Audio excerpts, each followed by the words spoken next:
Copyright Web Novel. Chapter 1, I'm a transfer student at QA Academy. Chapter 1, I'm a transfer student at QA Academy. QA Academy.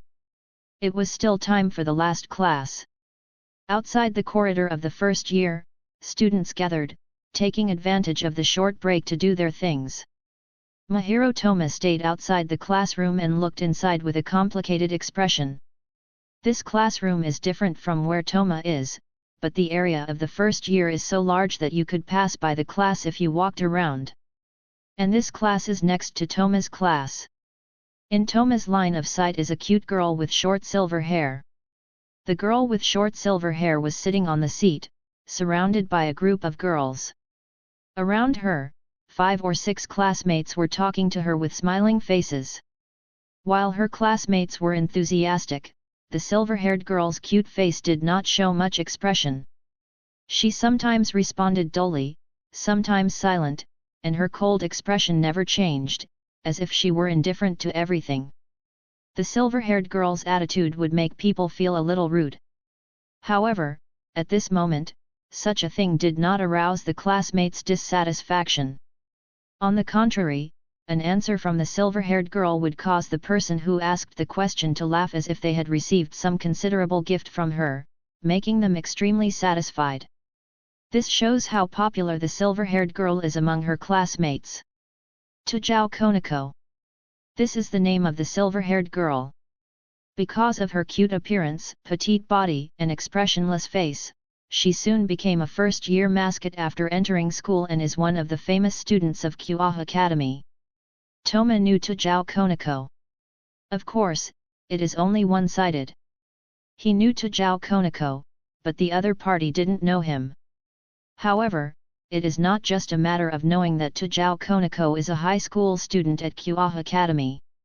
There is a secret. Tajao Konako is not human. More precisely, a devil. If Toma's memory is not wrong, Tajao Konako is a reincarnated devil. Not only that, in addition to the devil's identity, Tajao Konako has another identity that matches her name. Nico Shao. That is, the Nikomata. Perhaps it is precisely because of this identity that Tajao Konako looks like a human, but people can't help but compare Konako's appearance to that of a cat. As for why Toma knows this? Because he is not a native of this world but a reincarnated person. In his world, Tajao Konako was just a character in an anime. Information about Konako is also known from the anime. Only now. Although I have long accepted that I have been transmigrated, but I still feel a little dreamy. Looking at that figure, Toma sighed helplessly, feeling a little tired. In the beginning, the town where Toma was transmigrated was not QA town. Of course, Toma did not find any trace of supernatural creatures in that town and always thought this was just an ordinary world without magic like his world. He just wanted to be a writer. Toma lamented in his heart. He has a better understanding of light novels and anime, even if he cannot retain the details of the anime or light novels, Toma still remembers the general plot. Toma began his writing career before high school with some general stories. Although his light novel was not a big hit, it got along well. However, because of the notice board, Toma learned about the existence of QA Town. A familiar name in memory naturally aroused Toma's interest. Because of this, Toma left the town and went to QA Town to enroll in QA Academy. Initially, he was just curious and wanted to verify whether this QA Academy was the one he remembered. However, when the familiar characters from high school DxD appeared one after another, Toma was perplexed. When he didn't know about QA Town's existence, Toma fantasized about an excellent high school life. But now it's all over. Suddenly, it changed from a slice of life to a world where supernatural creatures roam freely. This world is not ordinary. It is a world where mystery still exists. Gods, devils, monsters, and dragons, these creatures that only exist in fantasy, all exist here. Moreover, according to his memory, these supernatural creatures are still connected to the ordinary world, they secretly govern different territories. On the bright side, humans are leaders, but the real ones are these creatures. Toma was apprehensive about his life. According to the previous plan, he wanted to live peacefully and knew nothing about the world. But now, he is perturbed that, at some point in the future, he will accidentally die from an attack or be eaten by a stray devil. After all, the destructive power of these creatures is terrifying. Especially those leaders of factions that can be called humanoid nuclear bombs. Destroying Kuah town is also an easy task for them. Toma is not worried about being targeted. After all, he is just an ordinary person, and those supernatural creatures won't trouble him. He was just worried about being affected. If he gets involved in the battle between them, at that point, he can only blame himself for being unlucky. To cover up the truth, they will modify and erase the memories of some related parties. Even traces of their existence may disappear. That's the absolute misery. Kuah town, especially as the center of the plot, is even more dangerous. There are monsters like the super devils, and even the stray devil that may appear at night can kill Toma. Toma was worried that his life would be threatened, but he was unwilling to be ordinary. Although it is very dangerous in Kuah town, the opportunity here is also the greatest. It would be fine if he didn't know the existence of supernatural creatures before, but now he already knows the truth of this world. If there is an opportunity, Toma thought to himself. The power of these creatures made him yearn. He also wants a solid power to be equal to those creatures. Thinking of this, Toma could not help but clench his fist and prepare to leave. Perhaps noticing the gaze of others, Konako couldn't help turning her head to look out the window, and her golden eyes just met Toma's gaze. Toma didn't panic. The moment his eyes met Konako, he twitched, revealing an unnatural smile, and then he avoided her eyes with a guilty conscience. Toma sighed helplessly, stopped, turned quickly, and returned to class. After Konako glanced at him, she didn't care much and quickly retracted her gaze. It's just that Konako's sense as a Nico Shao and a reincarnated devil is many times sharper than that of ordinary people. The class bell rang shortly after, and the short break after class ended. Toma sat, and the teacher started the lecture, but Toma's thoughts had not returned to the class. He was thinking about the way out in the future. In the end, should he stay in Kuah town or leave this place? It's so hard to choose. Toma rubbed his eyebrows irritably. It was easy to leave Kuah Academy, just go through the transfer procedures, and it was not difficult for him. Only, if he leaves here, he is afraid he will never be able to enter the mystical. Because the main plot/story is only here at Kuah Academy. If he changes to another place, he is afraid that he will lose any advantage. The presence of the host is detected, the system is starting to load. Suddenly, a mechanical and cold voice sounded in Toma's mind. Read more with pictures, 20+ chapters in advance. Patreon.com/heavenlydawn. Chapter 2, Wait, Confess to 3 Heroine. Chapter 2, Wait, Confess to 3 Heroine. Toma glanced vigilantly to both sides, and after making sure that no one else was watching him, he finally couldn't help but get excited. He took a deep breath and suppressed the excitement in his heart. I didn't expect that I would get a system.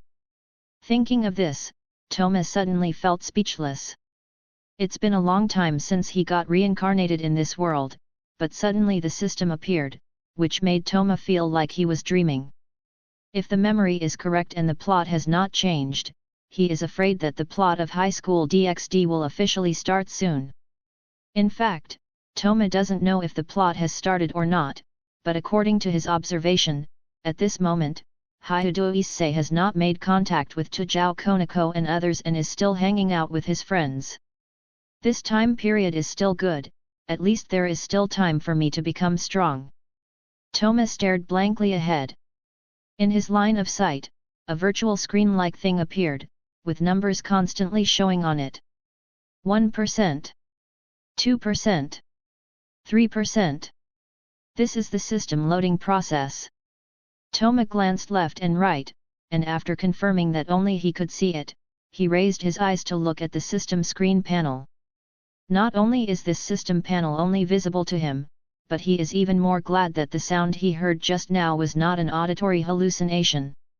Staring at the constantly loading numbers on the screen, there was no change in Toma's, but he was impatient in his heart. He wished that the system loading speed had jumped to 100% all of a sudden. So slow. Toma sighed inwardly, but he had no choice but to wait silently. In the last class, Toma's attention was all on the loading screen, and finally the system was loaded up to 100%. The system is loaded and starting up. The cold mechanical voice resounded in Toma's mind. Ding! The system has been successfully started. Toma got excited just seeing this scene. After all, he heard about systems when he was in his previous world. Systems are a type of interdimensional structure that provides help to the respective main characters of different universes. Although this type of thing is only possible in light novels and anime, but he has been reincarnated in Highschool DxD. So, the possibility of the system's presence is very high. System, can you hear me? Is there a description or manual? Toma said it silently in his heart. The next moment, all features of the system were introduced in Toma's mind, allowing him to quickly understand its function. Simply put, the system currently has only a few functions. Post a quest, complete the quest, and get rewards. The content of the reward is based on the difficulty and completion of the quest. After completing the quest, in addition to physical rewards, you can also get certain points. Points can be exchanged for corresponding items in the system. Simple and precise. Toma muttered in his heart. Of course, the simpler the better, after all, complicated procedures will make Toma feel troublesome. After browsing the system's features, Toma opened his character panel. Host, Toma Mahiro. Race, human. Level, 1 star. Strength assessment, ordinary human with no strength to stop a weapon. Abilities, no special abilities. It's really unremarkable. Looking at his own character panel, Toma was hit hard. It is estimated that anyone on the street can be compared to him. But it doesn't matter, with the system, he should be able to quickly get rid of this limit. System, is there any way to quickly become stronger? It's better to transform overnight to be comparable to that group of super devils. Toma asked in his heart. Super devils is a group of transcendents who truly stand at the top of the world in Highschool DxD, and each of them has powers that surpass those of Mu class. If he could have the strength of a super devil, not to mention walking sideways in this world, at least he would be able to deal with various crises with ease. Don't expect more from the system. If you think that you could reach the sky in one step, then you're wrong. The system responded. Toma felt that he had asked something wrong. He just said that he wanted to have the strength of Super Devil overnight, but... Besides, if I don't aim high, what's the use of the system? Toma was right. After all, without the strength of the Super Devil or Dragon God level, he couldn't survive or could be killed by any stronger being. It is detected that the host has some fear due to changes in the environment. To compensate for that, the system will generate a quest. Quest generation. Ding! The quest has been generated, please check it yourself. Trial quest, please confess to at least 3 heroines. Mission requirements. 1. At least 10 minutes of face-to-face confession are required. 2. No matter whether the confession is successful or not, it is counted as completing the quest. Mission difficulty, easy. Mission rewards. 1. Physique enhancement card comparable to low-class devils. 2. Beginner reward pack. 3. System lucky draw. Mission time limit, none. Note, this quest is a trial quest, so the rewards are more generous. The reward is distributed according to the progress of the quest. After reading the mission in detail from beginning to end, Toma couldn't help but twitch subconsciously. This quest is really hard to complete. After all, those heroines are not simple human beings. For example, the main heroine, Rias Gremory, is also a devil and the youngest sister of Satan. So, if he does something wrong, then he might be burned alive by those devils.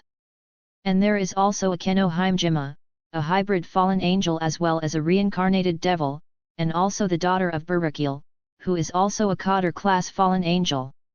She is the queen of Rias and a close friend of hers. Neither of them are easy to mess with. If he is not careful, then he might have to face consequences. Read more with pictures, 20+ chapters in advance. Patreon.com/heavenlydawn. Chapter 3, Fortunately, I don't know them well. Chapter 3, Fortunately, I don't know them well. The difficulty of the trial quest given by the system is rated as easy. Indeed, it's just a confession to 3 heroines, it's not that difficult, at most, he will be rejected. It's just that there is a problem with my mood, it's about confessing. Toma was a little uncertain in his heart. This is not a love system, right? But looking at those rewards, it should be a strengthening system. Recently, there have been some problems with his state of mind. From a high-spirited student to becoming someone who worries about losses and gains. The classmates around him felt that he may have started liking a girl. But Toma knew very well that he was worried about his own life because he had discovered the real truth of this world. Please hurry up and complete the trial quest.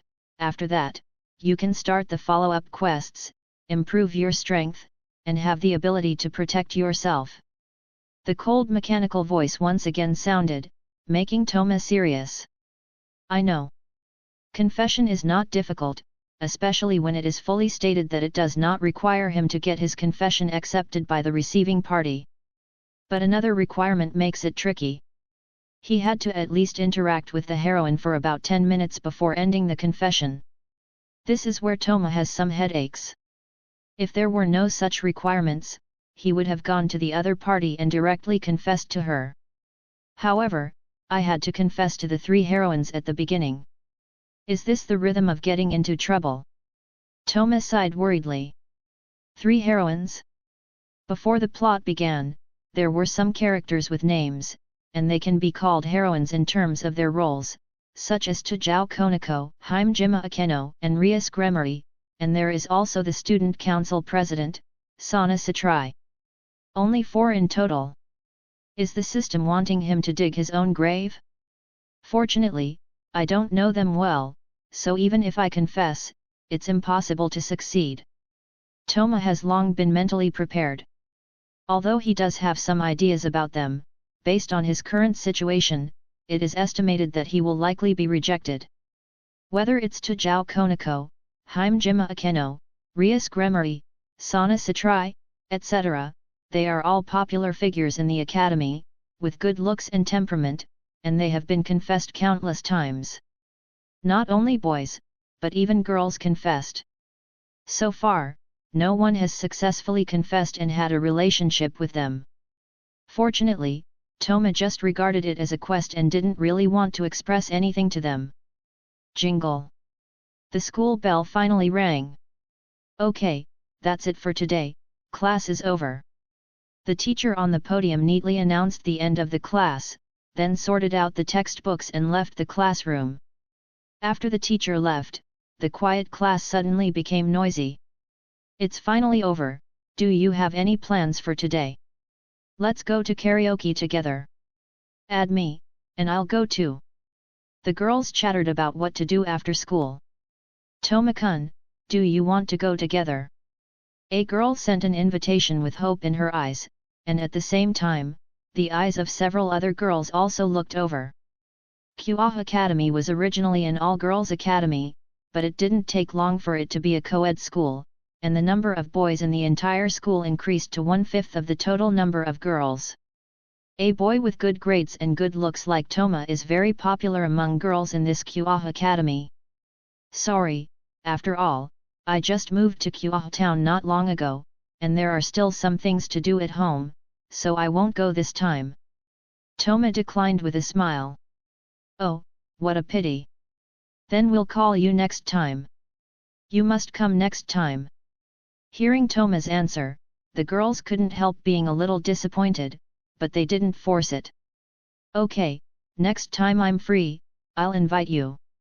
Toma replied with a smile, then picked up the backpack, waved to the few people, and turned to leave the classroom. After leaving Kua Academy, Toma went straight home. The chores of moving were settled long before the start of the new semester. Of course, dealing with family matters was an excuse. After all, the situation was different now, and Toma didn't want to waste time on fun for the time being. Moreover, since moving to Kua town, Toma rarely goes out at night. Because this town is the starting point of the plot and the center of the storm, there are a lot of supernatural creatures, especially these guys like the fallen angel. Many of them are nocturnal creatures. Although there are devils like Rias or Sana who obey orders, but devils bearing an urge to kill are also a problem, such as stray devils. If his luck is bad, it will be a really miserable situation for him. Anyways, let's think about how to confess tomorrow. As soon as he got home, Toma lay on the bed for a while and then began to think about tomorrow. When he was idle and bored, Toma turned on his mobile phone and searched the internet to find some confession routines. But after browsing for a while, Toma put down the phone wearily. Flowers? Candles? Sing? What's this? He didn't want to make it known to everyone, it was better to be able to do it secretly. After all, he needs to confess to 3 heroines in a short period of time. If he messes up, his reputation at the school will really be lost.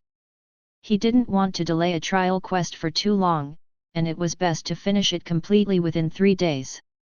He needs strength, so getting the system to reward him faster will be beneficial for him in these stages, when the plot hasn't progressed.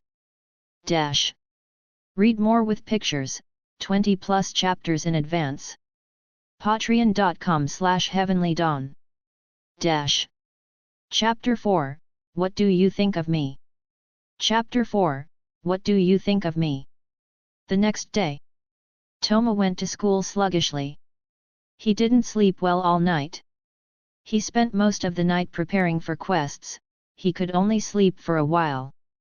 However, when it was almost time, he immediately got up and washed up. After breakfast, he came to Kua Academy. It was still early, and the popular characters had not yet arrived at the school. The school was sparsely populated and seemed a little quiet.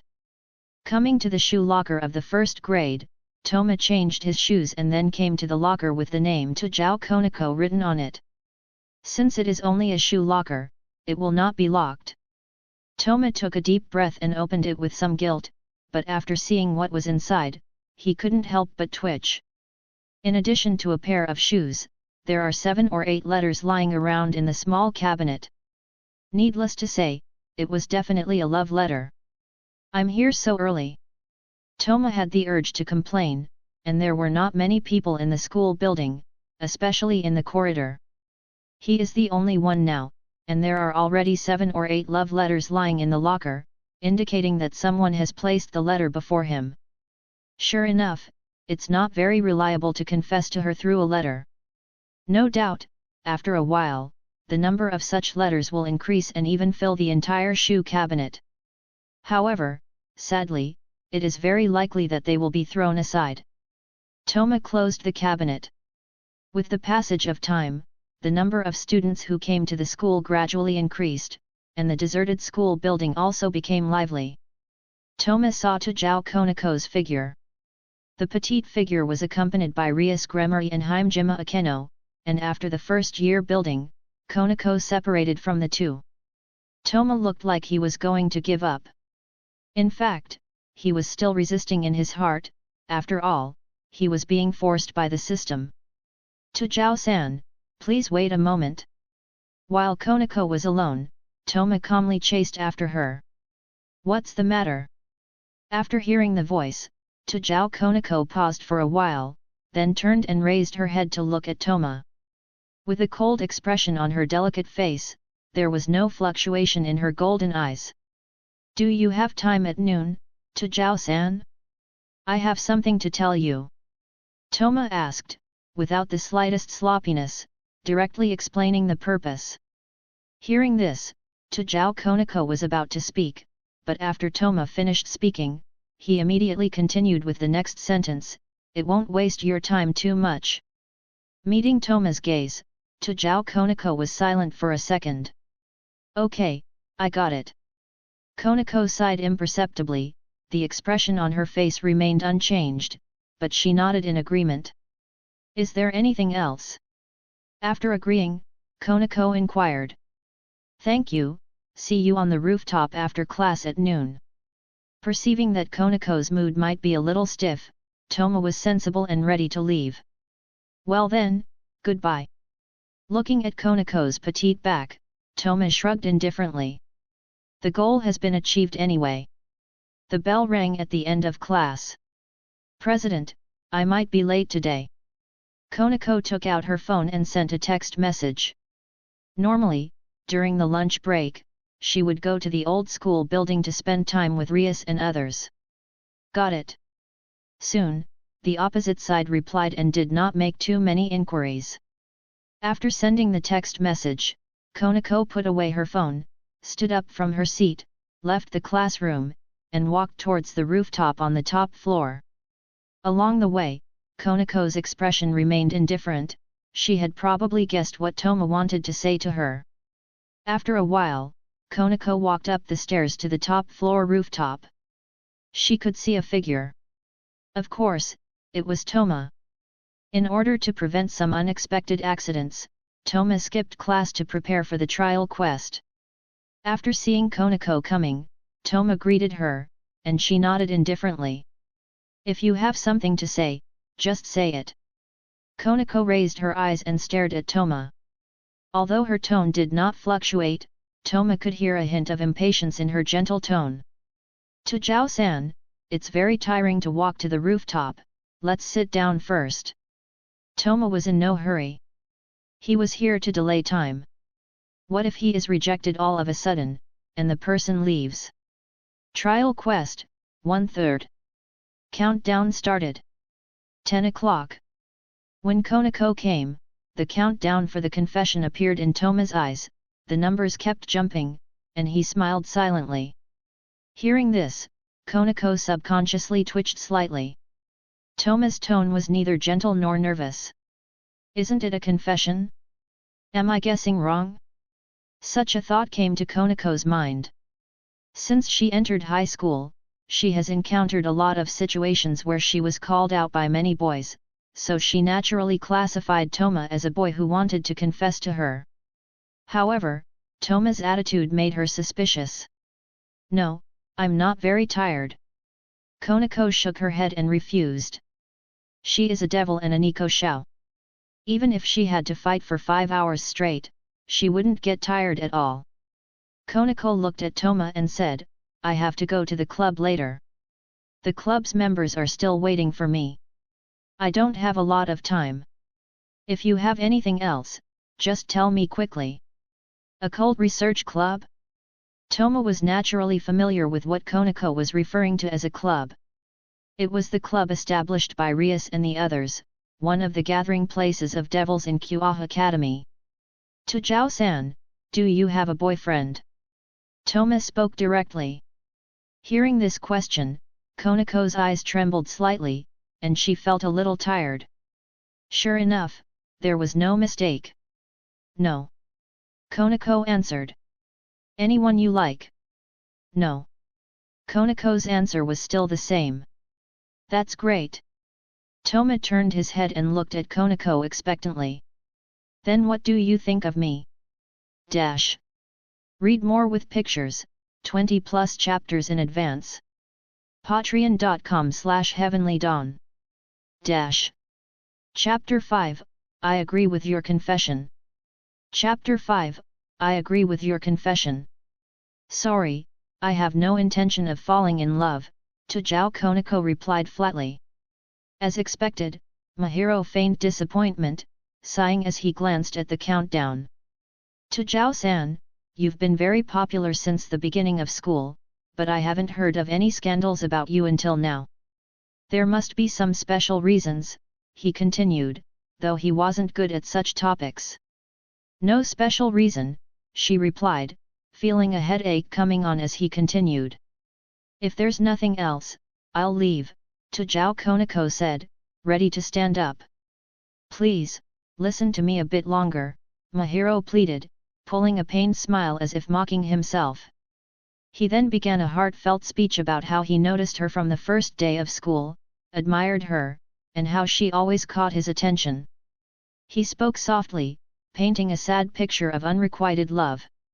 At first, Tujao Konako didn't care, and there was a trace of impatience in her golden pupils.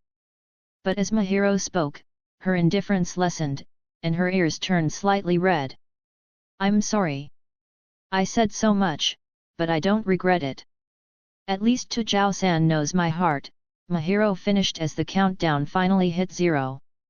Tujao Konako nodded slightly. I'm not as good as you think. If you knew my true self, you'd be disappointed, she murmured, thinking of her dark past. Is that so? Mahiro smiled. But no matter what, I believe in my own judgment and in you. She looked at Mahiro, then stood up. I will consider your proposal, she said hesitantly before leaving. Mahiro was stunned. Consider? Accept my confession? Unlikely. Besides, what else? Forget it, he thought, shaking off the confusion. Ding! Quest progress 1/3 completed. Rewards are being distributed, a pleasant reminder sounded in his mind. Get a physical fitness enhancement card. Watching Tujao Konako leave, Mahiro couldn't help but smile happily, eager to check the reward. Item, Physique Enhancement Card, 10 times. Grade, D. Effect, improves physical fitness, including strength, speed, and more. Use now, the system prompted. Save it for later, Mahiro decided, planning to wait until the trial quest was completed. Leaving the rooftop in high spirits, he finished his lunch quickly, then took out a love letter from his drawer, modifying it slightly before heading to the 3rd grade classroom. Hajime Akeno and Rias are in the same class, right? He thought, hoping to avoid them. Approaching their class, he found a senpai and asked, "Can you give this letter to Hajime Akeno senpai?" He handed the letter and a 1,000 yen coin to the senpai. "Please ask her to meet me on the rooftop after school. I'll give you 10,000 yen as thanks." Seeing the senpai's impatience turn to flattery at the sight of the money, Mahiro felt assured. After school, Mahiro waited on the rooftop, ready to confront the senior if necessary. But soon, a beautiful figure appeared, Hajime Akeno. Taking a deep breath, Mahiro followed his earlier steps, confessing his feelings. Era, I didn't realize I was so admired by my K-san, Hajime Akeno said playfully, her eyes twinkling with amusement. I know I'm not worthy of you, but my feelings. Mahiro began but paused. What did you just say? I agreed to be with you, Hajime Akeno smiled, finding the situation amusing. Mahiro was speechless. Is this real? He just wanted to complete his quest and get rewards. System, what do I do? He asked internally, feeling the urge to vomit blood. Not within the system's service scope, the cold voice replied. He, Mahiro chuckled bitterly. Am I doing everything I need to please the heroines, or is my luck just that good? Why did she suddenly agree? Who am I? Where am I? What am I doing?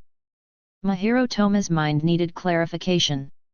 Looking at Hajime Akeno with a sly smile, Mahiro fell into silence, feeling like he had fallen into a trap. K-san. Hajime Akeno called softly, tapping her lips with her finger in a charming, thoughtful manner. Then she smiled and said, since we have started dating, it seems too distant to call you K. I'll call you Mahiro-kun instead, it sounds closer. What do you think, Mahiro-kun? Hajime Akeno's voice was languid yet attractive, pulling Mahiro's mind back from his daze. Hey? What? Mahiro came back to his senses and answered blankly. I said I'll call you Mahiro-kun so we can appear closer, Hajime Akeno repeated with a slightly heavier tone. No problem, I'll listen to senpai. Mahiro nodded in agreement. Do you still call me senpai? Could it be that Mahiro has no intention of dating me, and those words were just to appease me? Hajime Akeno still smiled and stared straight at Mahiro with beautiful eyes, carrying the strong presence of a senior. How could it be? The words just now were sincere, but I was too surprised and didn't know how to face you for a moment. Mahiro laughed dryly and replied quickly. He certainly couldn't tell her he only said it to complete a quest, he didn't want to get into trouble. It turns out to be like this, but Mahiro-kun must adjust his mindset. After all, we will be in a relationship from now on, Hajime Akeno replied with a smile. Well, I understand, Akeno. Mahiro laughed dryly, feeling Hajime Akeno wasn't sincere, just like him.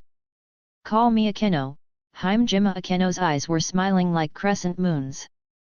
Akeno, Mahiro said simply. Hearing this, Hajime Akeno's smile became even brighter, and a slyness flashed in her eyes. Ah, it's getting late, I have club activities. Mahiro-kun, let's call it a day. I need to go to the club. Hajime Akeno smiled apologetically at Mahiro. Okay, Akeno, go to the club. Mahiro nodded. The quest was completed anyway and even overachieved. She could go, and he could calm down for a while. Mahiro is so kind and considerate. It's straightforward to have such a partner. Don't blame me, Mahiro. After all, I have a prior engagement with the president and the others. I'll find time to make up for today's time. Hajime Akeno smiled lightly. Every move she made was elegant, making Mahiro quite speechless. It felt like she was saying, good boy, senpai will treat you. Then I'll go first. See you tomorrow, Hajime Akeno said goodbye, leaving Mahiro alone. Trial quest, 2/3. Completed. Ding! The time limit has been completed, and the quest progress is 2/3 completed. The rewards are being distributed, please check. Dash. Read more with pictures, 20+ chapters in advance. Patreon.com/heavenlydawn. Dash. Chapter 6, Congratulations, Akeno-senpai. Chapter 6, Congratulations, Akeno-senpai. Looking back, Mahiro focused on the system again. Get a beginner gift pack, please check it. Would you like to open the beginner gift pack? The system asked. Open it, I want to see what's inside. Mahiro nodded slightly, with a bit of anticipation. If there was some kind of Longinus-type sacred gear, it would be a dream come true. Although he knew it was a bit impractical. Ding! Open the beginner gift pack. With Mahiro's agreement, a series of prompts sounded in his mind, reminding him that the new reward had arrived. Get 100 points. Get the basic physique mastery card. Get the basic swordsmanship mastery card. Get a skill card, intuition/instinct. Get a skill card, instant sword/card.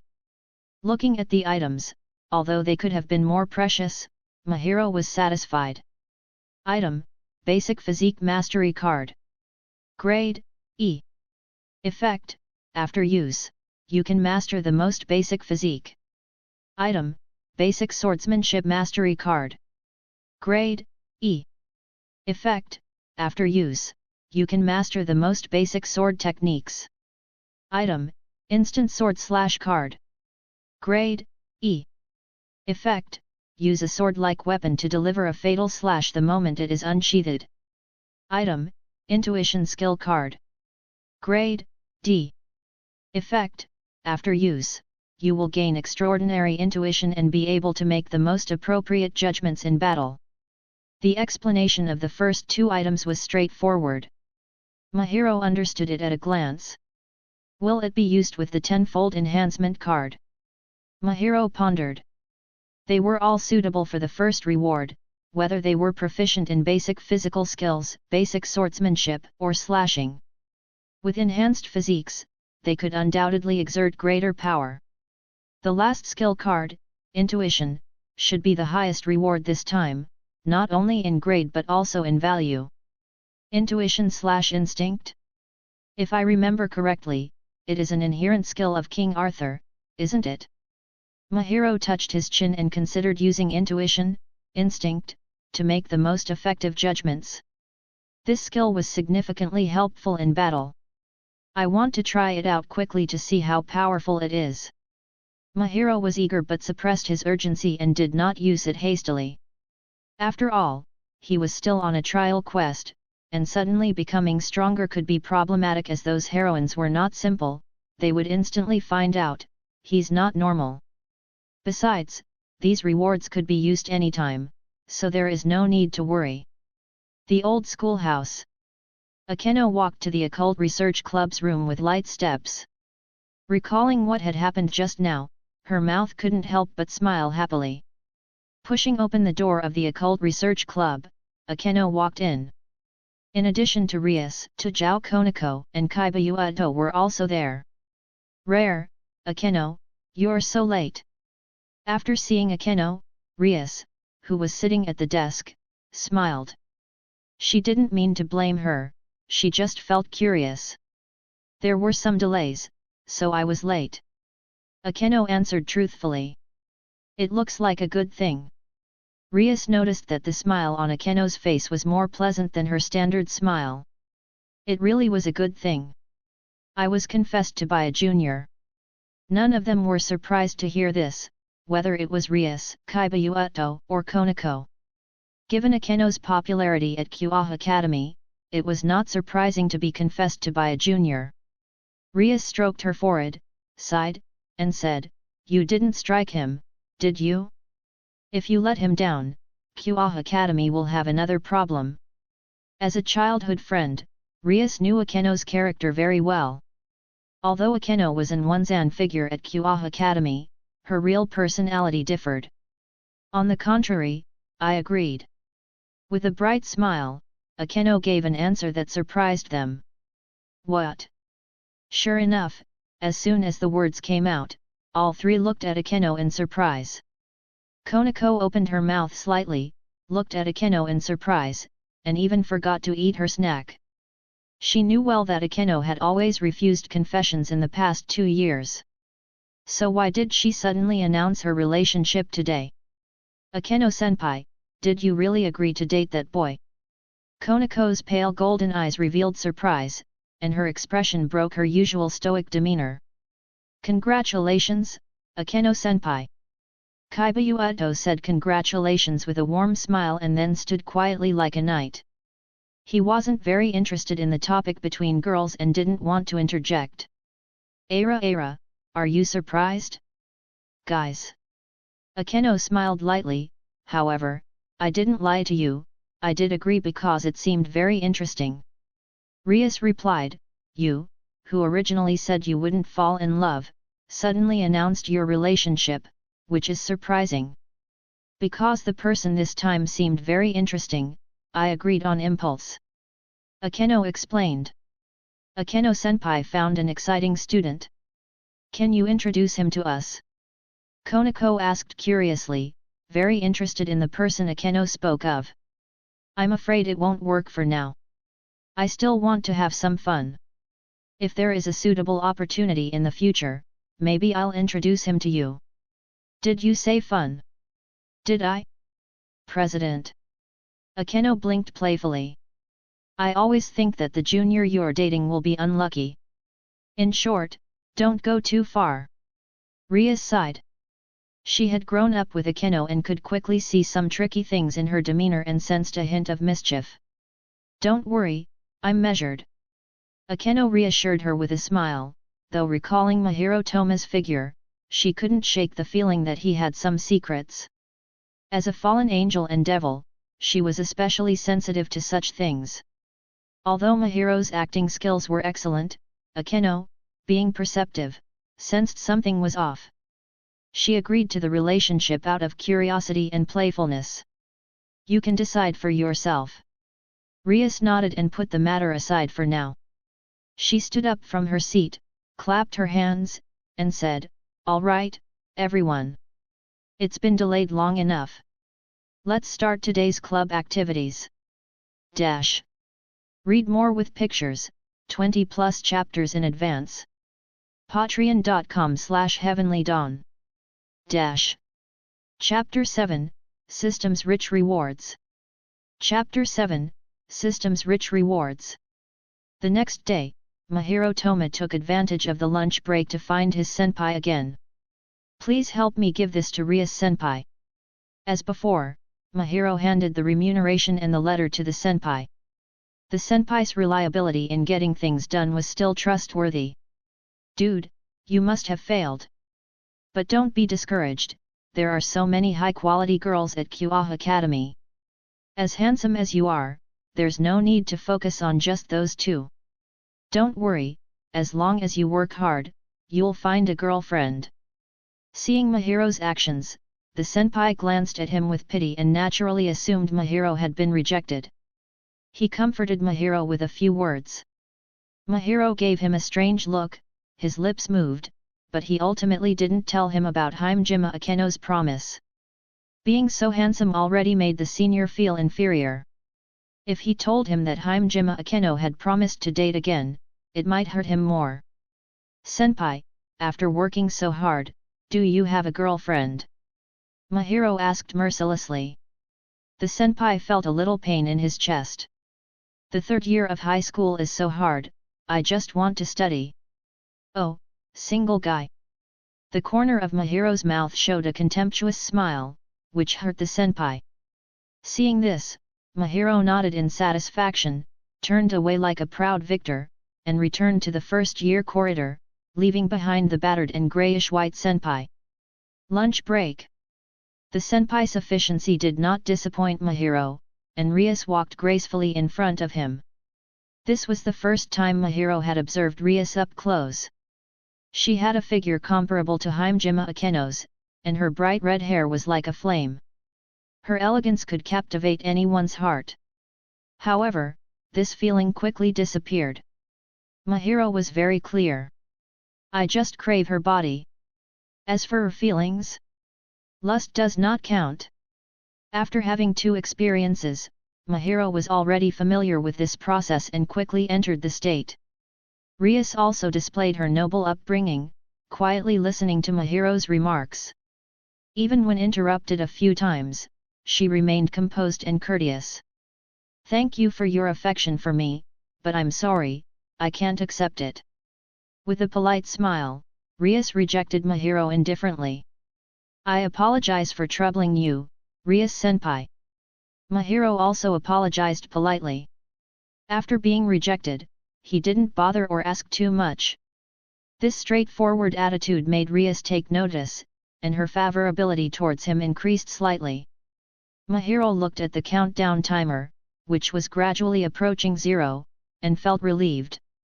He and Rias exchanged a few more polite words, spending the last bit of time to complete the trial quest fully. "Then I won't disturb you any longer, senpai." Mahiro took the lead in saying goodbye and turned to leave. After Mahiro left, Rias didn't linger either, she left and headed to the old schoolhouse.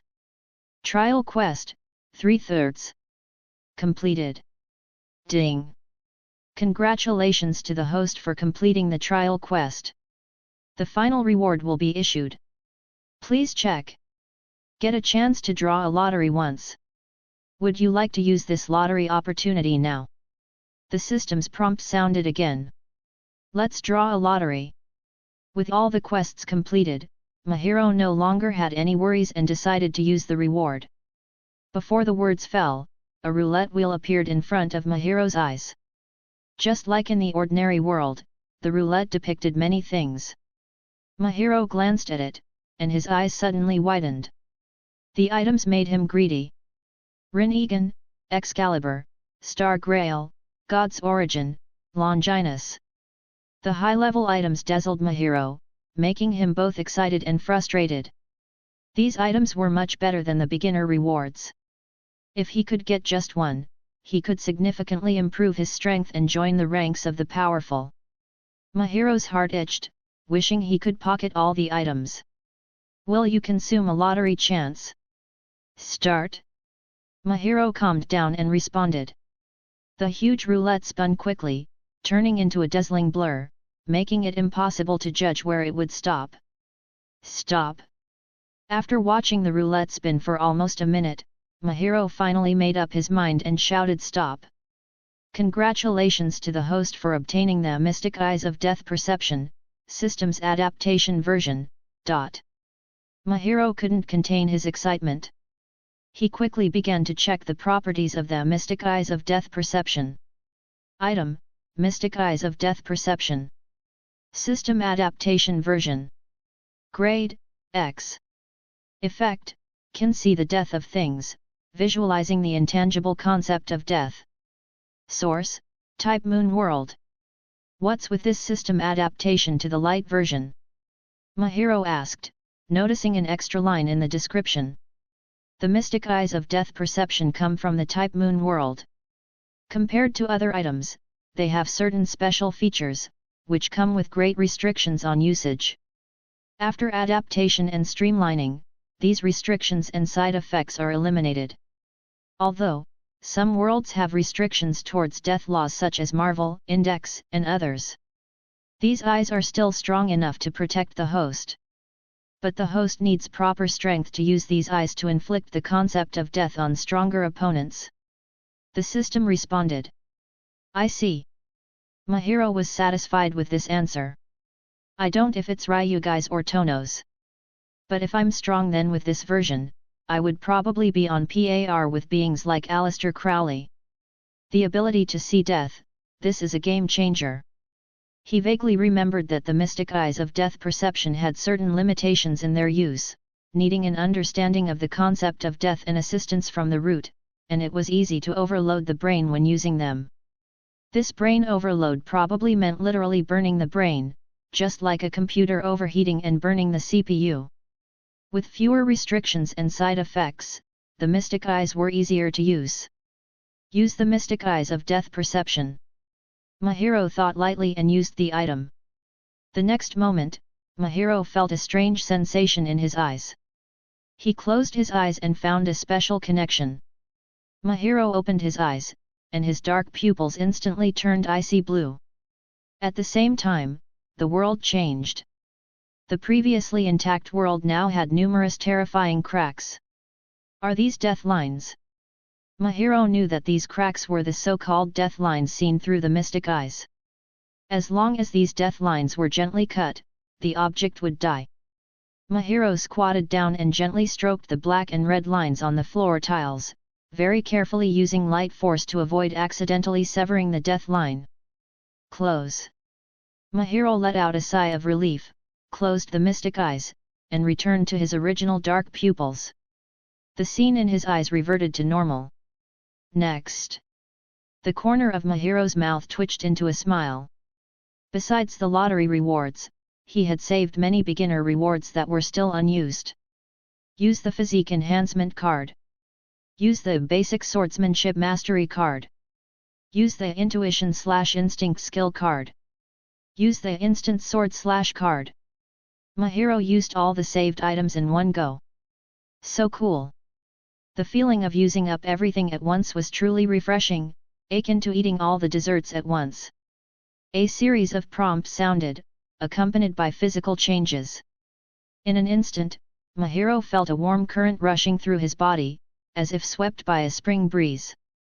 The comfortable feeling fascinated him, and at the same time, Mahiro felt his limbs were full of strength.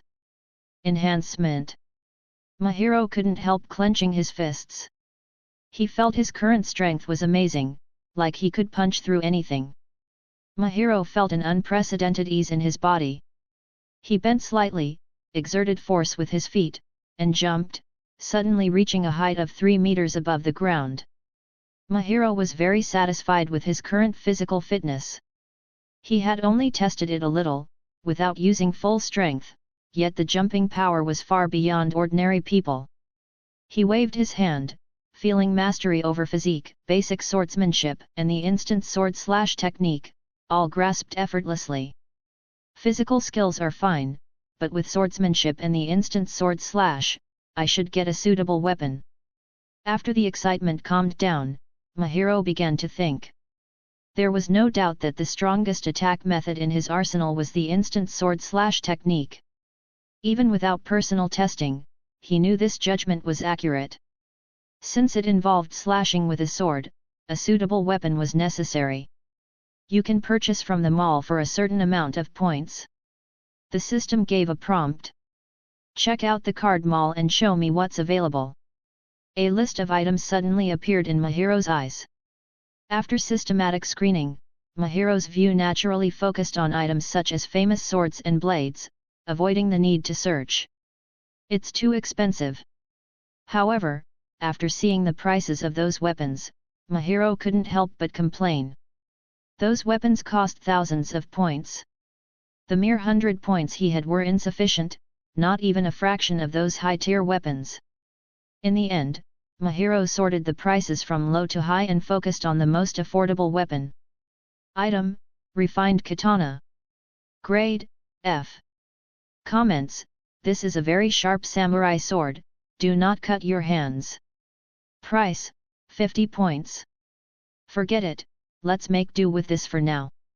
Mahiro had no choice but to spend 50 points on a refined samurai sword. It looks pretty good. Mahiro took out the katana. It was in the style of a Japanese sword. The clean blade was bright and smooth like a mirror, reflecting Mahiro's figure. The blade appeared tough and sharp, with a thin edge that flashed a cold light, as if forged through countless trials. Even without much knowledge of swords, Mahiro could tell this samurai sword was superior to those sold in the real world, definitely among the best. Sure enough, system-produced items are always top-notch. Mahiro chuckled. Even the cheapest katana was perfectly crafted among the cheap. After waving the katana twice with satisfaction, Mahiro put it into the system space and then left. Read more with pictures, 20+ chapters in advance. Patreon.com/heavenlydawn. Chapter 8, New Mission Release. Chapter 8, New Mission Release. System: What's the next quest? After returning from the rooftop and sitting in the classroom, Mahiro Toma stared intently at the blackboard. The teacher on the podium was talking eloquently, but his mind was already focused on system quests again. The trial quest had given Mahiro a taste of success. After completing the quest, using the rewards to gain power beyond ordinary people was exhilarating, and Mahiro couldn't wait to take on new quests. A new quest for the host is being generated, the system answered. In no time, there were results. Quest release: The Trial of Strength. Content: Defeat at least 3 low-class devils. Difficulty: Normal. Reward: Unlock the primary magic source, receive the basic magic training card, draw a lottery once, and earn 100 points for each low-class devil defeated.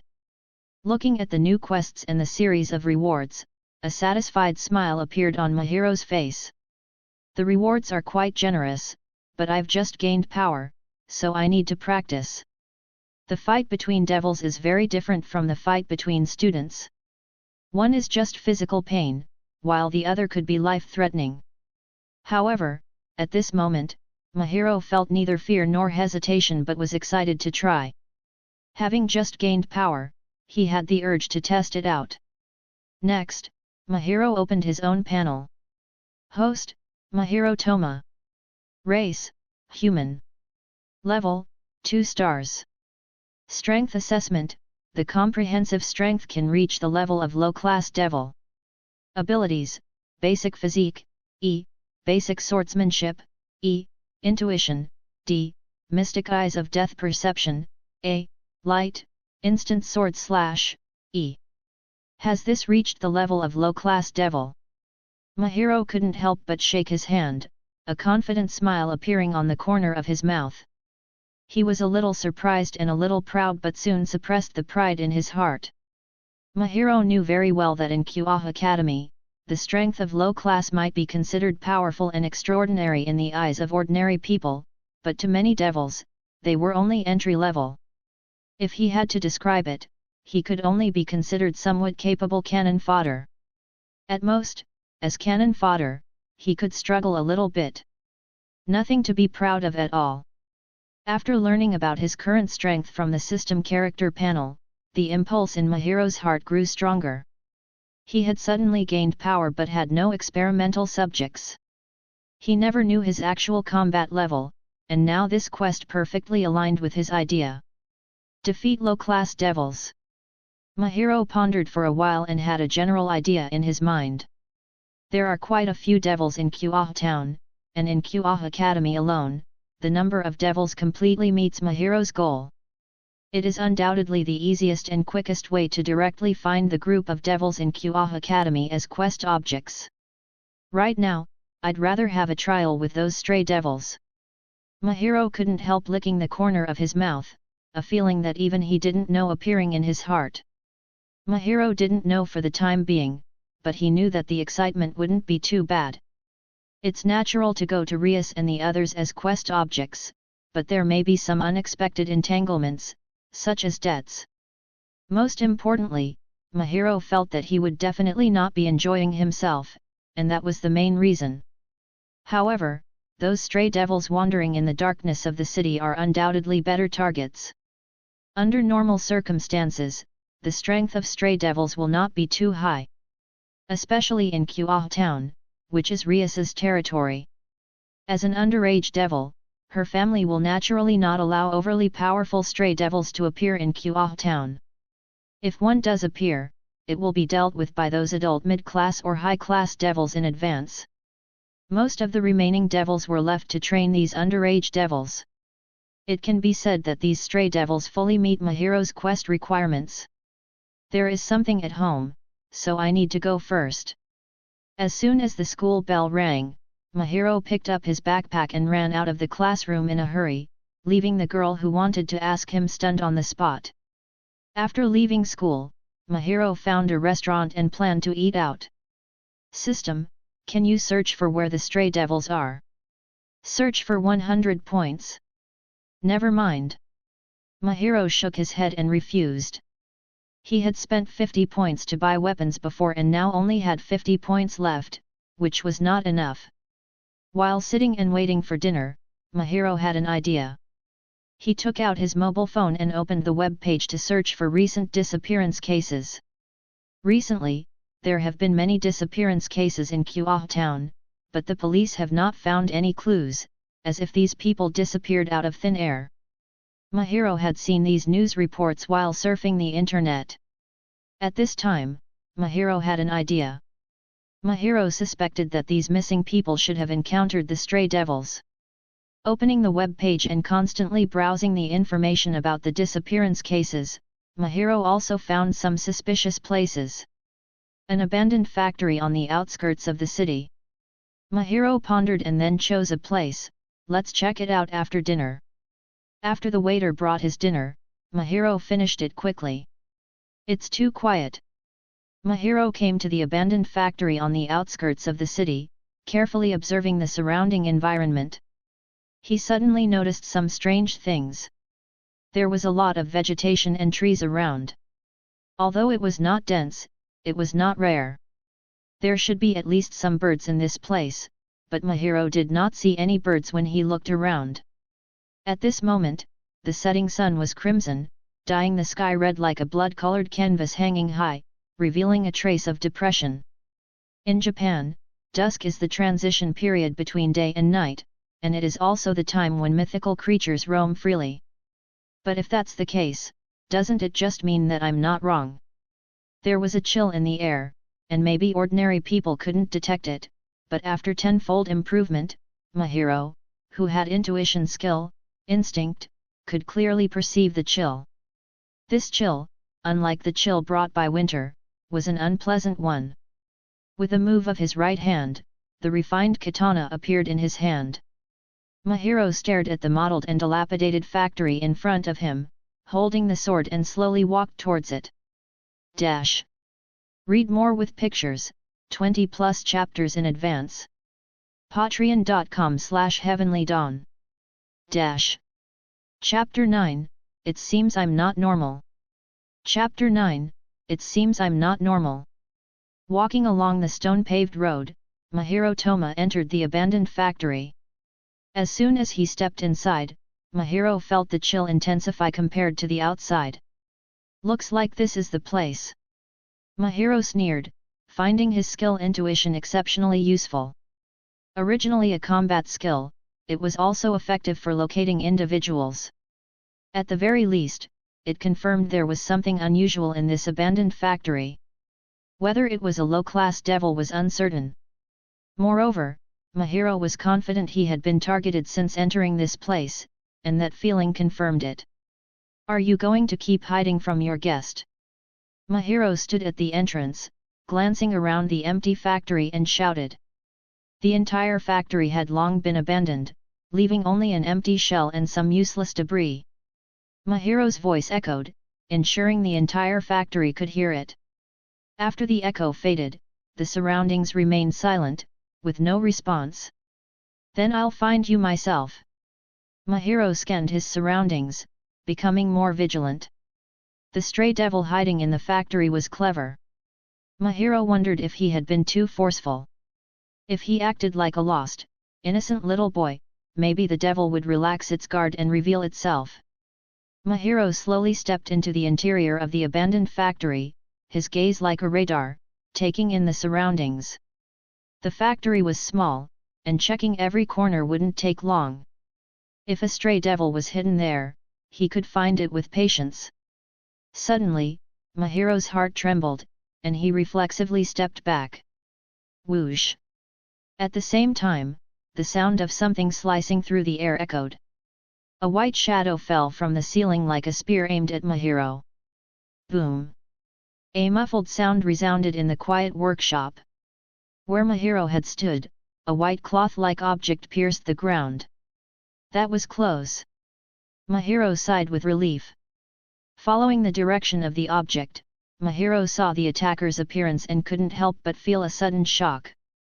The long, ghostly hair, bare upper body, 8 legs clinging to the ceiling like a spider, and 8 wide, frightening eyes.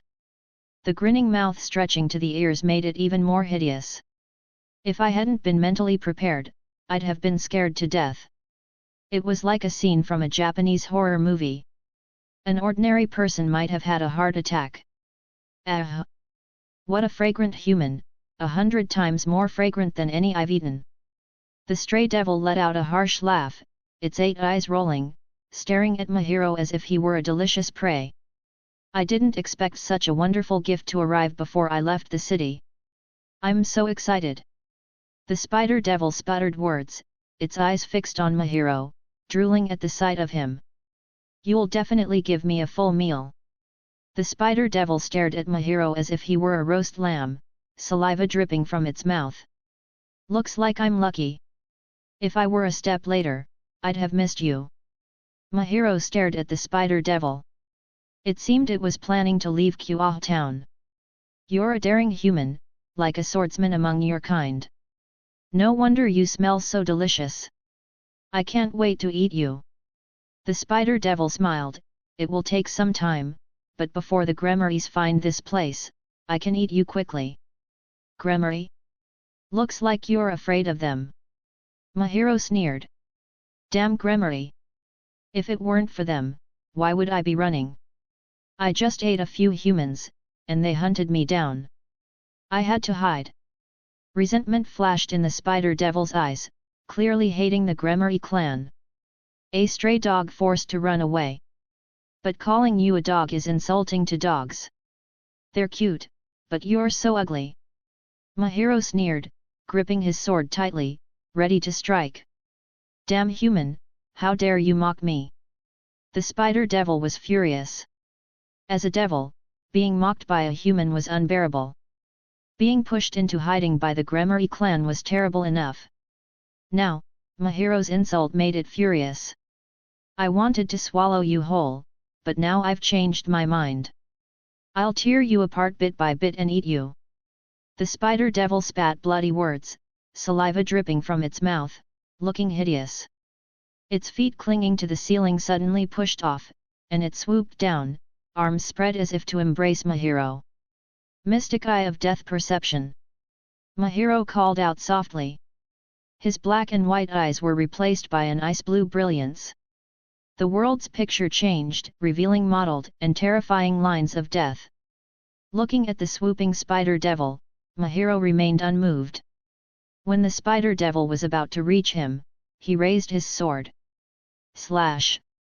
A clear sword light flickered in the dim factory, sharp and dazzling, slashing the spider devil precisely. After the first slash, the sword moved like a light net, slashing at the stray devil's body.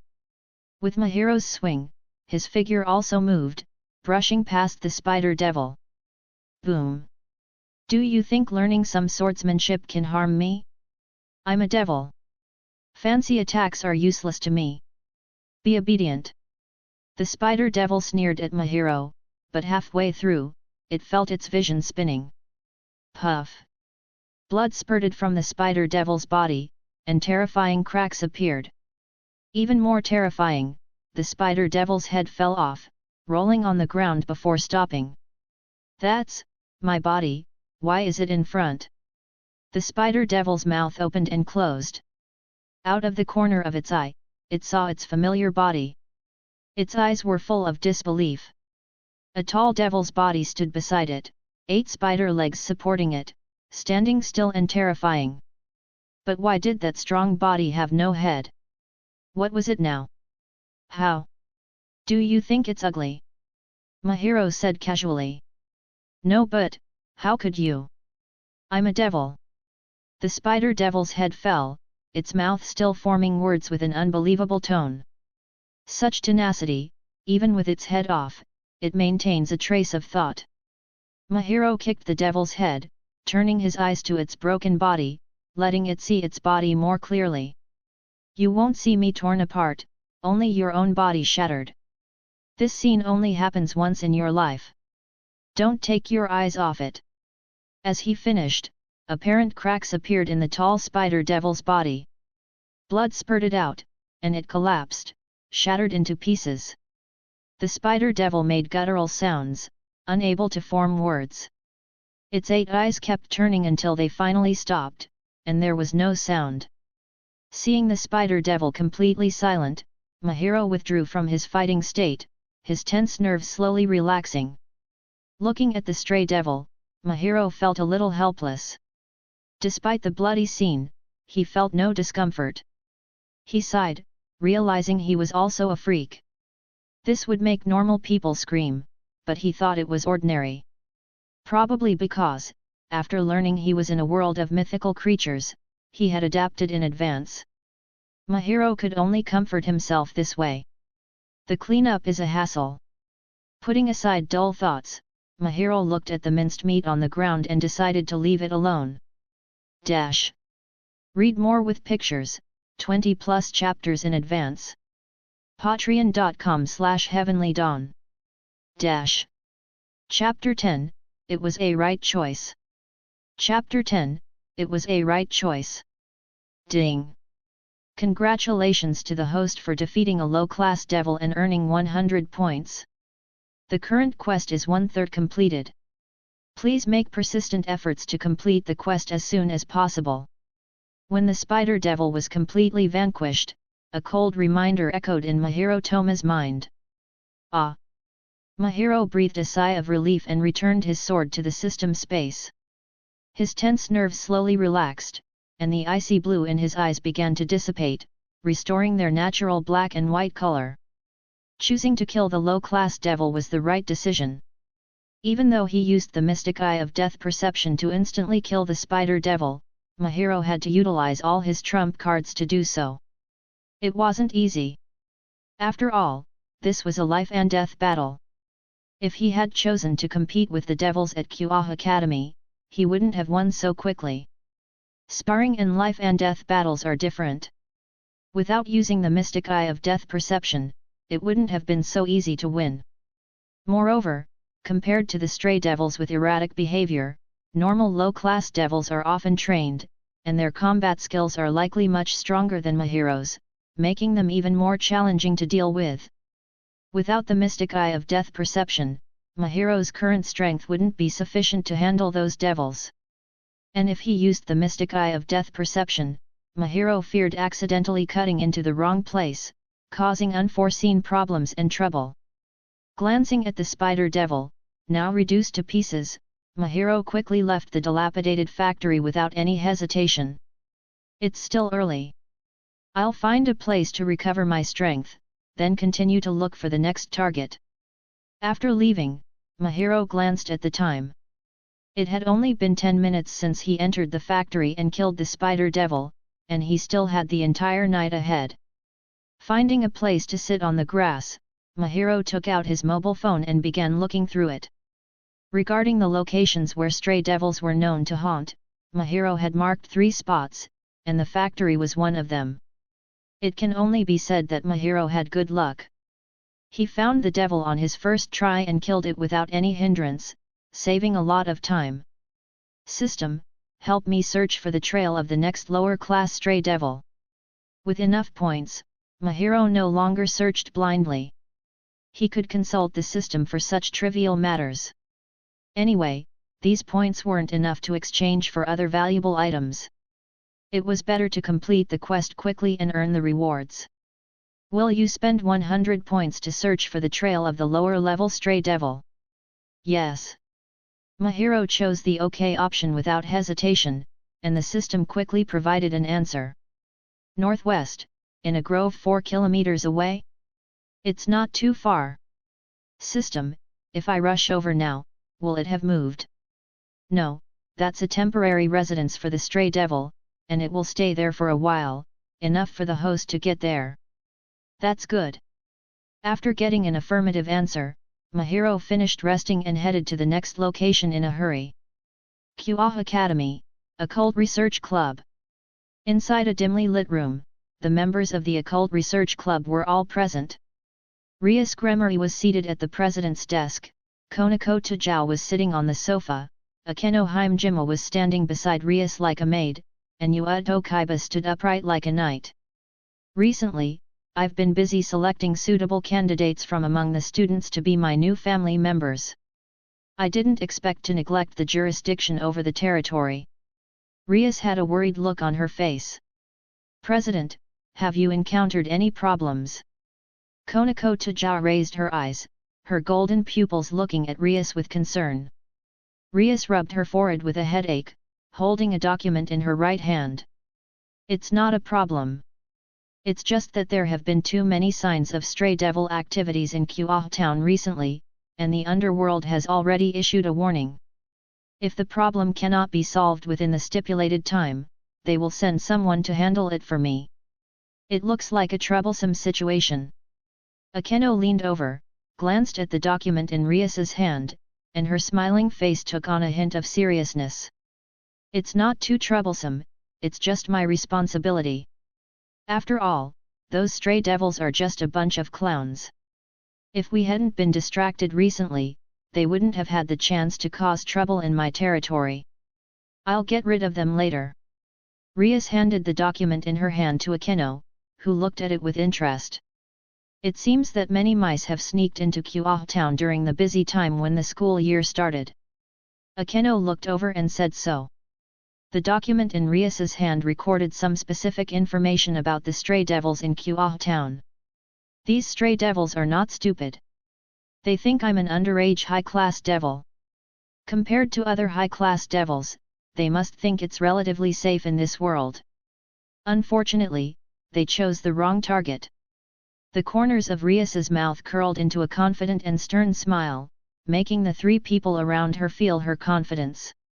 I will make them understand that the majesty of the Gremory clan cannot be provoked, and as the heir of the Gremory clan, I am definitely not to be taken lightly. The president's killing intent is very strong today. Konako Tajao remarked. Ara, I can feel that those little mice are going to be unlucky tonight. Perhaps they will get to see the red-haired president's deadly grace. Akeno put down the document, covered her mouth, and chuckled, full of confidence in Rias, and joked casually. President, when are we leaving?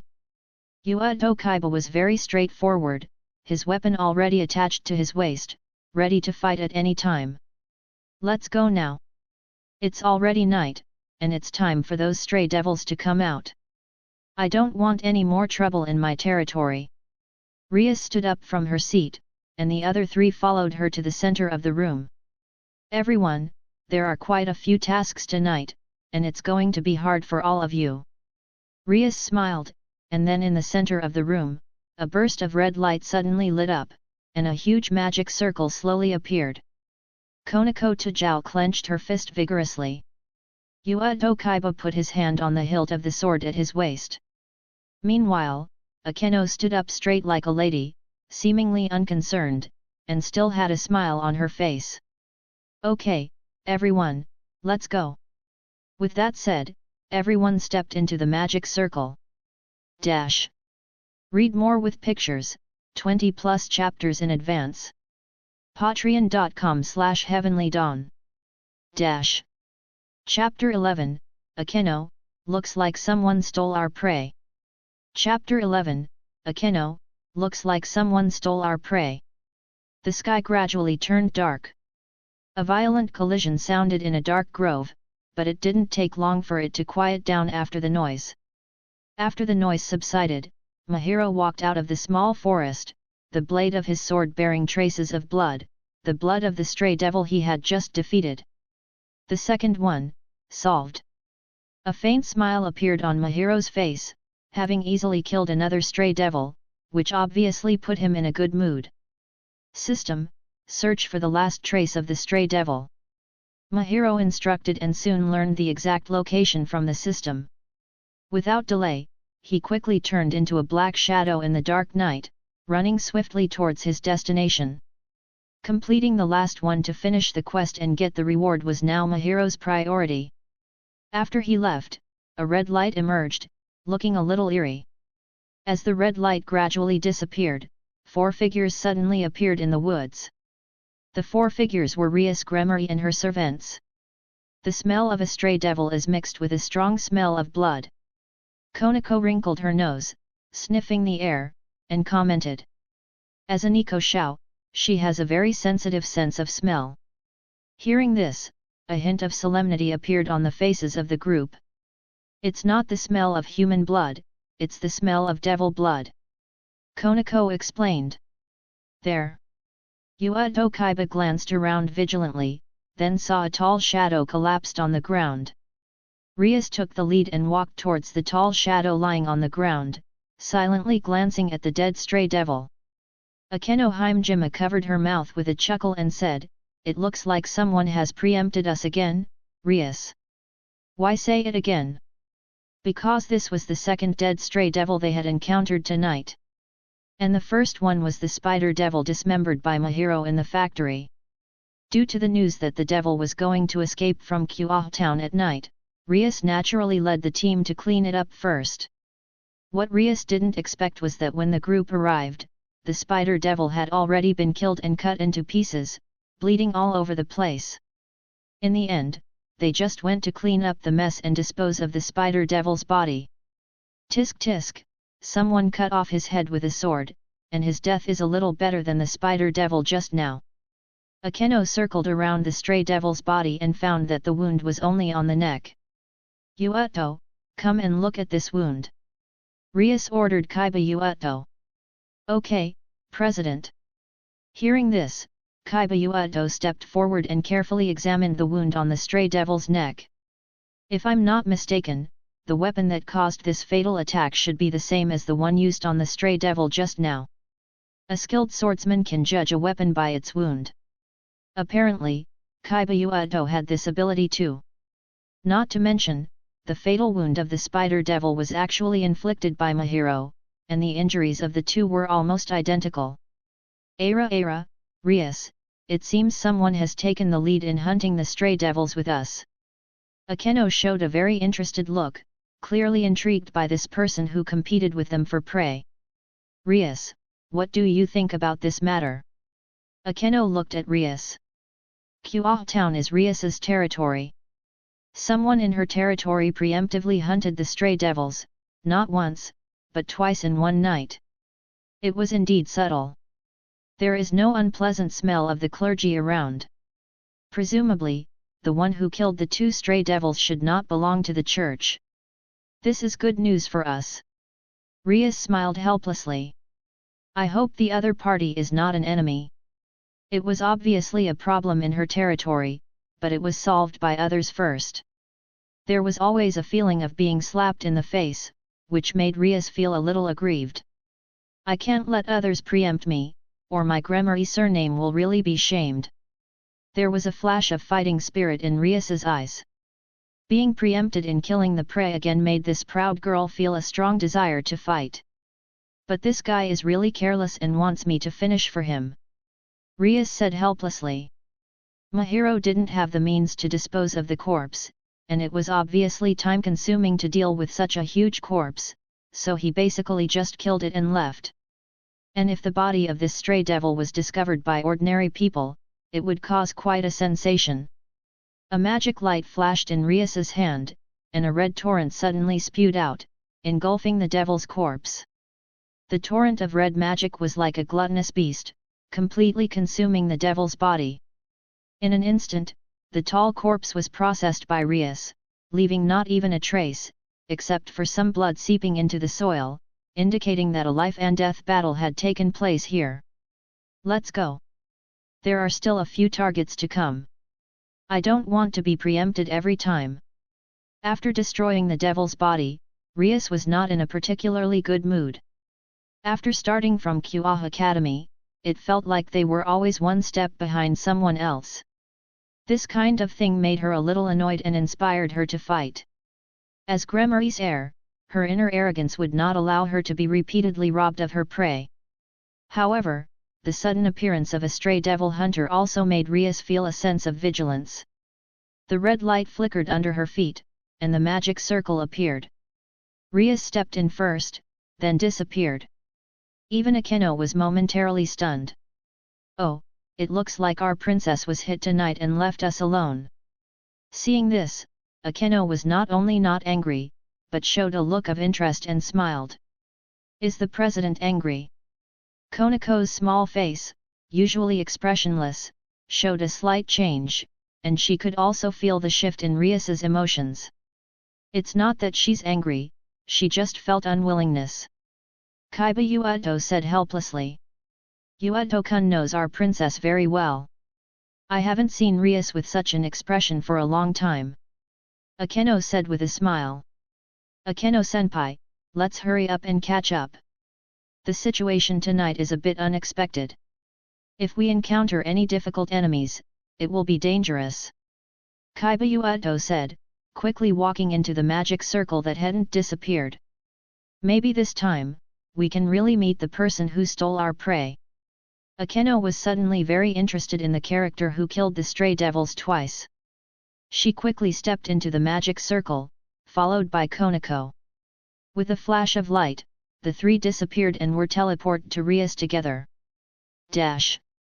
Read more with pictures, 20+ chapters in advance. Patreon.com/heavenlydawn. Chapter 12, Finally, Found You. Chapter 12, Finally, Found You. On the other hand, following the prompts given by the system, Mahiro Toma quickly found the last stray devil. Tisk tisk, kid, don't you know it's dangerous to stay in the city at night and venture into this wilderness? This was a 2-meter-tall devil with a single horn on its head, a sheep-like body on its lower half, and black scales on its upper body. With a weird smile, the one-horned devil looked covetously at Mahiro's sudden arrival.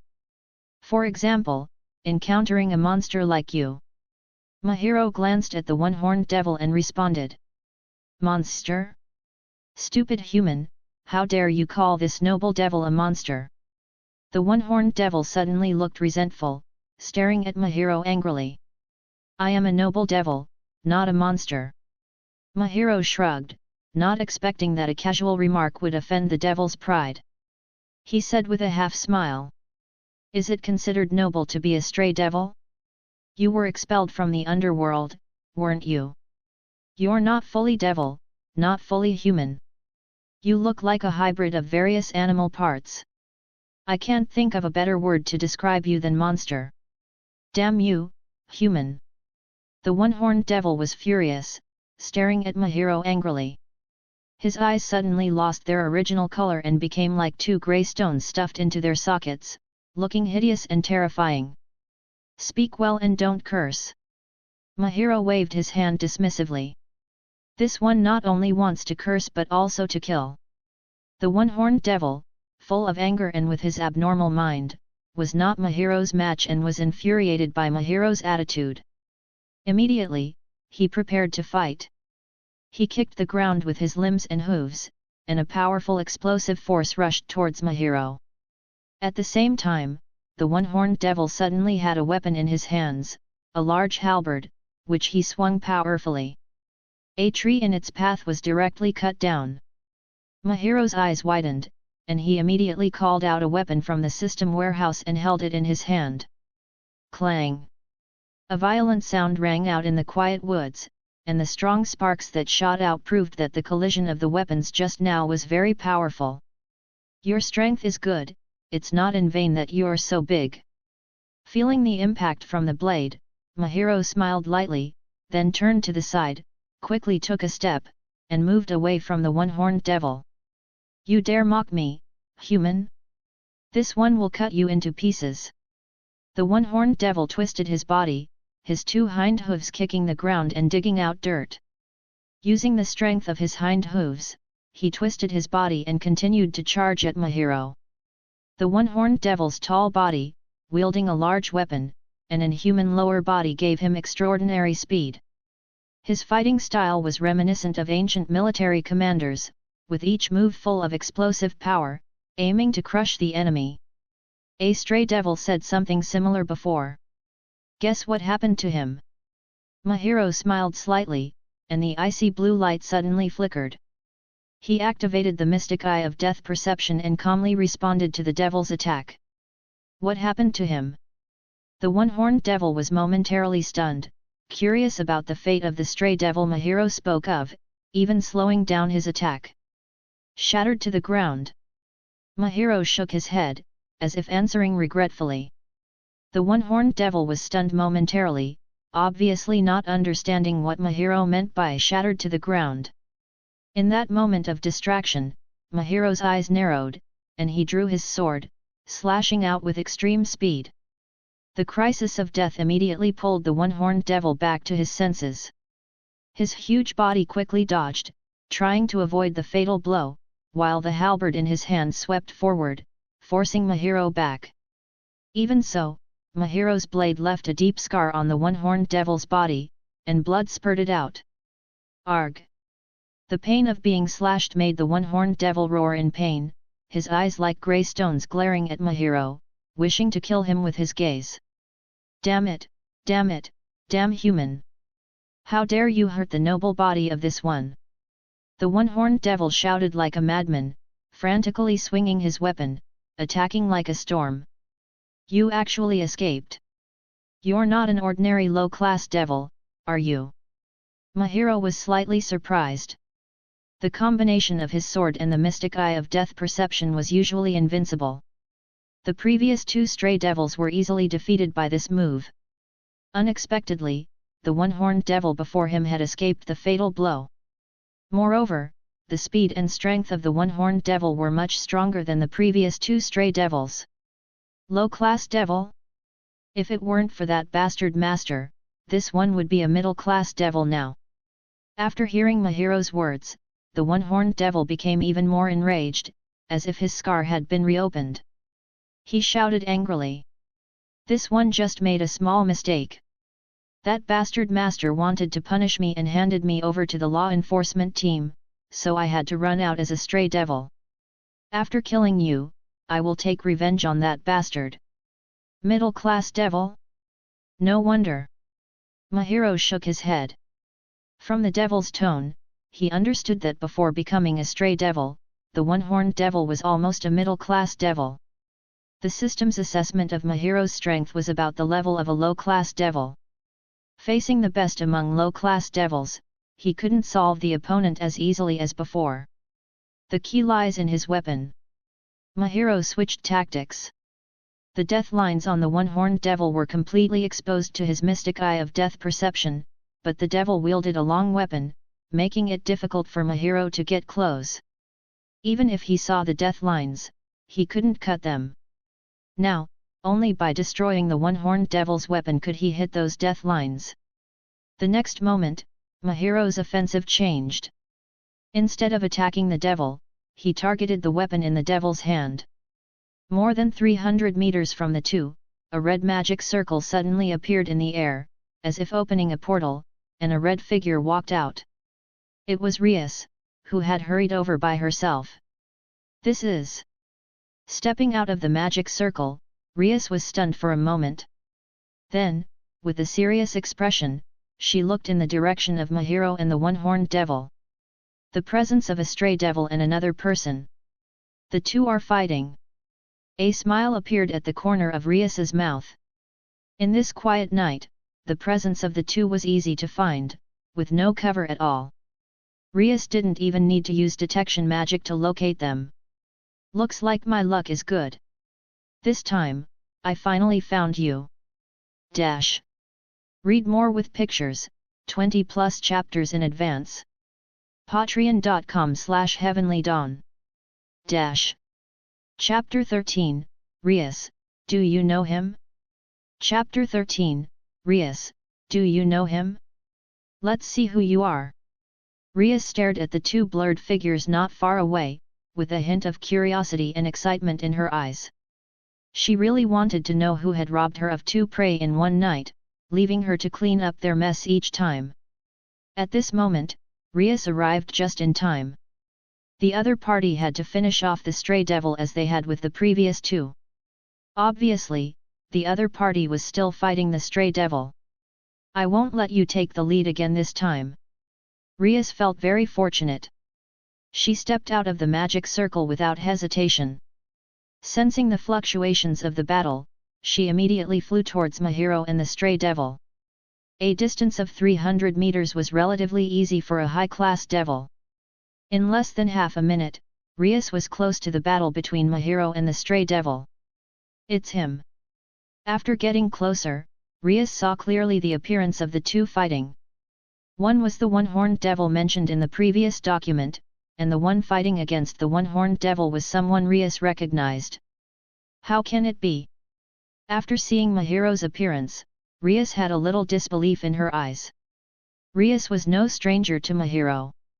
As long as her memory wasn't so bad that she forgot faces easily, she couldn't forget what Mihiro looked like. After all, this young man had only confessed to her not long ago and had been rejected by her. I remember, his name is Mihiro Toma. Rias whispered the name of Mihiro in a low voice. For Mihiro, Rias had a favorable impression. Of course, it wasn't the goodwill between men and women, but the appreciation as a senior. Because, among the boys rejected by Rias, only Mihiro was the most free and easy, and did not seem affected by the rejection. And that free and easy demeanor didn't look like a disguise, nor was it a forced smile, which was also very rare for a high school student. It's just a good feeling, but what's going on in this situation now? Is this the guy I've been competing with? What is happening here? The moment she saw Mihiro, the impulse in Rias's heart was completely replaced by disbelief, and she forgot her initial purpose of coming here. Watching the battle between Mihiro and the one-horned devil, Rias did not step forward to interrupt but chose to watch the battle quietly. Very sharp swordsmanship, and the timing is also very accurate. As a high-class devil, Rias was still underage, but she had a good eye and soon saw Mihiro's advantages in the battle. The more she watched Mihiro's battle, the more she was surprised by Mihiro's strength. The brilliance in Rias's eyes grew stronger, and her eagerness to compete with him was replaced by another idea. Especially the icy blue in his eyes that did not look like a normal person's, it was definitely a type of mystic eye. Rias's heart became more and more shocked.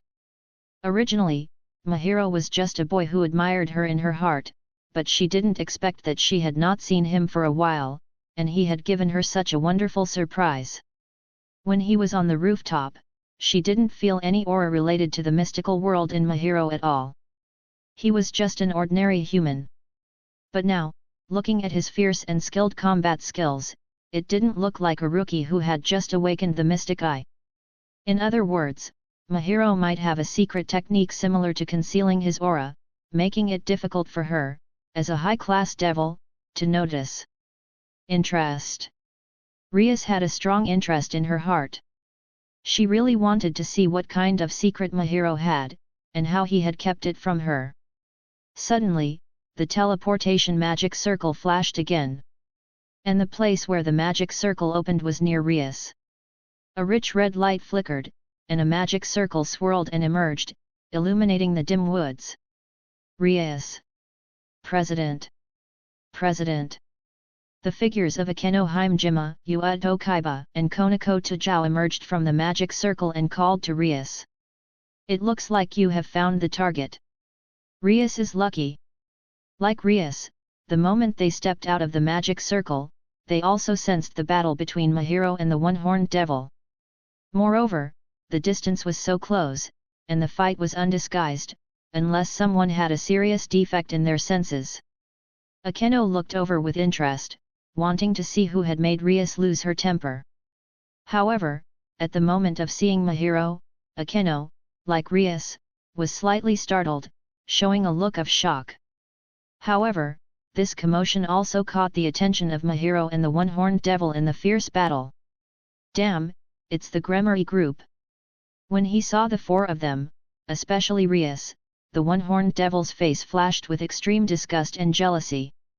The Gremory clan's signature was a nightmare for stray devils like them.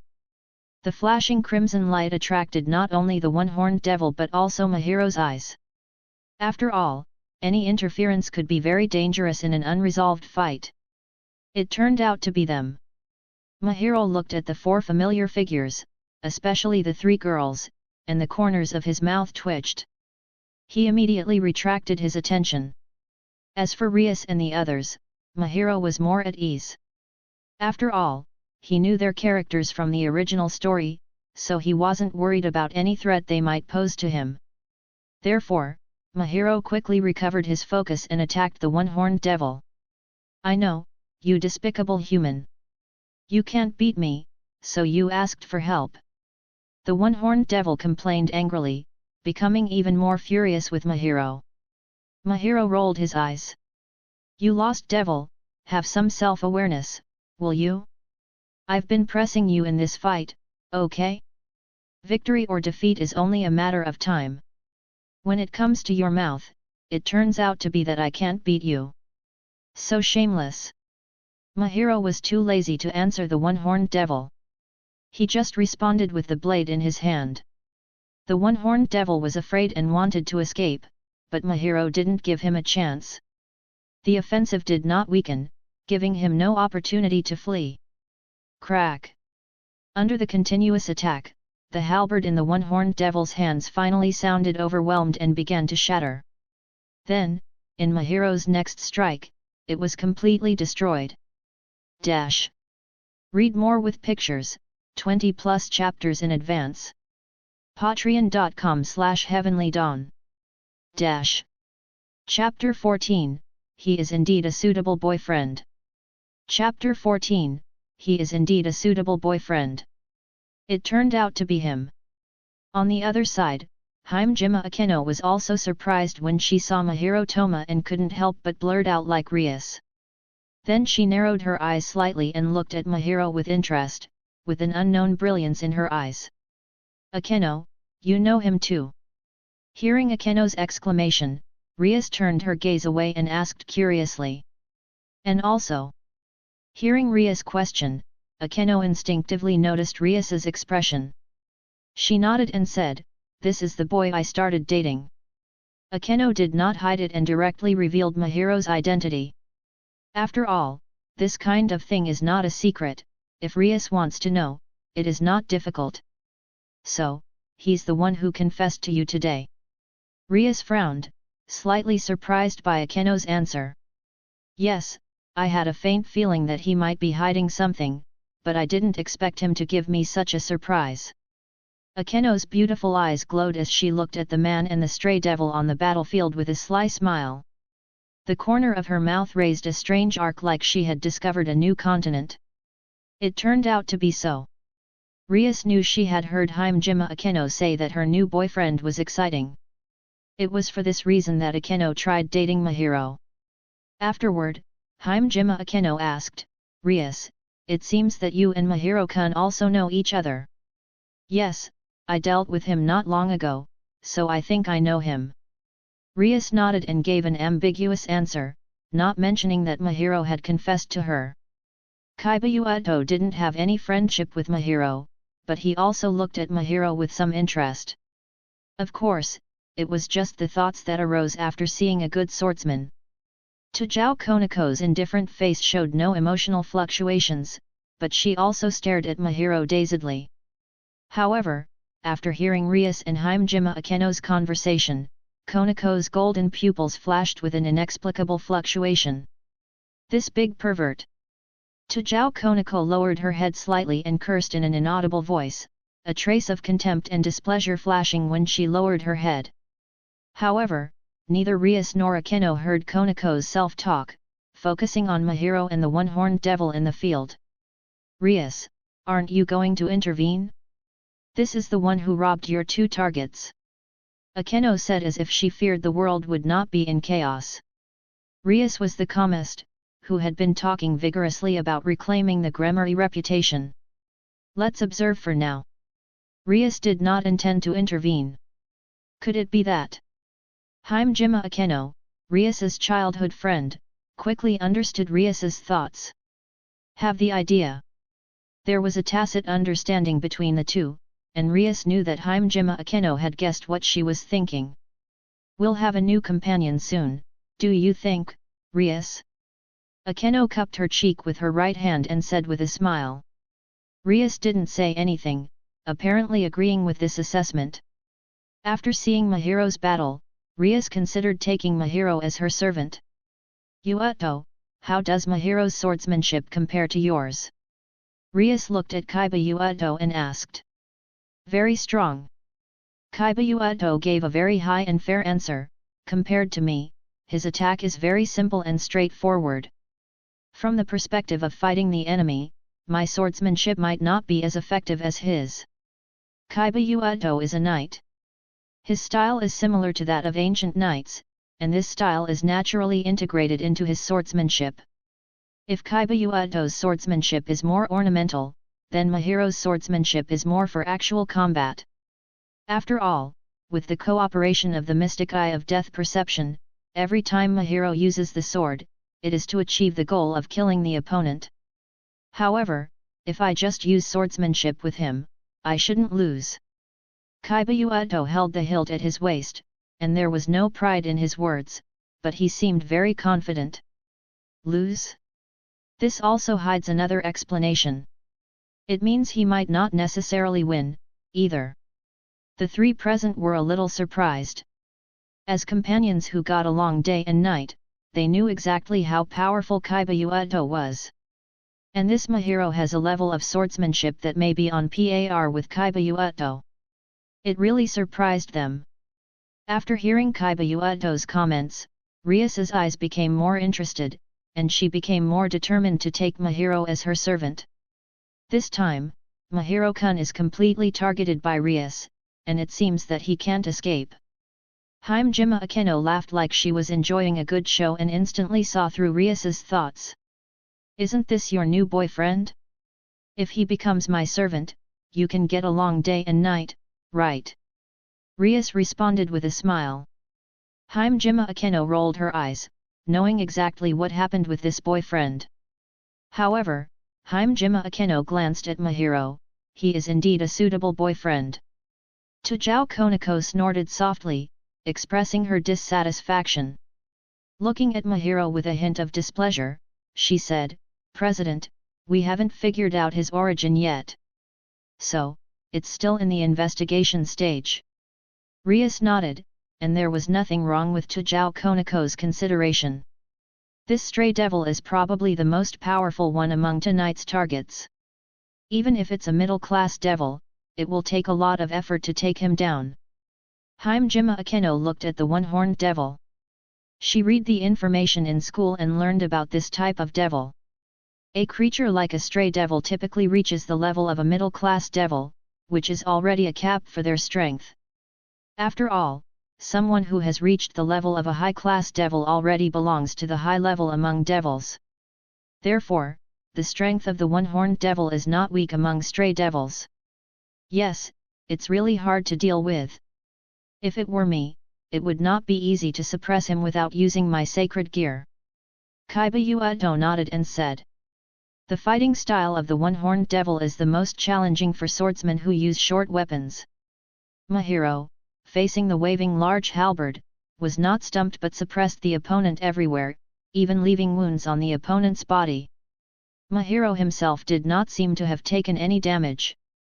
This makes Kaiba Uedo more optimistic about Mahiro.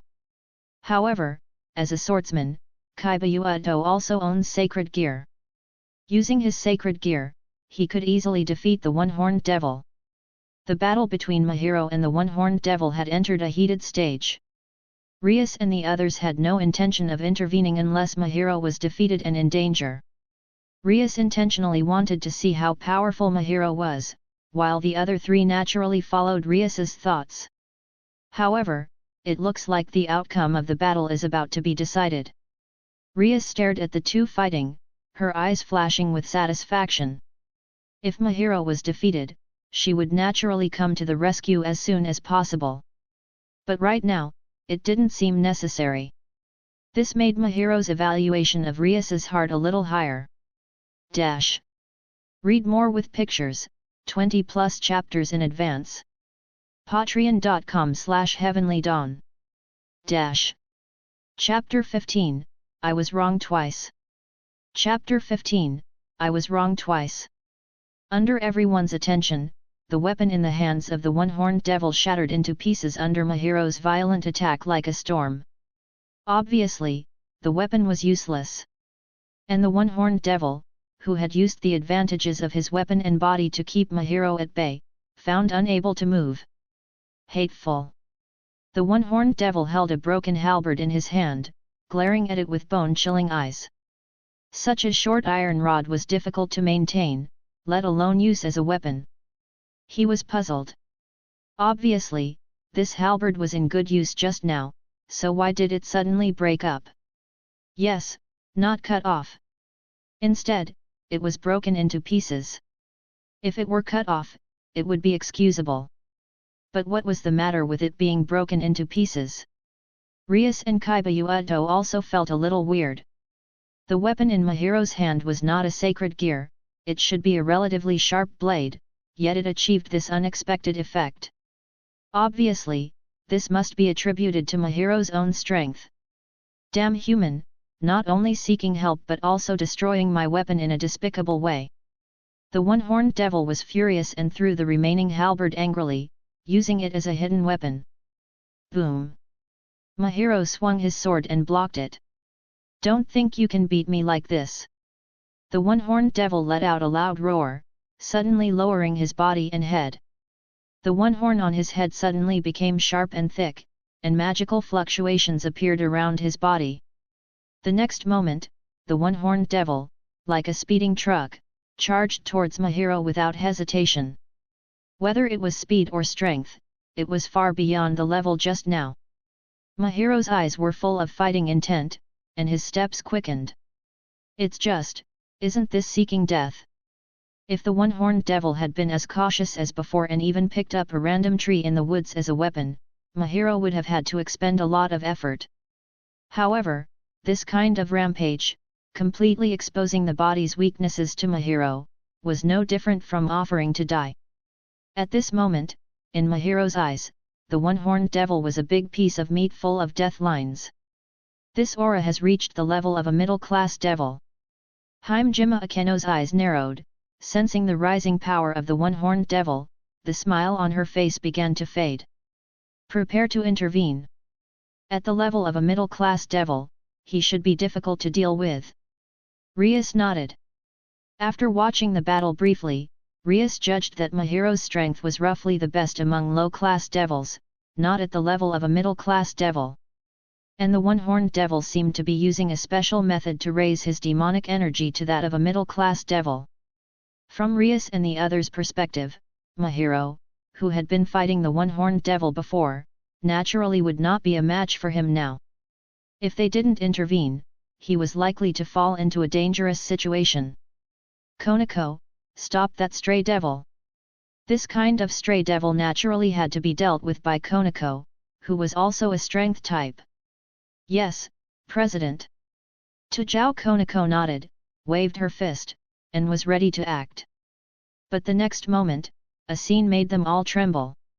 Facing the one-horned devil, whose strength suddenly rose to the level of a middle-class devil, Mahiro not only had no intention of escaping but recklessly went up to him. This reckless guy! Himejima Akeno made a rare complaint.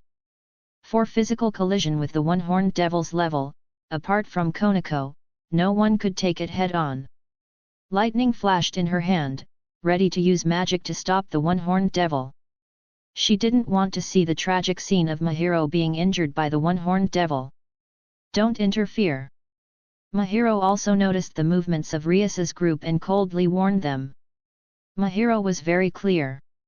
Let's not talk about Tujao Konako and Kaiba Rias and Himejima Akeno were true high-class devils. If these two acted, they would definitely be able to kill the one-horned devil before him. He had been running around all night, and his quest was about to be completed. How could he let them ruin it halfway? Hearing this, Rias was a bit dumbfounded. She was clearly trying to help him, but he warned her instead. He doesn't appreciate good intentions. Tujao Konako paused and said expressionlessly, with a trace of fluctuation in her voice, obviously displeased by Mahiro's words. President, let's wait until the winner is decided between them. As a swordsman, I can understand his mood. Kaiba Ueto's eyes were firm. In the face of a strong enemy, even if he fails, we must personally see it. If we help now, it will be a way of disrespecting the other party. If Mahiro knew that Kaiba Ueto had such a high opinion of him, he would be dumbfounded. He was not a knight, he didn't want others to steal his prey and cause his quest to fail. Okay. Rias nodded and agreed with Kaiba Ueto's approach. Although she didn't want to see Mahiro injured by the stray devil, since he had already refused, it was naturally not easy to intervene. And Kaiba Ueto's words made sense. However, the next moment, a scene that shocked all four of them appeared again. They saw Mahiro and the devil rushing towards each other, but at the moment of collision, Mahiro exerted force under his feet, jumped high, and slashed the opponent's head with his sword. Puff! The scene where Mahiro was knocked out did not appear. Instead, the one-horned devil was split in half from head to toe with a sword. This completely different result left Rias and the others stunned. Rias widened her eyes. How is that possible? Himejima Akeno lightly covered her small mouth, her eyes glowing with brilliance. He really does create surprises for us. That pervert is so strong. Konako couldn't help but blurt out in disbelief. What a sharp sword! Kaiba Ueto clenched the hilt of his sword with a fighting intent. I didn't expect I was wrong twice, he even hid his strength. Seeing the one-horned devil collapse, Rias shook her head involuntarily. The first time was when Mahiro confessed. Rias didn't notice that Mahiro had decent strength and thought he was just an ordinary person. The second time was just now. When the one-horned devil's strength suddenly increased, she originally thought Mahiro would fail, but the result was completely opposite. Mahiro not only was not defeated by the one-horned devil but ended the opponent's life with one strike. Read more with pictures, 20+ chapters in advance.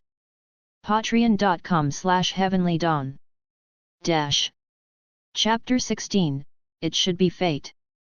Chapter 16, it should be fate. Ding, congratulations to the host, the test of strength has been completed, the rewards are being distributed, please check. The moment Mahiro killed the one-horned devil, a familiar sound from the system echoed in his mind. Get the primary magic source. Get the basic magic training card. Get 100 points. Get a chance to draw a lottery once. A series of prompts sounded again, and Mahiro's face lit up with a smile. The hard work of the night had finally paid off. Do you want to use the reward to activate the source of magic? Not for now.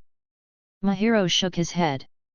With others present, it was obviously not the right time to use the reward. Activating the magic power source would change his aura, something he would deal with when he got home. After being rejected, the system fell silent and stopped asking questions. Taking a deep breath, Mahiro glanced at the corpse on the ground, then turned his gaze to Rias and her party. Rias looked at Mahiro with a complicated expression. Compared to their rooftop encounter, she was much more cautious this time. The young man who had broken her expectations twice now had her full attention. Hajime Akeno stood quietly beside Rias, her smile as calm and elegant as ever. Kaiba nodded at Mahiro with a friendly smile. Tajao Konako's golden eyes stared at Mahiro intensely, her emotions clear despite her usual stoic expression. Unhappy. Disdainful. Even Mahiro could feel the emotions Konako was expressing. It seemed she didn't like him. Mahiro shook his head helplessly. Seeing Rias, Hajime Akeno, and Tajao Konako, the joy of completing his quest and receiving rewards faded. Instead, Mahiro felt a headache coming on. Trouble. Mahiro wasn't stupid. From Konako's markedly different attitude compared to the previous day, he could tell something was off. This was a slip-up. Although Mahiro didn't think that confessing to the three of them could be hidden forever, he hoped it would come out later rather than sooner. He had hoped that Rias, Akeno, and Konako wouldn't talk about it among themselves, or at least not right away. But being exposed on the spot was still embarrassing. Before, Mahiro had held on to a bit of hope. Based on his knowledge of the original story and the characters of Rias, Akeno, and Konako, Mahiro naively believed that even if his confessions were known, they wouldn't be a major topic of conversation among them. Even if they knew, it should have remained an ambiguous situation for a while. Then, even if it was revealed, it wouldn't be as embarrassing as it was now. After all, Mahiro was still an adolescent male high school student. Liking cute classmates and yearning for gentle seniors was normal. Right? But now? Mahiro sighed, feeling a bit helpless. He had chosen to hunt the stray devil to temporarily avoid contact with Rias and the others. Yet, here they were. Should it be called fate? He could turn around and walk away to avoid embarrassment. But, the monk can't always run away from their temple, right? As long as Mahiro intended to stay at Kyoha Academy, he would inevitably deal with Rias and the others in the future. Wait. Why was he nervous?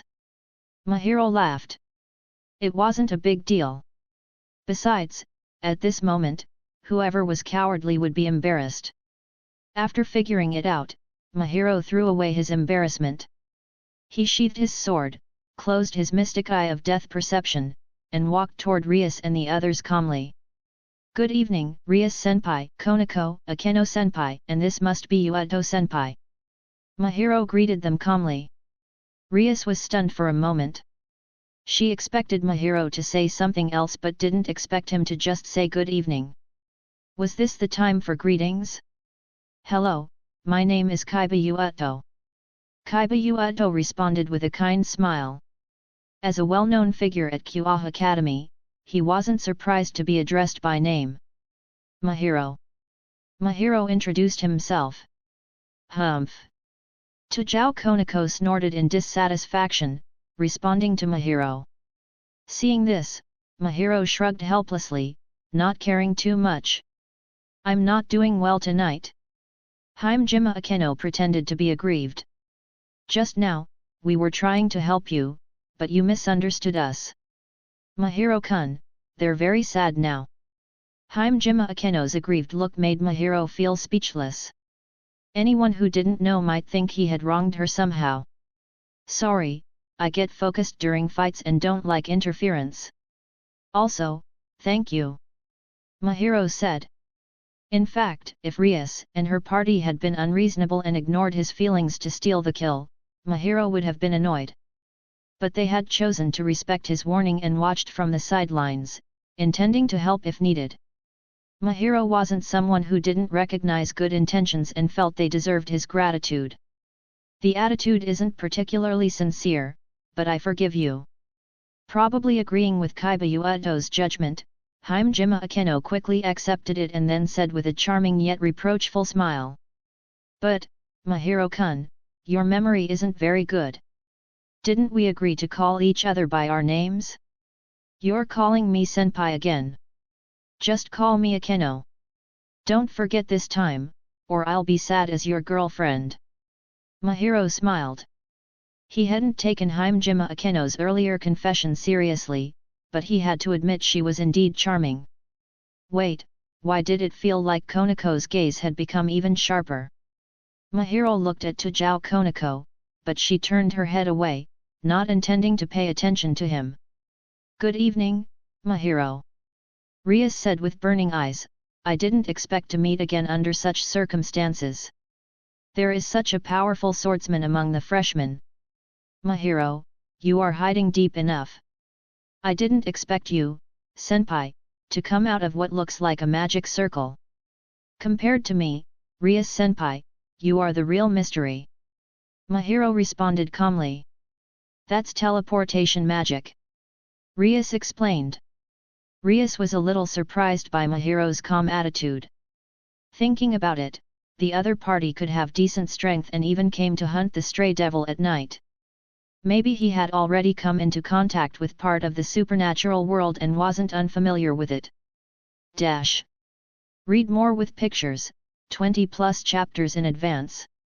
Patreon.com/heavenlydawn. Chapter 17, Rias, can you come to the club room? Chapter 17, Rias, can you come to the club room? Teleportation magic? That sounds impressive. Hearing Rias' answer, Mahiro pretended to be thoughtful and then asked, there are rumors in the school that Rias senpai is a noble from a European country, and Europe has various magic legends. Rias senpai, are you really from a magician family like in those stories?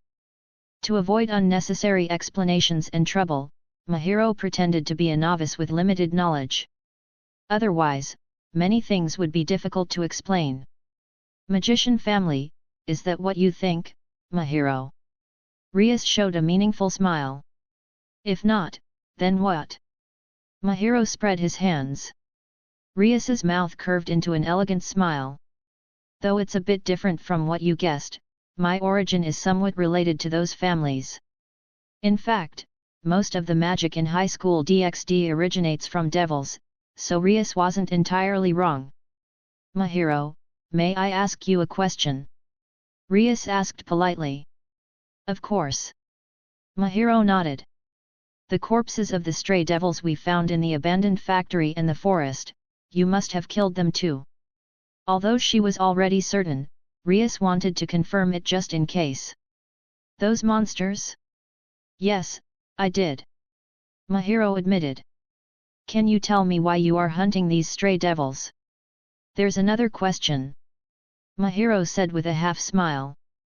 Boys who ask too many questions aren't very likable. Rias joked. Mahiro glanced at Rias and smiled. So, if I act more openly, will I have a chance to win your heart, senpai? Rias gave Hajime Akeno a playful look. Your real girlfriend is here. Hajime Akeno narrowed her eyes and said generously, I don't mind. If it's Rias, I'll agree. Mahiro didn't want to worry about this issue and instead asked, Stray devils, is that what you call those monsters?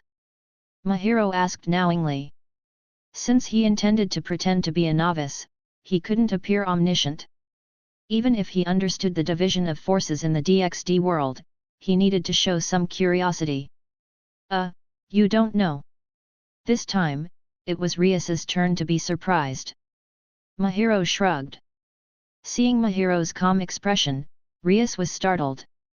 Does he really not know? Mahiro, since you don't know this, how did you think to hunt the stray devils? Hajime Akeno voiced Rias's doubt. It could be bad luck to encounter one, but killing 3 in one night was definitely not accidental. If it's because of interest, would you believe it? Mahiro said jokingly. Do you think we would believe that? Rias stared at Mahiro. Mahiro, you may not know, but these stray devils you hunted today were actually our targets. Hajime Akeno explained, we didn't expect you to take the lead, leaving us to clean up the mess. Rias was a bit upset and even planned to confront you. Shut up. Rias glared at Hajime Akeno. Hajime Akeno wasn't intimidated but said with a smile, just telling the truth, Rias, no need to hide it. Rias didn't speak, tacitly agreeing with Hajime Akeno's words. Mahiro, do you know about devils? Rias patiently began to explain. The devils in myths and legends are often seen as disasters for the world. Of course Mahiro knew, but he held back the urge to roll his eyes. Aren't you all devils? Right. Rias nodded, but compared to the legends, most devils aren't so scary. They have their own order, abide by rules, and can't do anything they want.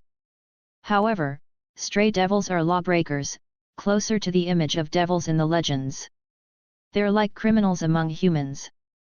Hajime Akeno added. So, I just punished the wicked and eliminated evil. Mahiro said with a smile. Rias shook her head. Actually, this is very dangerous. An enemy of monsters. Not just that. Rias sighed and continued, Akeno mentioned that our targets were the stray devils you hunted. To be precise, Kyoto Town is my territory under my jurisdiction, and dealing with stray devils here is my responsibility. What you did tonight was taking my prey, which can be seen as a provocation. Luckily, you met us. Otherwise, the territory's owner might treat you as an enemy. Really? Mahiro smiled nonchalantly. If it wasn't so coincidental, who knows what the situation would be if we hadn't met. However, Rias-senpai, it seems like you're not managing your territory well. Otherwise, I wouldn't be able to take the prey. Mahiro said casually. Rias didn't expect to be questioned and fell into an awkward situation. Because Mahiro was right, hitting her weak spot. Didn't Akeno just ask why I was hunting stray devils? Mahiro smiled and began to explain. I saw some information online and wanted to see my strength. Naturally, the system's existence couldn't be revealed, but there was no need to hide some things. Mahiro's words seemed true enough. Online. Rias looked surprised. Isn't there a lot of news about missing people recently? People are discussing it online, so I searched for some suspicious locations. I didn't expect to actually encounter these monsters. Hajime Akeno opened her mouth in surprise. Isn't that too bold? Even Tajao Konako and Kaiba Uedo felt the same. Ordinary people wouldn't feel lucky encountering a monster like a stray devil. And Mahiro did it 3 times. It seemed abnormal, even Konako and Kaiba didn't meet so many stray devils in one night. Nowadays, the internet is very developed, and information circulates quickly. Moreover, demonic activities in the human world are also active today, so ambiguous information can indeed be found online. However, relying on uncertain information alone. It's not just daring, it's reckless. It's so bold of you. Mahiro joked, these monsters look terrible, but their strength is within my range. Besides, this is the city I'll live in for the next 3 years of high school. I don't want the whole city in a state of panic. Dealing with these monsters makes it more stable. I didn't expect Mahiro-kun to think like that. Hajime Akeno's eyes sparkled. Too arrogant. Tajao Konako muttered. Mahiro smiled unconvincingly. His seemingly reckless behavior was calculated. The system determined his strength around a low-class devil, and with his knowledge of the plot, he had a general understanding of the strength range of stray devils, which was similar to his own. Therefore, if the difference in strength wasn't too big, even if Mahiro was defeated, he could retreat safely. With this consideration, Mahiro took the risk of hunting stray devils as his mission target. Rias and the others didn't know this, so Mahiro's behavior seemed reckless in their eyes. My mistake. Rias sighed and apologized. She neglected the security in her territory while selecting suitable family members, so she had an unshirkable responsibility. By the way, I have heard Konako call Mahiro a big pervert. Hajime Akeno said lightly, smiling as she changed the subject to relieve Rias from the awkward situation. Is there something between you two? Tajao Konako was stunned. She didn't expect the topic to shift and immediately denied it. No. Some unpleasant experience. Mahiro admitted frankly. Oh, it looks really tricky. Hajime Akeno covered her mouth, glancing between the two as if discovering a new world. Tajao Konako glared at Mahiro fiercely. The time is almost up, Mahiro. Though I'd like to explain more about our world, we still have tasks to complete. Rias remembered the tasks they still had tonight, suppressing her desire to continue talking with Mahiro. Mahiro-kun, we're going to continue hunting stray devils. Do you want to join us? I'd like to spend more time with you. I'm not going. I've used up too much energy tonight and want to rest. Mahiro shook his head, refusing Hajime Akeno's invitation. His task was completed, so he didn't need to continue running around. Hajime Akeno said disappointedly, oh, what a pity. All right. Rias nodded understandingly. Hunting 3 stray devils alone in one night was indeed exhausting. By the way, Mahiro, how much do you know about yourself, about us, and about the world of mythical creatures? As the magic circle lit up, Rias asked. Not much, just a state of ignorance. A lot of it is based on information online. Today was the first time I saw a legendary creature like a stray devil. Mahiro's words were true. It was his first time seeing a stray devil in reality. I see. Rias was thoughtful. If you have time, can you come to the Occult Research Club tomorrow? I can give you more detailed answers. Rias invited. Tomorrow, sure.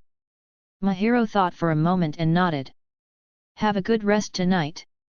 See you tomorrow, Mahiro-kun. Hajime Akeno waved playfully. Kaibayuto also politely said goodbye, while Tajao Konako continued to ignore him. Seeing Rias and the others stepping onto the magic circle, Mahiro also left, heading home to rest. Read more with pictures, 20+ chapters in advance. Patreon.com/heavenlydawn. Chapter 18, Another Mystic Eye? Chapter 18, Another Mystic Eye? Rias, what do you think? How much truth is there in his words? Hajime Akeno asked with a smile as she stepped out of the magic circle. About half, Rias replied. She couldn't fully trust someone she'd only just met, so she remained skeptical about Mahiro Toma. Tonight, the Mahiro I saw was almost completely different from the one I've seen before, Akeno remarked. Maybe the Mahiro we saw tonight is his true self, Rias suggested. Mahiro, who had previously confessed to her, had seemed awkward and shy, but tonight he was confident and composed. He didn't panic in front of the seniors and even teased them. If his appearance and aura hadn't been the same, she might have thought he was a different person. Most notable was his impressive swordsmanship, his unknown magic eye, and his calm demeanor in the face of crisis and blood. These qualities caught Rias and the others' attention. Rias nodded in agreement.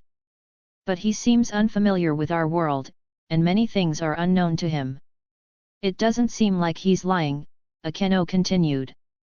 This was because Mahiro's understanding of the supernatural world came from the anime, so he couldn't possibly know all the details. Rias chuckled, "Isn't that better? It's kind of cute when he's so ignorant." With a little bit of deception. No, with some persuasion, she might be able to recruit him into her family. "President, are you serious about making Mahiro a new servant?"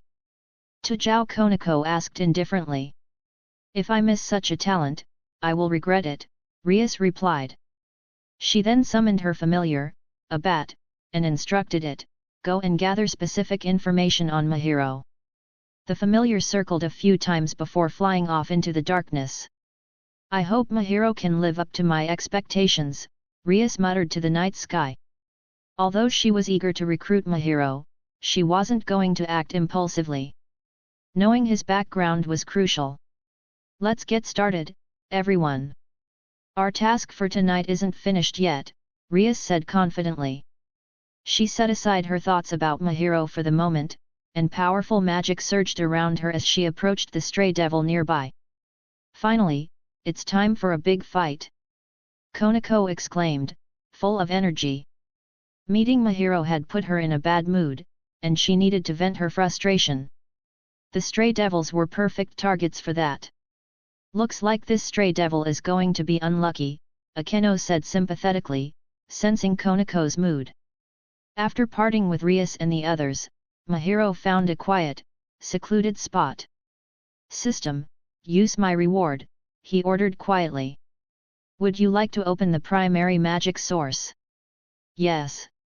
As usual, Mahiro used his first reward. He felt a strange energy flow through his body, which didn't harm him and actually felt quite good. "Is this magic?" Mahiro invoked the magic in his body and gathered it in his palm, where a soft light slowly formed. Then, he threw the light out. Boom! The magic bullet collided with the ground, creating a small hand-sized pit. "Ordinary," Mahiro said, shaking his head, unsatisfied. This level of attack couldn't do much damage, even to a low-class devil.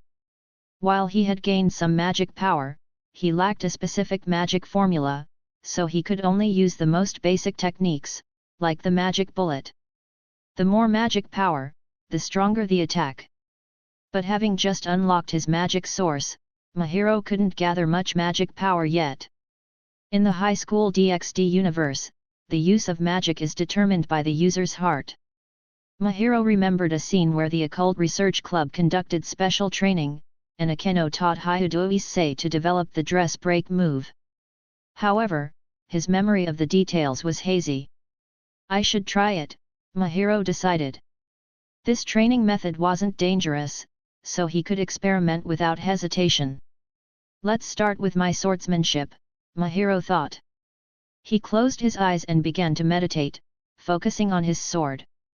For a moment, images of sword energy and sword light from martial arts novels flashed in his mind. Mahiro channeled his magic into the sword, causing it to glow faintly. He then slashed at the air, drawing a semicircle. A bright sword light shot out, cutting down all the surrounding trees. Without relying on the mystic eye of death perception, Mahiro was impressed with the damage his sword light caused. "It's not bad, it's getting there," he thought, satisfied. He was confident that he could now defeat the one-horned devil without using the mystic eye of death perception. "There are 2 more rewards," Mahiro said. He then used the basic magic training card, and information on training and improving magic appeared in his mind. This reward was quite important. After practicing for a while, he found that his magic didn't improve significantly, so he set it aside for now. Next is the main reward. The lottery was the most thrilling part because it offered many valuable items that could be transformative. "Will you consume a lottery chance?"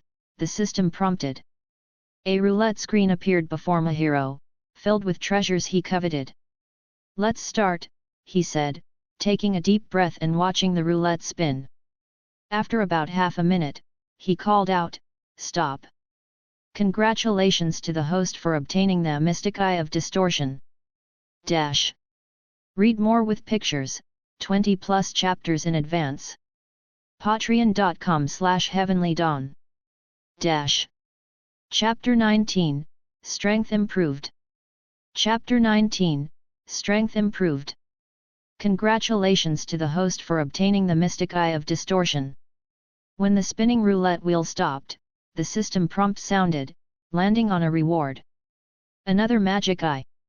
Mahiro remarked, a strange look in his eyes. Previously, he had obtained the Mystic Eye of Death Perception, and now he had the Mystic Eye of Distortion. Both were special magic eyes. He wondered if he would draw another magic eye next time. Mahiro shook his head with a laugh. He had some understanding of the Mystic Eye of Distortion. Recalling his memory, he knew it was from an anime called The Legend of the Legendary Heroes. Although it didn't have many scenes, its performance was brilliant. The holder of the Mystic Eye of Distortion had once completely destroyed a fully armed magic army with its special ability. If he remembered correctly, it could devour mana and nullify magic. Mahiro focused on his prize, the Mystic Eye of Distortion. Item: Mystic Eye of Distortion, Lino Dewey, System Adaptation Light. Grade: B. Effect: the item enhances the host's physical fitness, can devour magic power through contact, and convert the absorbed energy to heal the body or explosively improve physical fitness. Source: The Legend of the Legendary Heroes. Note: with the host's current strength, it can absorb and transform the strongest blow of an ultimate class devil at most. Please don't provoke creatures above this level. Has the system modified it again?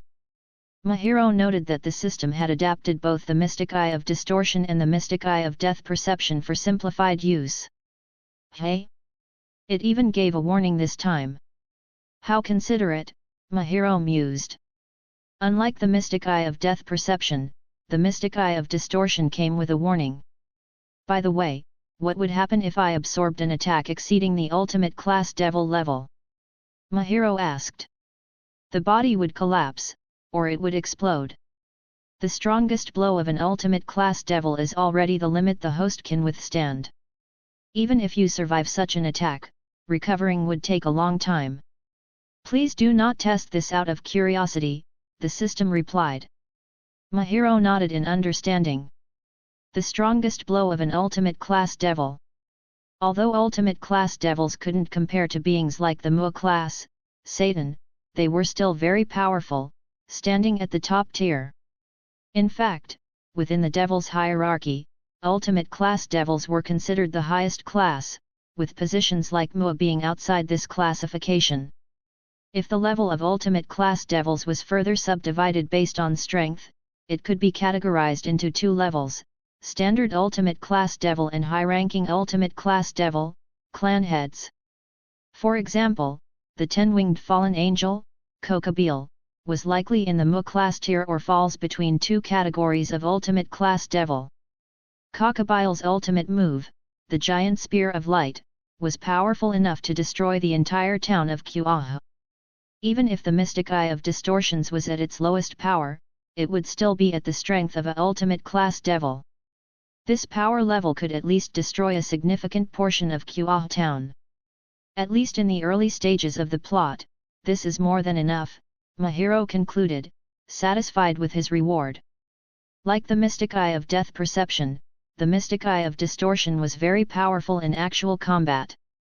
Even in a world filled with mythical creatures and magic, the practicality of the Mystic Eye of Distortion was not much less than the Mystic Eye of Death Perception. This was evident from the system's ratings. The Mystic Eye of Death Perception had an A rating, while the Mystic Eye of Distortion had a B rating. If I could get Alpha Stigma, that would be amazing, Mahiro thought. The Alpha Stigma, also from the Legend of the Legendary Heroes, had the special ability to copy magic. It could replicate the opponent's magic completely, even if the original casting was incomplete or interrupted. The Mystic Eye of Distortion could absorb magic power and heal and enhance the body, nullifying most magic. Combined with the Mystic Eye of Death Perception in melee combat, Mahiro would be a formidable opponent for any being. Taking back his thoughts, Mahiro opened the character panel to check his stats. Host: Mahiro Toma. Race: Human. Rating: 3 stars. Strength assessment, comprehensive strength can reach the level of a middle-class devil.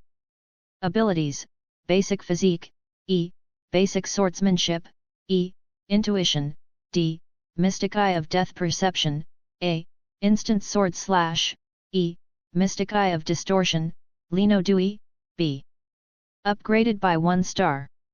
Mahiro noted that his rating had increased, and a new skill, mystic eye of distortion, had been added. He was confident that he could fight even against a high-class devil like Rias with the mystic eye of distortion. If he could get close to her, he could defeat her. However, if Rias flew to the sky, he wouldn't be able to reach her. Temporary improvement levels don't count. Mahiro guessed the system's rules. Although the mystic eye of distortion could absorb and transform magic power, the improvement was temporary and only usable in battle. Mahiro closed his eyes and then opened them abruptly. A red cross composed of twisted runes appeared in his eyes, looking strange and mysterious. My physical abilities have improved significantly, Mahiro observed. He dashed forward sharply, creating a gust of wind. My speed and strength have greatly improved, he concluded after testing the mystic eye of distortion's abilities. Time to go back, he decided. Having obtained and practiced his system rewards, there was no need for him to stay outside any longer. The next day, at Kyoha Academy, inside the Occult Research Club's room in the old school building. Rias-sama, this is all the information you asked me to gather about Mahiro, a woman said, emerging from the magic circle and handing Rias a stack of documents. Thank you for your hard work, Rias said, taking the information. Then, Rias-sama, I'll take my leave, the woman said, bowing slightly before stepping onto the red magic circle and disappearing. After the familiar left, Rias picked up the documents about Mahiro and slowly flipped through them. As she read, a smile slowly emerged on her face. Read more with pictures, 20+ chapters in advance. Patreon.com/heavenlydawn. Chapter 20, Konako, actually Mahiro confessed to me on the same day. Chapter 20, Konako, actually Mahiro confessed to me on the same day. It seems the information about Mahiro satisfied Rias very much. In the Occult Research Club, Akeno made a pot of tea, placed it next to Rias, and poured a cup for her. Hajime Akeno noticed Rias's smile, apparently influenced by the information the familiar had handed her. Well, there's nothing wrong with the background. Rias put down the information, took a cup of tea, and sipped gracefully, narrowing her eyes slightly. She praised, Akeno, your tea-making skills have improved recently. Really? Hajime Akeno cupped her cheek with her right hand and smiled, after all, as a senpai, if I don't have any good skills, the president will abandon me. Rias said angrily, okay, even if I abandon you, you still have many fans at school who want to love you. But you're more popular than I am, Rias, Hajime Akeno replied with a smile. The two often joked like this, but it was just friendly banter between them. Rias, how is Mahiro's situation? Putting away her smile, Hajime Akeno focused on Mahiro, as that was their main concern these past 2 days. There's not much of a problem with his background and origins. Rias put down the teacup, and her eyes fell on the document about Mahiro again. Just 2 odd things. Rias said, pushing the information to Hajime Akeno, take a look at yourself. Hajime Akeno nodded. Her browsing speed was much faster than Rias's. She skimmed through the irrelevant information and focused on the important parts. Soon, Hajime Akeno put down the material. There doesn't seem to be anything wrong with it. Hajime Akeno said curiously. It's really normal. If he were just an ordinary person, there would be no problem, but it's not typical for a human to easily kill a stray devil, Rias said. The document recorded Mahiro's experiences before coming to Kyoha Academy. While it didn't cover everything, it detailed most of his life. According to the data, Mahiro was an excellent teenager, better than most of his peers. Is it a question about his strength? Yes. Rias nodded. What concerned Rias most was Mahiro's sharp swordsmanship, which had impressed Kaibayuto. In Rias's understanding, the strength of humans, devils, and even her nobility grows gradually over time. For example, Kaibayuto had worked hard to learn swordsmanship. However, there was no clear record of Mahiro's superb swordsmanship, which appeared overnight. Rias's thinking was logical but didn't apply to Mahiro's unique situation. He had a system that gave him extraordinary abilities, making direct comparisons impossible. Although Mahiro once learned kendo, the dojo he attended was for ordinary people's fitness. It couldn't possibly produce someone with Mahiro's skill level from last night, Rias pondered.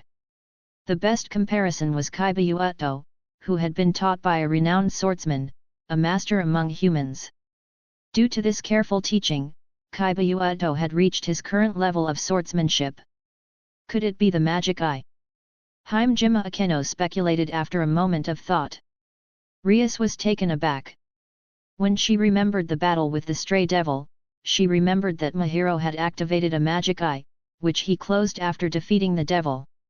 Remember that Mahiro said yesterday that he sought out the stray devil to test his strength. Rias nodded, he did say that. Himejima Akeno continued, the information we found didn't mention when Mahiro awakened his magic eye, nor do we know its exact abilities. You mean to say? Rias frowned, contemplating. Maybe he awakened his magic eye recently and only mastered its power yesterday. The sudden improvement in his swordsmanship might be related to the magic eye's awakening. Himejima Akeno shared her speculation. There is indeed a possibility. Rias agreed. Magic eyes were rarer than sacred gears and possessed strange abilities. If Mahiro's extraordinary strength came from awakening a magic eye, it would explain his sudden skill. During the investigation, there was no evidence of Mahiro's contact with anyone from the world of mythical creatures. This suggested that he might have been learning and advancing independently after awakening his magic eye. If so, this potential was enough to interest Rias. Rias, then what's the second odd thing? Himejima Akeno asked with a smile. Mahiro was originally from somewhere other than Kyoto town. His grades in his former city were good enough to attend the best high school there. Yet, he chose to move away from the city he'd lived in for years and enrolled in the unfamiliar Kyoto Academy, which strikes me as odd. Himejima Akeno suddenly covered her mouth and chuckled, if that's the case, maybe Konako-chan can answer you.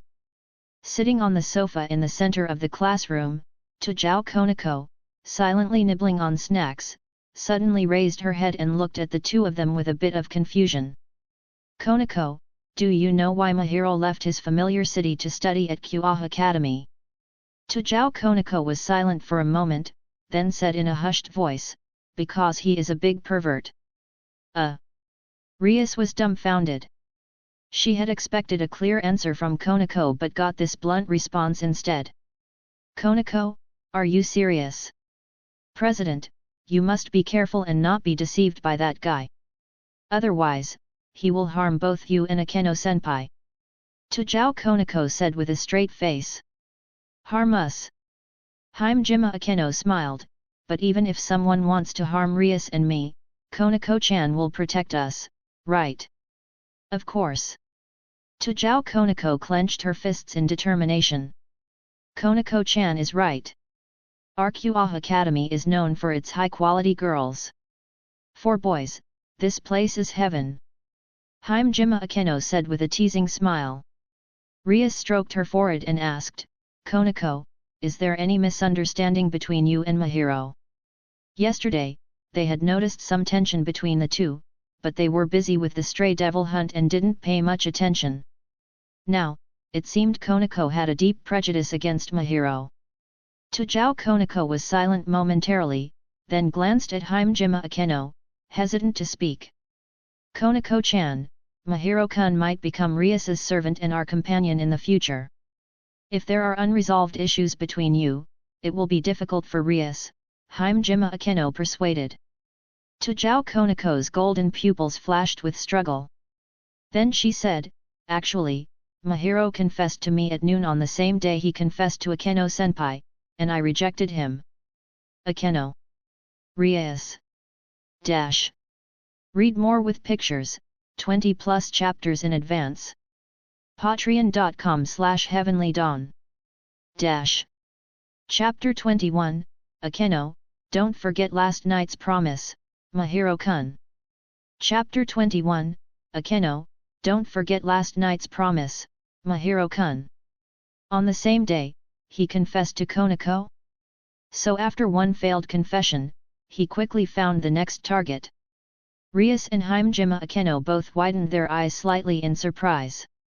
No wonder Konako had been so cold after meeting Mahiro. That's why. Rias held her forehead, looking speechless. After thinking about it, Rias decided to share her own experience.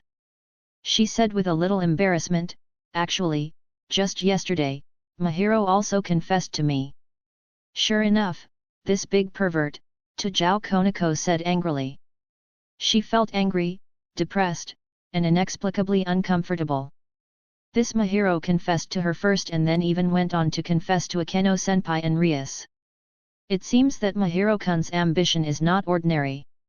He wants to charm all the girls in our occult research club, Himejima Akeno joked. If he dares to do this, I will definitely beat him up, Tajao Konako said firmly. So, Mahiro's character is a bit flawed, Rias sighed, using a very conservative statement. Fortunately, this is a harem story, and the common sense of devils differs from that of humans. If this behavior were exposed in the real world, Mahiro might face severe social consequences. Actually, it's not a big flaw. Isn't this a normal thought for a boy of this age? Himejima Akeno explained with a smile. It would be strange if he had no interest in cute girls at this age. Rias, don't deny our charm. Akeno, wouldn't you be angry if this were your real boyfriend? Rias said jokingly. I don't mind. It's better to keep it within our group than to let others have him, Himejima Akeno said generously. However, Mahiro is too good at disguising. Rias was still a little worried, so she hadn't decided. Himejima Akeno explained with a smile, after all, he is a boy in adolescence, and this is one of his talents. Akeno, are you protecting your little boyfriend? Rias laughed. Well, I agreed to his confession, so I have to fulfill my responsibilities as a girlfriend, Himejima Akeno said insincerely. Then, she got serious, and this is also to safeguard the president's interests. There's no need to miss an excellent candidate because of minor shortcomings. Soon, the president will be an adult, and we have only a few chess pieces. Compared to other high-class devils, this is a disadvantage. If we participate in the rating game, it will be very disadvantageous. That's right. Rias nodded helplessly, but when she heard the word adult, an imperceptible loneliness flashed in her eyes. She quickly resumed her smile. However, we should also consider Konako's feelings. President, it doesn't matter what I think. If Mahiro dares to mess around, I will educate him with my fists and correct his twisted character. Konako thought her idea was quite good and nodded vigorously. Rias, look, Konako has no objections either. Himejima Akeno smiled, then looked at Tajao Konako as if she could read her mind. Actually, Konako-chan wants Mahiro to join us, right? Tajao Konako's eyes fluttered, and then she denied it. I'm not, I don't. I just hope the president can find a suitable servant to help herself. After speaking, Tajao Konako stopped talking, bowed her head slightly as if she were guilty, and ate snacks silently. Era. Konako's reaction made Himejima Akeno cover her mouth and chuckle. Rias laughed, too, as Konako looked like a troubled child. However, this indicated that Konako wouldn't strongly object to Mahiro. Even if Rias insisted, Konako would accept it. But Rias treated her servants as family, so she considered their feelings. The suspicion about Mahiro was due to Rias's caution. Although she admired Mahiro and hoped he could become her servant, she also wanted to ensure he had good character. Like Issei Hyudo in the original story, Rias had identified the sacred gear in his body early on. However, she waited to send an invitation but sent Konako to monitor him. Besides protecting him, she wanted to observe his character to see if he was worth using a chess piece to be reincarnated as the devil. If it weren't for the intervention of fallen angel Rainare, Hyudo Issei's reincarnation into a devil might have been delayed for a long time. In that case, let's invite Mahiro. Rias made up her mind, and her eyes fell on the information on the table. Rias had no doubts about the information gathered on Mahiro. Even a powerful clan in the human world could easily gather detailed information on someone using their resources. Rias not only had an elder brother who was one of 4 Satans but was also the heir of a duke's clan. Her status among devils was matched by only a few. The resources at her disposal were vast. Compared to humans, the underworld's intelligence system was more powerful and could investigate more unknown information. Therefore, Rias didn't fully trust Mahiro, but she trusted the data. She believed in the authenticity of the information gathered by the underworld intelligence system. At this time, it should be about time for class to end.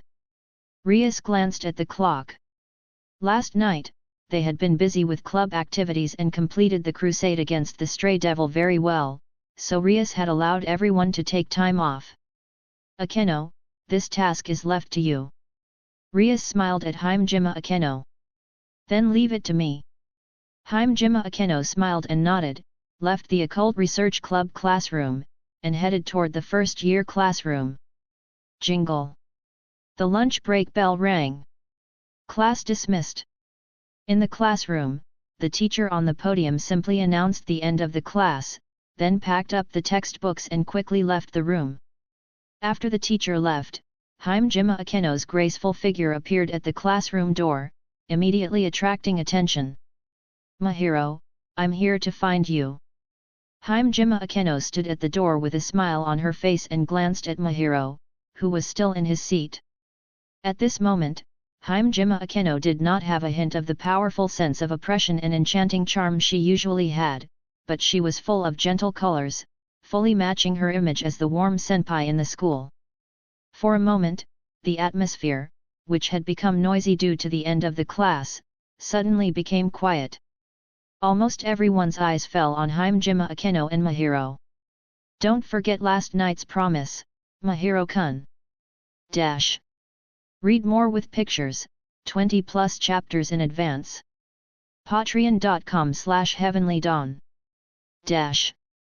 Chapter 22, Because We Are Devils. Chapter 22, Because We Are Devils. You haven't forgotten the agreement from last night, Mahiro-kun, Himejima Akeno said with a gentle smile, her words causing an uproar in the classroom. Everyone held their breath and focused on the two of them. Hearing this, Mahiro rolled his eyes, looked at Himejima Akeno, and said, "Of course I didn't forget. I was going to find you, but you came here unexpectedly. Looks like Mahiro-kun also cares about last night's promise. I'm very happy to see you taking it to heart," Akeno said with a light smile, her face lighting up with a sweet expression. Mahiro was speechless.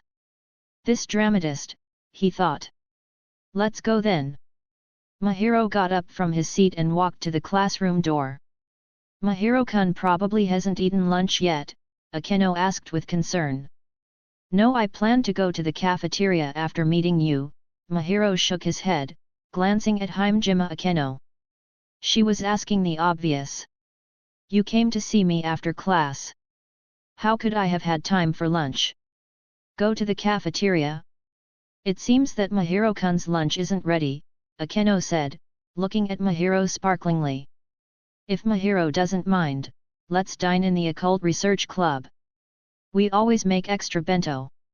Akeno blinked, with a smile on her face. It's a bento I made with my own hands. Really? That's convenient. I was worried about what to have for lunch, Mahiro shrugs. Mahiro felt that after what happened yesterday, Akeno should understand that she was just a fake girlfriend and that their relationship wasn't a normal romantic one. But what was with this attitude? Always leading the topic in an ambiguous direction and even making bentos? Wouldn't she have taken that day's confession seriously? Let's go, Mahiro-kun. Don't let Rias and the others wait. They're looking forward to your arrival, Hajime Akeno said gently, then turned to lead the way. Mahiro followed Akeno toward the old schoolhouse. As the two gradually walked away from the first-year campus, the students started discussing noisily. That's Akeno-sama, isn't it? I'm not mistaken. I saw Akeno-sama so close. I'm so happy. What is the elder sister's relationship with Mahiro? Why did she come to our class to find him? I heard Hajime-senpai call him Mahiro-kun. Is there something wrong with my ears? You heard right. I heard it, too. Before Hajime Akeno arrived, everyone was discussing their own topics. But after she left, the topic shifted to Mahiro and Hajime Akeno. With such an intimate title, Mahiro-kun won't be taken by Hajime-senpai, right? I heard them say, last night's agreement. They were together last night, right? Damn, he's so lucky. I really envy Mahiro. Hajime-senpai must be so good. Ah, I'm so envious. Don't think Mahiro is like that. Maybe they were just chatting together. Some girls didn't believe it. This year's senior sister is so unfair. You already have so many admirers, why are you still taking boys from our class? Some girls protested. Since Mahiro already has a famous girl, what about us? Two boys leaned forward slyly. Mahiro was usually welcomed by the girls in the class, which made them envious. Now, he was taken by Hajime Akeno, an opponent the girls in the class couldn't compete with. Although they envied Mahiro, they also had fewer competitors. The girls in the class weren't as good as Hajime Akeno. Go away. You're not 1/10 as good looking as Mahiro. Mahiro could guess that Akeno's coming to the classroom would cause a stir. After he left, those classmates would start talking about his relationship with Akeno. No way, after all, in adolescence, the relationship between men and women is the most topical thing. Hajime Akeno was also a popular figure at the school. Mahiro could already imagine the situation he would face when he returned to the classroom from the occult research club. He would definitely be swarmed by curious classmates asking questions. You did that on purpose, Mahiro glanced at Akeno, walking beside him. The corner of her mouth was slightly raised, with a fox-like smile, obviously in a good mood. Ah, what did Mahiro-kun say? Why can't I understand it? Hajime Akeno blinked innocently. Mahiro shook his head and didn't delve into this topic. After all, it wasn't too much. It was just relatively troublesome. He would be entangled by those curious classmates. In front is the clubroom of the Occult Research Club. Led by Akeno, the two soon arrived at the old schoolhouse. Along the way, Akeno flirted with Mahiro intentionally or unintentionally, but Mahiro responded without a word, looking a little cold. This gave Hajime Akeno a big blow. Of course, if Akeno had shown this ambiguous attitude before he came to Kyoha Academy, Mahiro might have been a little flattered and happy. But now, he was already mentally prepared, so he didn't have much reaction. Moreover, Akeno's half-truth attitude made Mahiro uninterested in dealing with it. Besides, both were just acting, so pretending to be innocent was unnecessary.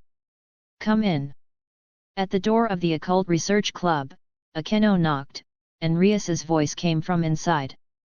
Both Mahiro and Hajime Akeno opened the door and walked in. Welcome to the Occult Research Club, Mahiro-kun. Rias stood from her desk and smiled, please sit down. Tajao Konako and Kaiba Ueto also nodded to Mahiro to show their welcome. Mahiro nodded with a smile and responded. After walking in, Mahiro looked at the layout of the entire clubroom with interest. This was one of the most important scenes in the plot, and he was here for the first time. Mahiro-kun, do you have any thoughts on our club activities? Seeing Mahiro's gaze on the layout, Rias smiled and asked. I originally thought that your occult research club, a department dominated by girls, would be bright and simple, even if not girly. I didn't expect it to have such a dark and mysterious style. Mahiro responded with a random excuse. After all, he couldn't say, I've watched it in the anime many times before, and it's the first time I've seen it in real life, so I looked around more. Hearing this, Rias and Himejima Akeno looked at each other and smiled, then looked at Tajao Konako and Kaiba Uto. Of course it is. Rias smiled and said, because we are devils. Dash. Read more with pictures, 20+ chapters in advance. Patreon.com/heavenlydawn. Dash. Chapter 23, Akeno, your body is very soft. Chapter 23, Akeno, your body is very soft. I'm Rias Gremory, a devil. Nice to meet you. Rias smiled mysteriously and confidently, bowing slightly to Mahiro as if performing a lady's curtsy. A sharp sound echoed in the occult research club room a moment later. Following this sound, bat-like jet-black wings spread rapidly behind Rias. The dark room, dark wings, and her blood-red hair made Rias look alluring and beautiful. Next, Tajao Konako stood up from the sofa, bowed to Mahiro, and said, I'm Tajao Konako, and I'm also a devil, nice to meet you. Kaiba Uto followed, saying, I'm Kaiba Uto, and I'm also a devil, nice to meet you. Himejima Akeno smiled charmingly, adding, I don't need to introduce myself. Like Rias and the others, I am also a devil. Each made the same movement as Rias to prove their identities, opening the wings behind them. After revealing their identities, the four of them looked at Mahiro curiously. Akeno, in particular, had a playful expression, eager to see how he would react. Is this some kind of special welcome ceremony of your occult research club? Mahiro glanced at them indifferently. Rias. Himejima Akeno. Kaiba Uto. Tajao Konako. The four exchanged looks of surprise and helplessness. Mahiro's reaction was completely unexpected. Himejima Akeno, dissatisfied, said, he's too calm. Indeed, he's too calm, not what I imagined at all. Rias observed Mahiro, hoping to see some surprise on his face, but he remained calm. Same. Tajao Konako's golden eyes showed no emotion, feeling the same as the others. Same. Kaiba Uto found it amusing to repeat. Alright, are you guys repeaters? So, what kind of reaction should I have? Mahiro said with a shrug. I expected you to be at least a little shocked or scared after seeing our true forms, but... Rias sighed in disappointment. Oh, you are devils? How terrifying! Mahiro's face suddenly changed to one of terror, and he hugged Himejima Akeno tightly. Caught off guard, Akeno stood there stiffly, her face blushing. This was the first time Akeno had such close contact with the opposite sex. Despite often flirting with Mahiro and appearing coquettish, it was just a facade. She usually kept boys at a distance. Akeno, your body is very soft. Mahiro whispered in her ear, taking advantage of her previous teasing. Himejima Akeno quickly suppressed her panic and tried to regain control. Mahiro-kun, are you hugging enough? If not, you can continue. Her smile grew softer, but there was a dangerous aura around her. Hearing this, Mahiro quickly let go of Akeno. Rias-senpai, is this the reaction you wanted? The fear on Mahiro's face vanished, replaced by indifference. Akeno glared at Mahiro, who said nothing had happened after hugging her. Fake. Tajao Konako gave a rare evaluation. You make me feel that our introduction was unnecessary. Rias said, frustrated. According to her plan, Mahiro would be shocked by their introduction, allowing her to explain their background and arouse his curiosity before inviting him to join them. But... Rias looked at Mahiro with some resentment. His calm attitude had disrupted her plan. Mahiro, I'm curious. After seeing our true forms and knowing our identities, why are you so calm? Most people wouldn't react this way. Rias asked. Because I've watched you on the anime. Mahiro couldn't say that. Occult Research Club sounds like a Shinobi name, and your wings seem a bit off.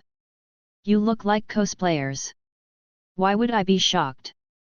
Mahiro remarked. Pfft. Himejima Akeno couldn't help laughing.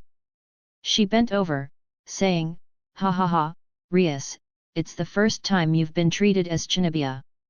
How does it feel? Rias felt very frustrated. I'm not Shinobi, I'm a real devils.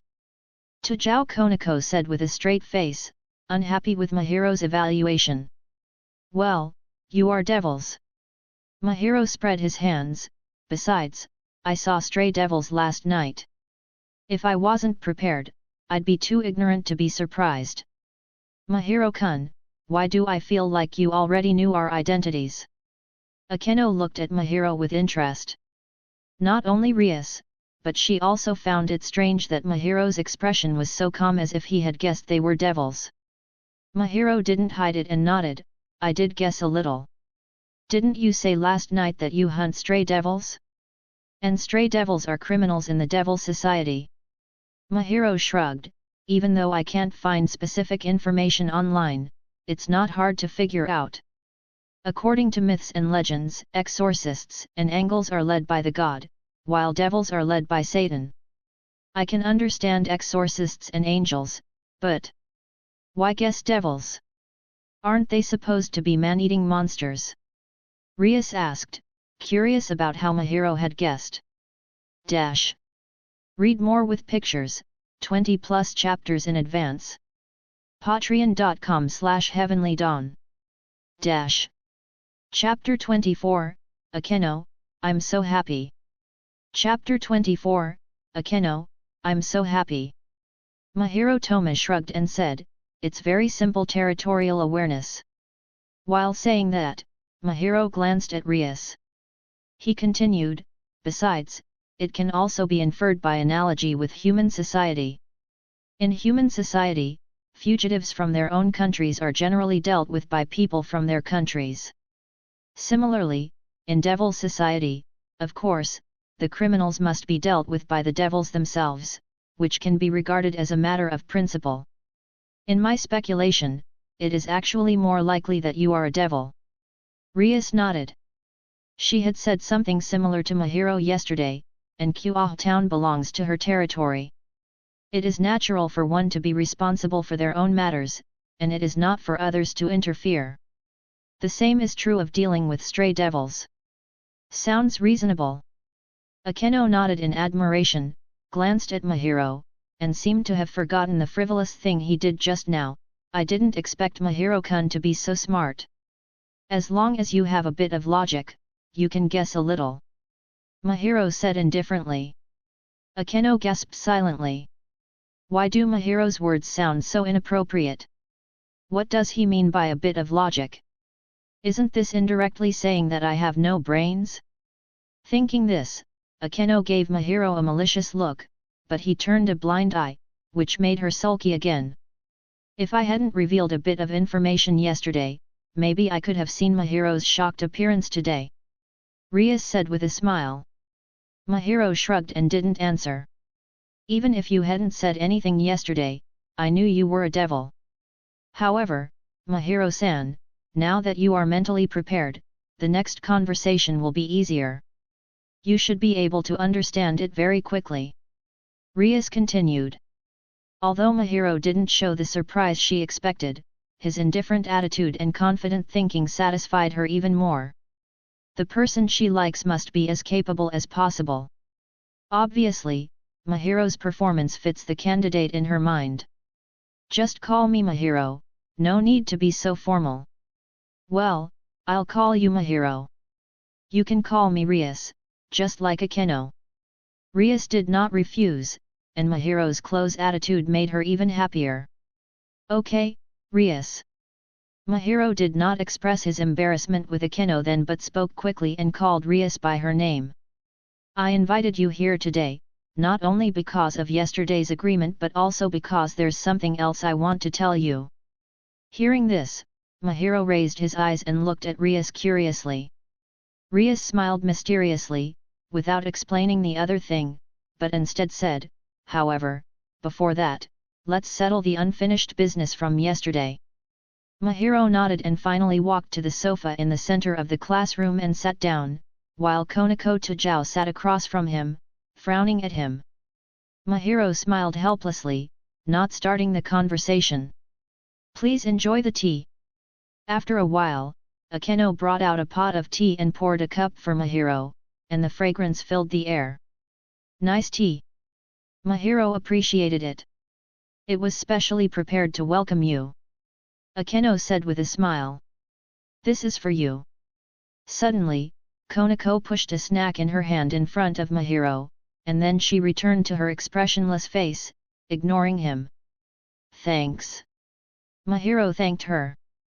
Akeno covered her mouth with a chuckle, put the tray aside, and walked over to Rias. Mahiro, you already know that devils exist in this world.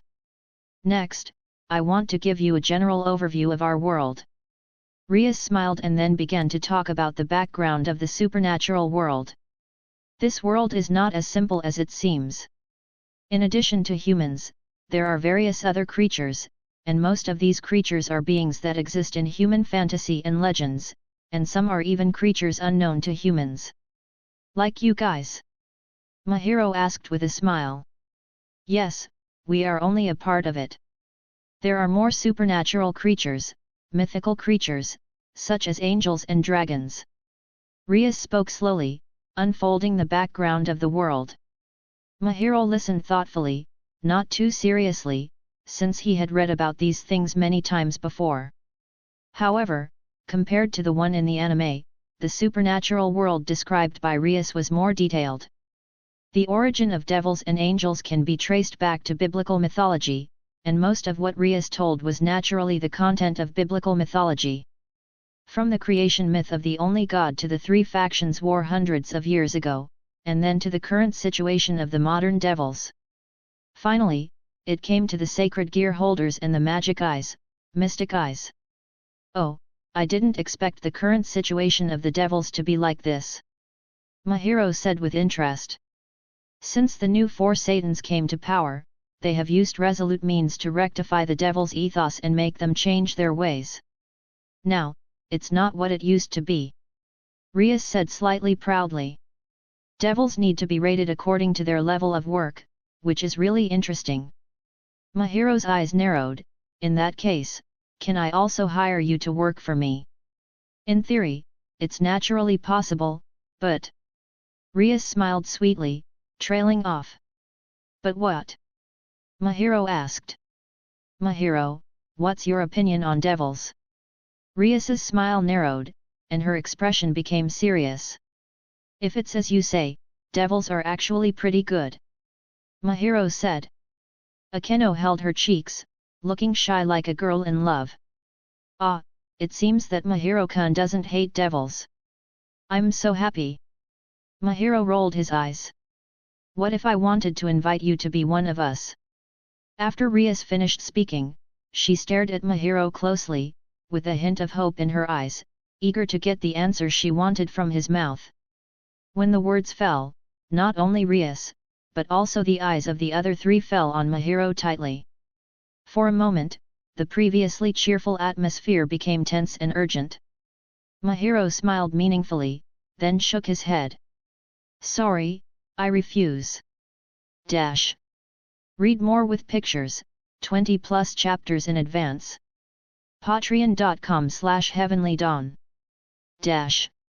Chapter 25, Rias, why can't it work here? Chapter 25, Rias, why can't it work here?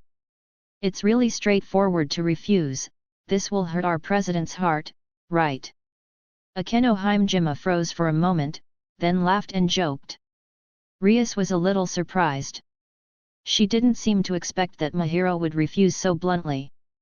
At least, according to her expectations, Mahiro should not refuse. Shouldn't a teenager at this age be full of yearning for these myths and powers? If she sends an invitation herself, even if the other party does not agree on the spot, he should choose to consider it. However, Mahiro's straightforward attitude really disappointed Rias. I don't think Rias is someone who gets hit so easily. Mahiro smiled and shook his head. I'm not that vulnerable. Rias glanced at Akeno, then shook her head and said, I wonder, why did Mahiro refuse so quickly? Any reason? I still want to hear why you refused. Rias insisted that she wanted to know, or to be more precise, why Mahiro refused so succinctly and without delay. Rias looked at Mahiro's face. At first, she thought that Mahiro might be trying to escape. But after a while, Rias was disappointed, and the other party seemed to have no interest in joining them. She said she was not vulnerable but still felt very disappointed. When she invited Konako and the others to be her servants in the past, there were fewer twists and turns. It's just the previous sentence, be my family, in the future, just live for me, and similar words, and then everyone happily agreed and became a peerage member. But why can't it work here? Rias was puzzled. Her previous cognition is often broken with Mahiro. It was like that last night. It's still the same today. Hearing this, Mahiro smiled indifferently, then lightly rubbed the teacup and sighed lightly, Rias, your invitation is too abrupt. Let's not say that the comments about devils are all your own words. I have no basis to judge the truth of what you said. What's more, I suddenly gave up my identity as a human and changed my race to be a devil. Mahiro said apologetically, I really can't do it. After hearing Mahiro's words, Rias nodded apologetically, I didn't think about it carefully.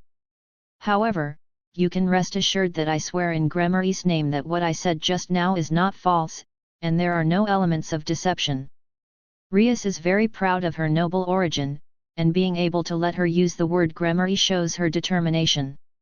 Let's not talk about true or false. Mahiro shook his head with a smile. He naturally knew what Rias said was true, but if Rias had invited him a few days before the system arrived, Mahiro would definitely have said nothing and nodded in agreement. But now, Mahiro doesn't have any particular thoughts about joining Rias. He suddenly laughed playfully and, in a relaxed tone, joked, Rias, you said that you were just talking, and you wanted me to join you, be your servant, and work for you. It's still too hasty. Hearing this, Rias's face twitched involuntarily. She didn't think that Mahiro, who was very serious before, suddenly became frivolous. Which made her feel uncomfortable all of a sudden.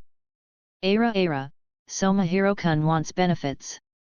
Akeno opened her mouth with a chuckle.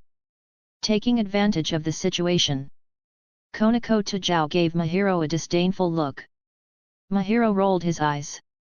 If you don't know how to talk then don't talk. However, Rias was not angry.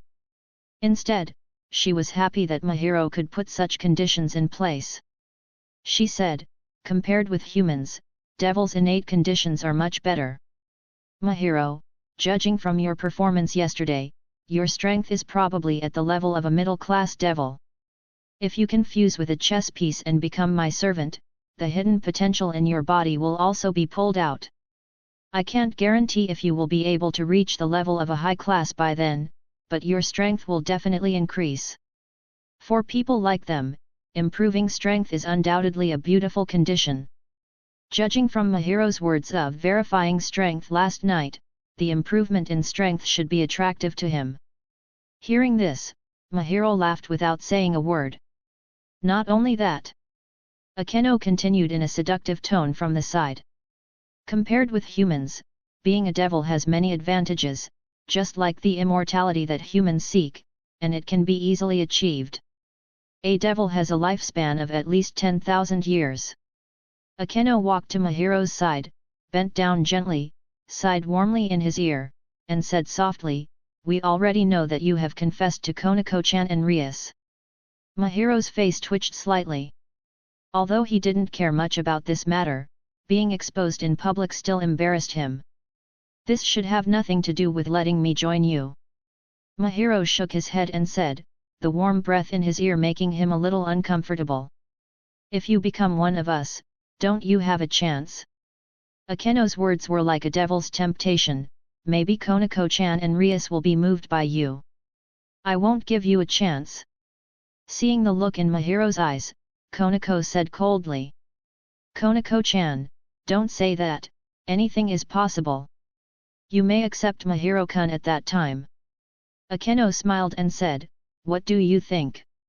Konako snorted lightly, not wanting to talk to Akeno, but glanced at Mahiro, then quickly looked away. Long life. Increase in strength. Maybe there will be countless beauties waiting for you. Mahiro, are you really not thinking about it? Akeno's smiling face was full of temptation. You didn't lie to me, did you? Of course, if I lie to you, it won't do any good, and I will be blamed by Rias. Hearing this, Mahiro's calm face finally shook, showing a longing look, and his eyes continued to linger on Rias, Akeno, and Konako, with covetousness in his eyes. Seeing this, Rias admired Akeno and couldn't help but sigh that she was her best servant to deal with boys. Now you should promise, right? A smile was on the corner of Rias' mouth, looking at Mahiro and waiting for his answer.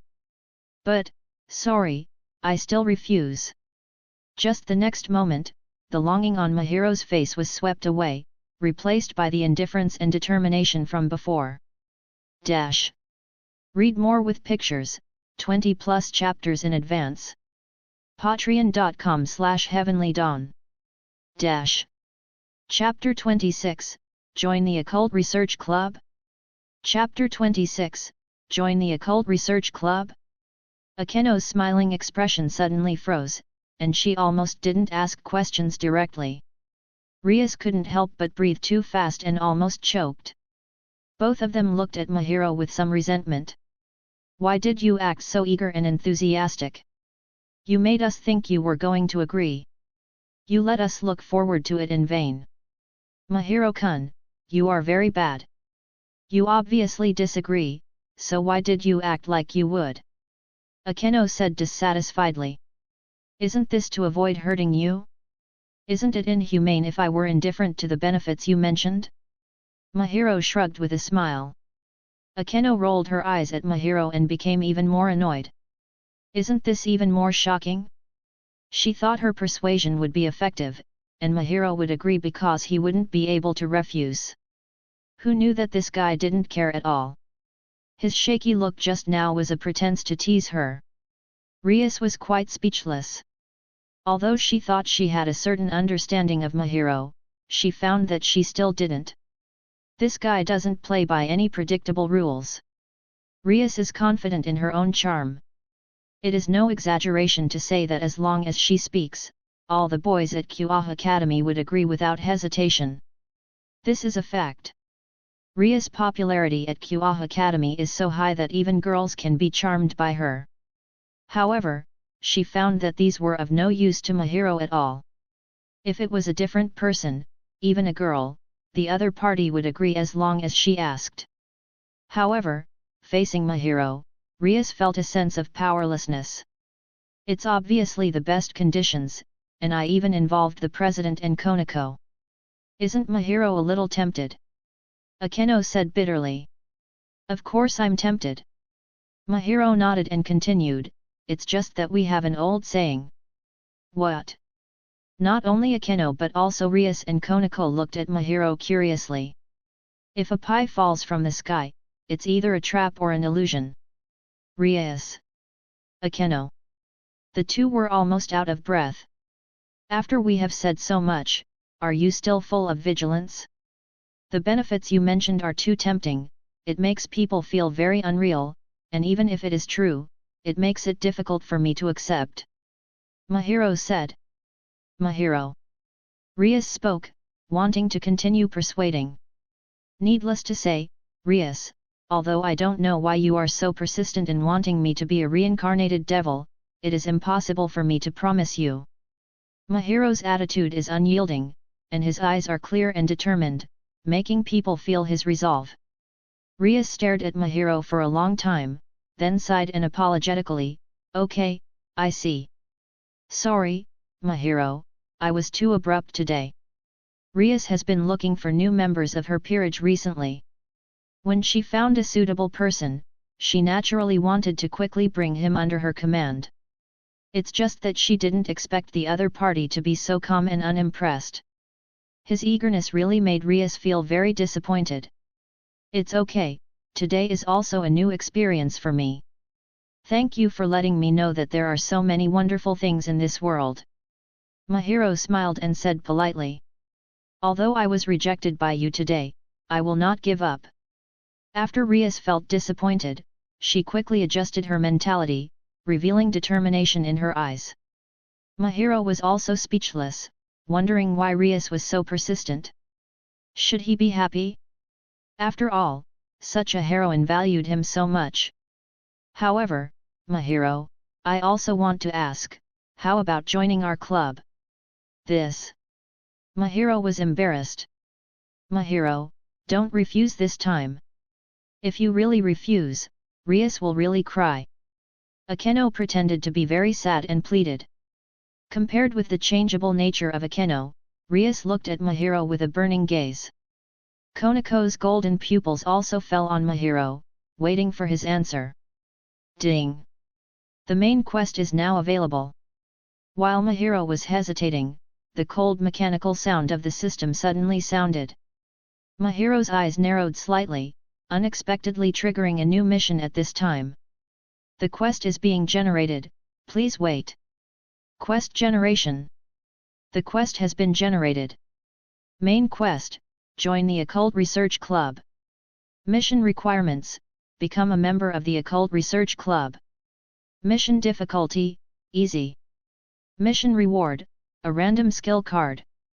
Looking at the new quest, Mahiro was stunned momentarily, not expecting such a simple quest to be generated this time. He hesitated to agree to Rias' request, but now, he doesn't need to struggle. "Mahiro-kun, Mahiro-kun." Seeing that Mahiro was suddenly silent after everyone waited a while, Akeno whispered, "Have you thought about it?" Mahiro nodded, "I can agree, but I have a request." Hearing this, Rias's eyes suddenly flashed joyfully, and she asked, "What is the request?" "I don't have much time to participate in club activities," Mahiro said helplessly. "So, Mahiro, in fact, the activities of the Occult Research Club are very different from ordinary club activities." "I guessed. Isn't this obvious?"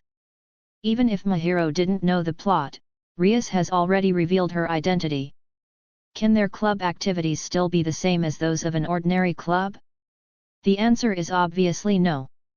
It's like yesterday's hunt for the stray devil, which is just one of the club activities.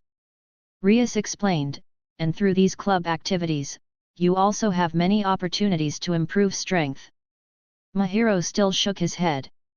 To improve his strength, he has a system which is thousands of times more efficient than any club activity. If I have time, I can participate, but you can't force me to participate. Mahiro did not refuse entirely. "Okay, I won't force you on this."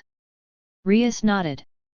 Mahiro agreeing to join the Occult Research Club was a surprise, so there was no need to push too much. Moreover, with the relationship established through the Occult Research Club, it would be easier for Mahiro to change his perspective later.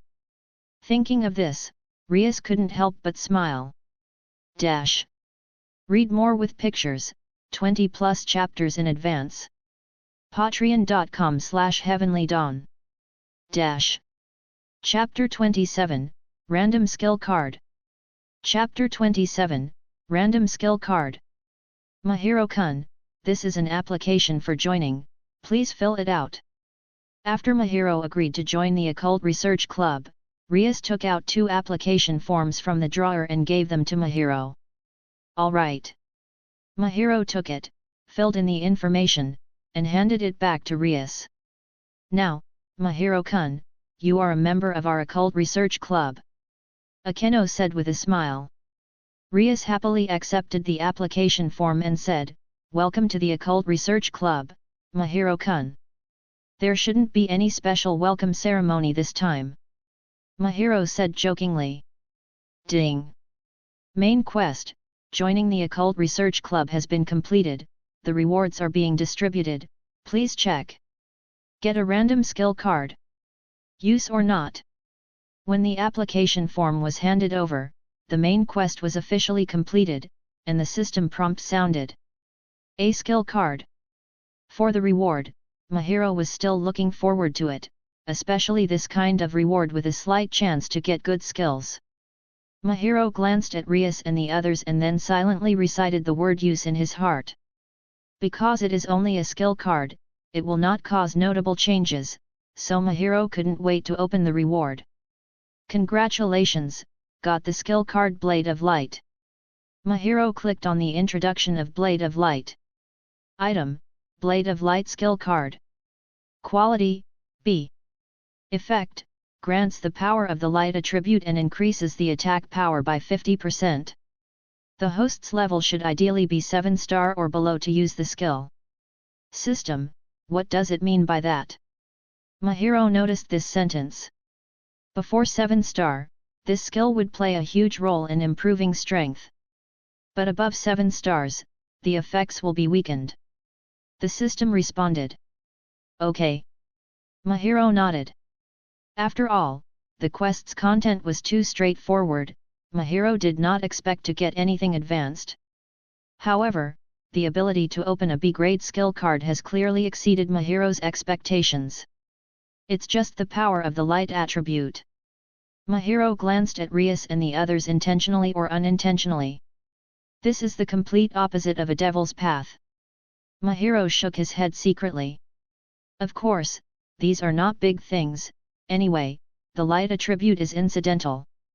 On the contrary, the 50% increase in attack power is the biggest highlight of this skill, and it is valid for all levels under 7 stars.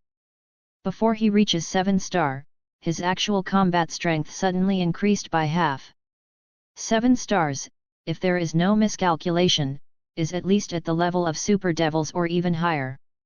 Okay, Mahiro-kun, after so long, you must be hungry. Now you can taste the bento I made. Although Mahiro did not agree to become a devil, joining the Occult Research Club was a result that satisfied Rias and others. Next, Mahiro ate lunch at the Occult Research Club, said goodbye and returned to the classroom. It's really difficult, Rias. After Mahiro left, Akeno packed up the tableware and sat on the sofa very weakly. No matter how you say it, you shouldn't use the word difficult. Rias smiled helplessly. Akeno-senpai has met an opponent. As a bystander, Konako Tajao could see more clearly than Akeno and Rias. There was no fluctuation in her golden pupils, but it sounded like a joke. She is also a member of Rias' peerage and gets along with Akeno day and night, but she understands how shrewd Akeno is. Konako-chan was too quiet just now. If Konako-chan talked a little more, the result would be different. Akeno said with a smile. Well. Konako felt a little remorse for not helping Rias just now. She really doesn't know what to say to Mahiro now. After all, Konako is naturally quiet, and taciturnity is her essential characteristic. By the way, Akeno, come to the student council with me later. Rias gently picked up Mahiro's application form and said, as a new member of the Occult Research Club joins, it is natural to report to Sana. President, are you going to show off? Akeno said teasingly. Where can you say so seriously? It's just that new members who join the club need to be reported to the student council. Rias said with a smile. If Mahiro agreed to become her servant, she naturally wouldn't need to do anything. However, the current situation is that Mahiro agreed to join the club but did not agree to become her servant.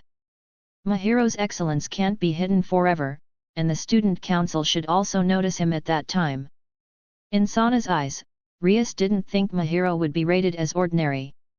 She and Sana are both best friends and rivals. Faced with a character as good as Mahiro, who has not become a servant, Sana Satrai will definitely come to compete. Next, Rias and Akeno left the old schoolhouse and went to the office of the student council. Rias-sama. On the way to the student council, the two met Tsubaki Shinra. This is Sana's queen. After seeing Rias, Tsubaki bowed gently and then greeted them respectfully. Tsubaki, by the way, is Sana in the student council? Rias asked. President Sana is resting in the student council. Is Rias-sama looking for the president for something? Yes. Rias nodded. Please follow me. Tsubaki led the way, and then the three came to the door of the student council and knocked on the door. Please come in. From inside came the voice of Sana Satrai. Rias, it's rare to come to the student council at this time, what's the matter? Sana was sitting at the student council desk with a stack of papers she was busy working on. She was a little surprised after seeing the visitor. A new member of my club has joined, so of course I have to report to you, the student council president. Rias walked over to Sana and handed over the admission application. New member. Sana was stunned when she heard the words. Could it be that you have found a new servant? The Occult Research Club. Sana naturally knows that, unlike other clubs, this club is never open to outsiders, it is Rias' exclusive club. Everyone in the club is also Rias' servant. Same as her student council. Roughly the same. Rias nodded. Almost. Sana was puzzled by this vague vocabulary. He's still in the investigation period. Rias explained. But she didn't make it clear. It is not that she is examining Mahiro, but Mahiro is examining her. Sana didn't know the inside story, thinking that Rias was still investigating Mahiro. Then congratulations, you found another good servant. Sana picked up the application form and looked at it. Tsubaki, please help me register. Yes. Tsubaki nodded. Thanks. Rias said goodbye with a smile. It's really strange. Although the Occult Research Club is indeed under the jurisdiction of the Student Council, Rias is generally in charge of herself, and does not need to report to the Student Council like other clubs. After Rias left, Sana was a little puzzled. She picked up the application form and glanced at it. The applicant's name was Mahiro Toma, a first-year freshman. After thinking about it for a while, she didn't understand the meaning of Rias' actions. Read more with pictures, 20+ chapters in advance. Patreon.com/heavenlydawn. Chapter 28, There Isn't Any Option. Chapter 28, There Isn't Any Option. After leaving the Occult Research Club, Mahiro strolled toward the first-year classroom. He had to admit that the food at the Occult Research Club was really good, and he felt a bit overwhelmed. Along the way, Mahiro still attracted some attention. After all, not long ago, he was seen walking with Akeno Himejima, a famous campus star, which aroused the gossiping interest of some people. When he reappeared at this moment, it naturally attracted a lot of attention. However, Mahiro didn't care, ignoring these curious and jealous eyes, and returned to the classroom indifferently. Mahiro-kun. Mahiro-kun is back. When Mahiro returned to the classroom, it was like a stone falling into the water, causing 1,000 ripples. When the classmates in the classroom saw Mahiro's return, they were as excited as if they had been injected with adrenaline. They all gathered around him and began to ask questions. Mahiro-kun, what's your relationship with Akeno-senpai? Yet? Why did that senpai come to our class to find you in person? Mahiro-kun, how is Akeno-senpai? I heard that she is a very gentle person. The classmates around Mahiro asked him what happened between him and Akeno Himejima, and most of them were girls. Looking at the curious classmates around him, Mahiro shook his head helplessly. He knew it would be like this. Mahiro thought for a while and replied, "It's not really a big deal, Akeno-senpai just came to invite me to join the Occult Research Club." Occult Research Club. This is the most popular club in Kyoto Academy. A lot of people want to join, but there is absolutely no way. I'm so envious. In addition to Akeno-senpai, there is also first year to Jiao Konako, and Ria-senpai. Did you accept the invitation? Mahiro nodded. Yes, the application for admission has been submitted at noon. Anything else? If you were only invited to join the club, why did Akeno-senpai come in person? Yes, and the relationship between the two of you seems unusual. Akeno-senpai calls you Mahiro-kun affectionately. Even the girls in our class don't have that privilege. It's so suspicious. Mahiro-kun, you belong to us, don't be deceived by the temptation outside the class. Mahiro rolled his eyes. Well, since you all know, I won't hide it from you. As if his secret had been discovered, Mahiro sighed helplessly and said, joining the occult research club is just a pretense. In fact, it was Ria-senpai who had a crush on me, and she promised me that as long as I joined the occult research club, the beautiful girls in it would be available for me to choose as my girlfriend if I liked. Ah! It turned out to be Ria-senpai. Then I want to be your girlfriend too, Mahiro-kun. I wanted to. Count me in. Is it possible to get closer to Ria-sama? Since you all want to be Mahiro-kun's girlfriend, I can't be left behind. Do you really believe it? Looking at the excited girls around, a black line flashes across Mahiro's forehead. Also, why do I hear a glasses girl speak in there? After opening this topic, this group of excited girls seemed to have taken some kind of stimulant and even started to move closer. Sure enough, the girls are too bold in this school with more girls than boys.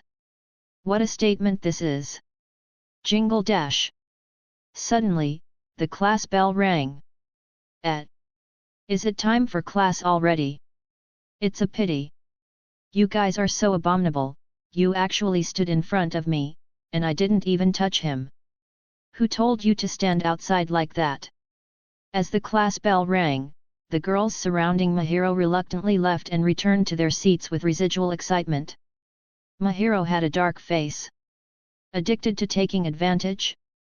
Mahiro-kun, you are so popular. After everyone had left, Mahiro's desk mate returned to her seat. She had just returned to the classroom after Mahiro, but after stepping back, she could only be squeezed out. Nimura-san, I haven't congratulated you on joining the student council yet. Mahiro glanced at his table mate, who was a girl with 2 ponytails. Her name was Ruriko Nimura. Thanks. Ruriko smiled and thanked him happily. Congratulations to you two for joining the Occult Research Club. This is a club that every man dreams of joining. Mahiro-kun, you are really amazing, you were actually favored by Ria-senpai. Ruriko said sincerely. You have been favored in the first year and joined the student council, which is rare. Mahiro replied. Yeah. Is it? Ruriko laughed dryly. She joined the student council not because she had the talent for it but for another reason. Like the Occult Research Club, the student council can also be regarded as Sana Satri's personnel department, and those who can join are also considered pawns. Ruriko Nimura is a new reincarnated devil. Mahiro-kun doesn't have the aura of a devil, isn't a reincarnated devil? It's really strange, then why did Ria-senpai let him join the Occult Research Club? Ruriko murmured in her heart, looking at Mahiro with many questions. Nimura-san, Nimura? Are you daydreaming? Mahiro called out to the dazed Ruriko Nimura twice. Ah? Sorry, I was lost in thought. Ruriko blushed and quickly explained, then turned her head quickly and said, Sensei is here, class is starting. Mahiro smiled and retracted his gaze. The teacher on the podium tidied up the desk for a while and started the afternoon class. Mahiro was rarely prepared to listen carefully to the lectures to pass the afternoon. I'm going to be bored again, why don't I take a stroll around the Occult Research Club after class? Supporting his face with one hand, Mahiro stared at the blackboard boredly. He had to admit that although he had no interest in becoming a devil, Mahiro was still very happy to get along with a group of beautiful girls. Started publishing the quest is being generated, please wait. The system prompt sounded. A new quest has been generated, please check. It really doesn't let me be idle. Mahiro laughed but looked forward to it and opened the quest panel. Side quest, The Emperor's Defeat. Mission difficulty, easy, hard. Mission requirements, defeat either the Red Dragon Emperor or the White Dragon Emperor head-on. Mission reward, 1 Sacred Gear loot card, 100 to 100,000 points. According to the mission evaluation, the corresponding points will be obtained. Looking at the content of the quest, Mahiro pondered for a while, then smiled. This quest has an option, but there is no option for him. The White Dragon Emperor should still be in the underworld now, and no figure can be found. Even if he is lucky enough to meet the White Dragon Emperor, Mahiro's current strength is estimated to be no match for the opponent. I can only use Highschool Issei for practice. Mahiro smiled and made his decision. Read more with pictures, 20+ chapters in advance. Patreon.com/heavenlydawn. Chapter 29, You're Left Out, Again. Chapter 29, You're Left Out, Again. I don't know if Rias sent someone to watch Highschool Issei during this time. Looking at the quest, Mahiro thought. Highschool Issei was spotted by Rias and chosen to become a new peerage member around the time Tajao Konako entered the first year at Kyoha Academy. That is, recently. And, as if to protect and monitor Highschool Issei, Rias sent Tajao Konako to watch over him in secret. Although this mission targets Highschool Issei, if he rashly attacked him, he would likely meet Tajao Konako and others. To choose a suitable time and place, it's best not to meet Rias's people. Mahiro whispered to himself, thinking about how to confront Highschool Issei. If it wasn't necessary, he didn't particularly want to fall out with Rias and the others. Of course, if unavoidable, Mahiro would definitely choose to complete system quests as a priority. As for the views of Rias and others, they are not as crucial as system quests. The afternoon passed quickly. During recess, Mahiro was harassed by the girls in the class many times. Some seemed serious, some were just having fun, and they took the opportunity to flirt, making Mahiro feel both pain and happiness. So, as soon as school ended, Mahiro immediately found an excuse to slip away, leaving the girls who were still unwilling, looking at Mahiro's back, regretting endlessly. Leaving the class, he first looked at Highschool Issei's class. Mahiro and Highschool Issei were not familiar with each other. They had never met formally, but Highschool Issei was also a big celebrity in the school, so even if they didn't know each other, they knew of each other. He slipped away faster than me. When he came to Highschool Issei's class, Mahiro didn't find anyone, so he should have left first. Mahiro could only shake his head helplessly. After the search was fruitless, Mahiro did not run around like a headless fly but temporarily put the quest aside and went to the area of the old schoolhouse. Coming to the Occult Research Club, Mahiro knocked on the door, and after getting permission, he walked in. Mahiro-kun. Ah, so it's Mahiro-kun. In the Occult Research Club, there were only Rias and Akeno. The two were sitting on the sofa in the center of the room, drinking tea gracefully.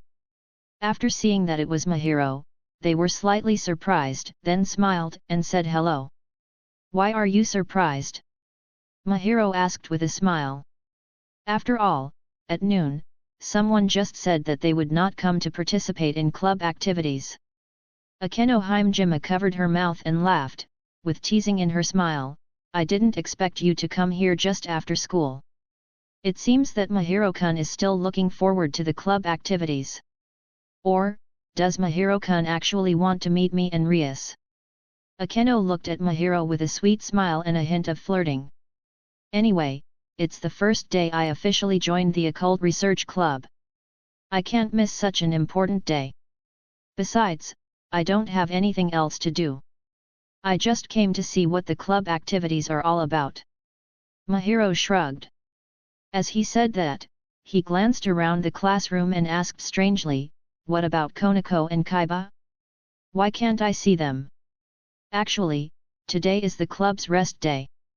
Yesterday's hunt for the stray devil was fruitful. There shouldn't be any specific activities today." Rias chuckled, "If you're concerned about Yuuto, he should be practicing swordsmanship. If it's Konako," she felt restless, "so I just asked her to go out and help me with something. It turns out that this is the case. It seems that today is for nothing." Mahiro nodded. Disappointed not to see Konako-chan, Mahiro-kun. Akeno teased. Mahiro. "That's right, after all, I'm only second. Even if I agree to Mahiro-kun's confession, I won't be favored, oh. Akeno gently covered her face with her hands, showing a sad look.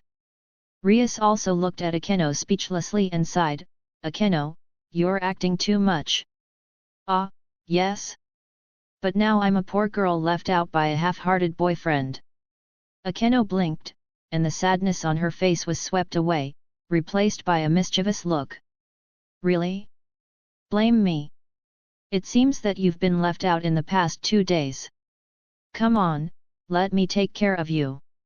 Having said that, Mahiro stepped forward with a smile, wanting to take Akeno into his arms and take advantage of her. "Ah!"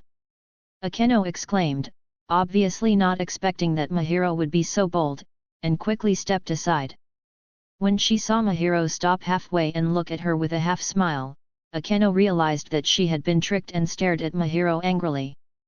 "You too?"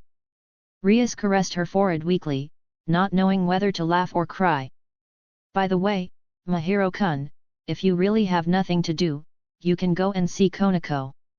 Rias changed the subject. "What is Konako doing?" Mahiro asked curiously. "Actually, besides you, there is another person I have my eye on at Kyoha Academy. I want to make him my servant, but there is still one thing I haven't confirmed, so I asked Konako to help me watch him." Rias explained. "Who is it?" Mahiro raised his eyebrows, already having the answer in his heart. Rias replied, "Second-year student Hyudo Issei. It's him." Mahiro thought so. Akeno asked curiously, "Ah, does Mahiro-kun also know this person? After all, he's quite famous, one of the perverted trio. Although I haven't seen him, the girls in the class occasionally talk about him." Mahiro shrugged. "Hyudo Issei is actually a peculiar person who can ruin his reputation to the point that the whole school, even the freshmen, knows about him. Another problem child, Rias." Akeno laughed teasingly and glanced at Mahiro. "If he's really a sacred gear holder, even a problem child, I'll correct him," Rias said confidently. "Not sure yet." Mahiro's expression changed and asked. "Hyudo Issei does have various signs of being a sacred gear holder, but there are also surprises in this kind of thing. It's not unheard of in the past, where someone has the aura and characteristics of a sacred gear holder, but it turns out they're just an ordinary person." Rias thought for a while and explained. "It's rare. It's really rare, and all I know of are very isolated instances." Rias nodded, "So it can only be regarded as an accident.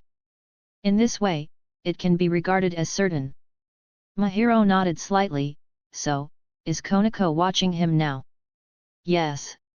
In addition to observation and surveillance, there is also a responsibility to protect. Read more with pictures, 20+ chapters in advance. Patreon.com/heavenlydawn. Chapter 30, Let's Go Together. Chapter 30, Let's Go Together. Knowing that Rias sent Konako to monitor Hyudo Issei, Mahiro pondered for a while. In this case, it seems that there is not much time before the official start of the plot. Mahiro thought to himself. Although Hyudo Issei was spotted by Rias at this time, it was not fully confirmed whether he was the holder of the sacred gear, and he was still in the observation stage. Mahiro was still quite familiar with the plot of Highschool DxD. In other words, the plot officially begins when Rias confirms that Highschool is the holder of the sacred gear. Well, it just so happens that I don't have anything to do today, so I can take a look. It can be regarded as part of participating in club activities. Mahiro nodded and said. Well. Rias smiled happily and contacted Tajao Konako. Konako, how is your situation? Nothing out of the ordinary. Tajao Konako replied shortly. Then Konako, is there anyone around you now? No. Tajao Konako replied, is there something wrong, President? I want Mahiro-kun to watch Highschool with you, so that he can experience club activities beforehand. Is that okay? Tajao Konako was silent for about 5 seconds. I see. Let him come over. Konako agreed. Rias walked to the magic circle in the center and activated it with demonic power, filling the dark room with dazzling red light. Come inside the magic circle, and I'll teleport you to Konako's side. Rias looked at the magic circle and said so. Teleportation magic? I didn't expect to experience this legendary thing today. Mahiro walked up with great interest. Mahiro-kun, are you curious about the magic circle? Akeno Himejima asked. Well, it's a very convenient and practical skill. Mahiro didn't deny it but admitted that he liked the convenience of the teleportation magic.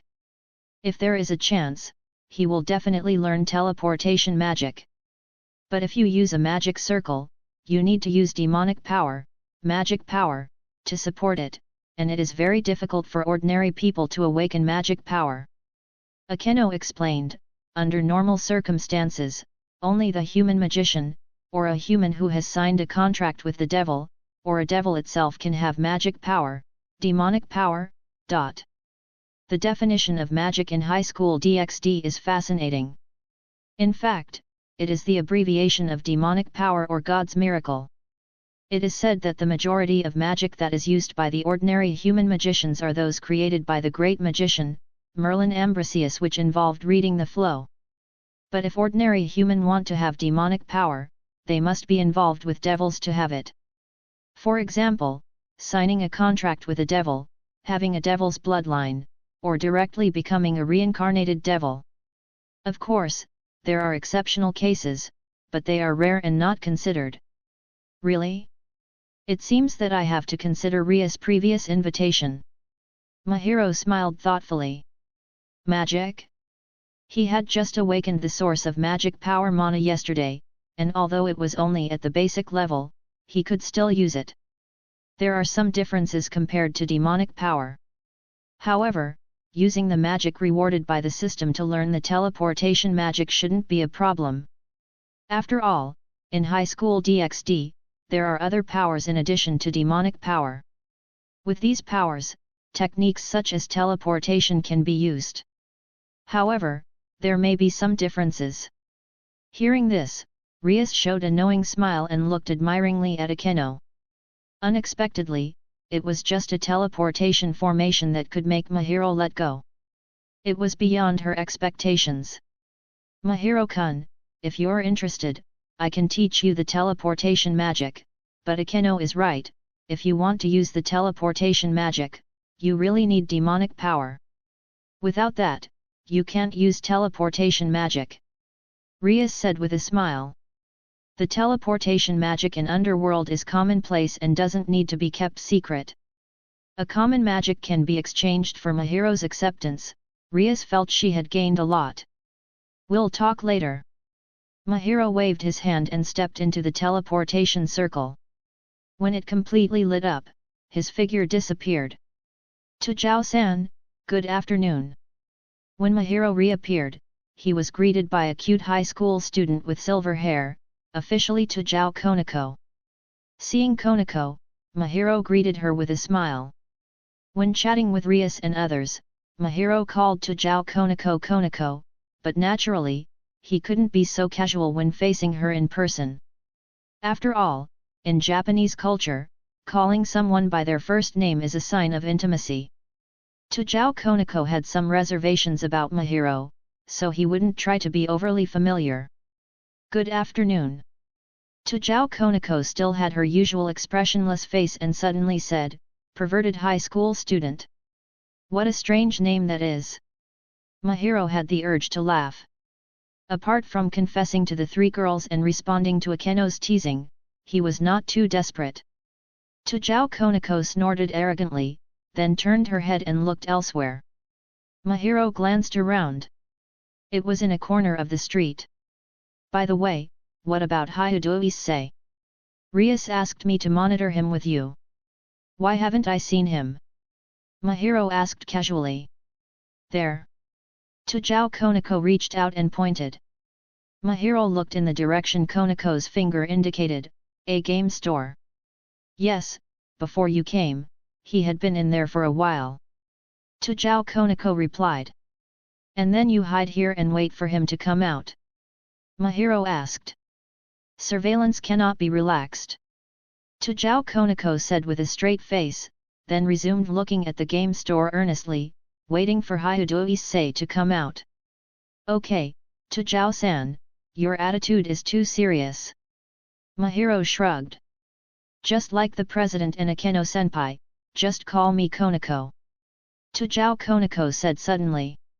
Hearing this, Mahiro smiled, and it seemed that Tujao Konako was not really annoyed with him. "No problem." Mahiro nodded. "By the way, Konako, you like playing games, right?" "How do you know?" Tujao Konako asked in surprise. Her few hobbies were not widely known, including snacks and games. "After all, I'm watching you." Mahiro showed an inexplicable smile and said jokingly, making Tujao Konako's golden pupils tremble twice. She then snorted softly and stopped talking. After that, Mahiro took a step and walked toward the game store. "What are you doing?" Tujao Konako blocked his path. She naturally couldn't get too close to Hyudo-ise and risk being discovered. Since it's surveillance, you must always pay attention. You can't see the situation in the game store clearly. If there is an accident inside, we won't have time to stop it." Mahiro said with a smile, then walked directly into the game store. Tujao Konako hesitated but then followed behind Mahiro and walked in together. Read more with pictures, 20+ chapters in advance.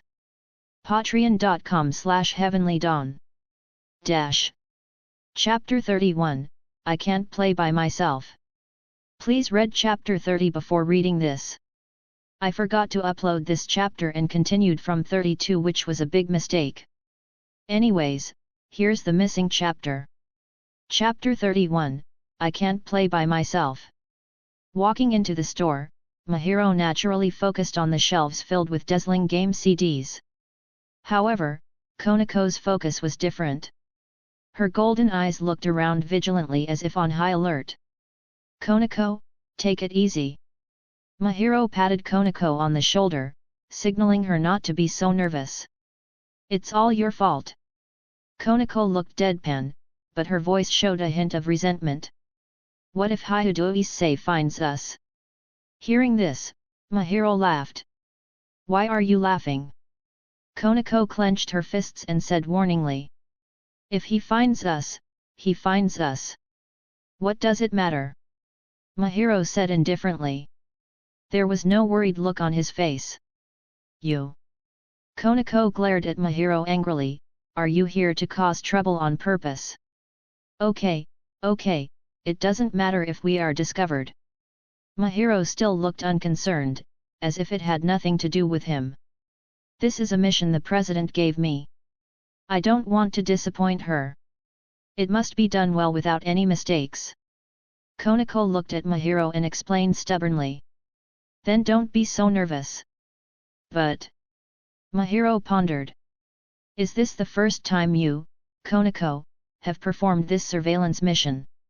Upon hearing this, Konako's lips twitched. After 2 seconds of silence, she reluctantly replied. "Well, this is my first time." "No wonder." Mahiro shrugged. "No wonder what?" Konako asked suspiciously. "Following behind others like a stalker, sneaky, not professional at all, and nervous like a quail. Mahiro joked and glanced at Konako. Fortunately, I joined the occult research club in time. If I was one step later, I might be followed by you. You're dead. Konako's expression changed again. She stared at Mahiro angrily, wishing to punch him in the head. It's just that considering this was in the store, and they were still on a surveillance mission, she couldn't make a big scene, so she could only grumble. So, are you a professional? After calming her down, Konako noted the critical points from Mahiro's words and asked curiously. No. Mahiro spread his hands, I'm a good student.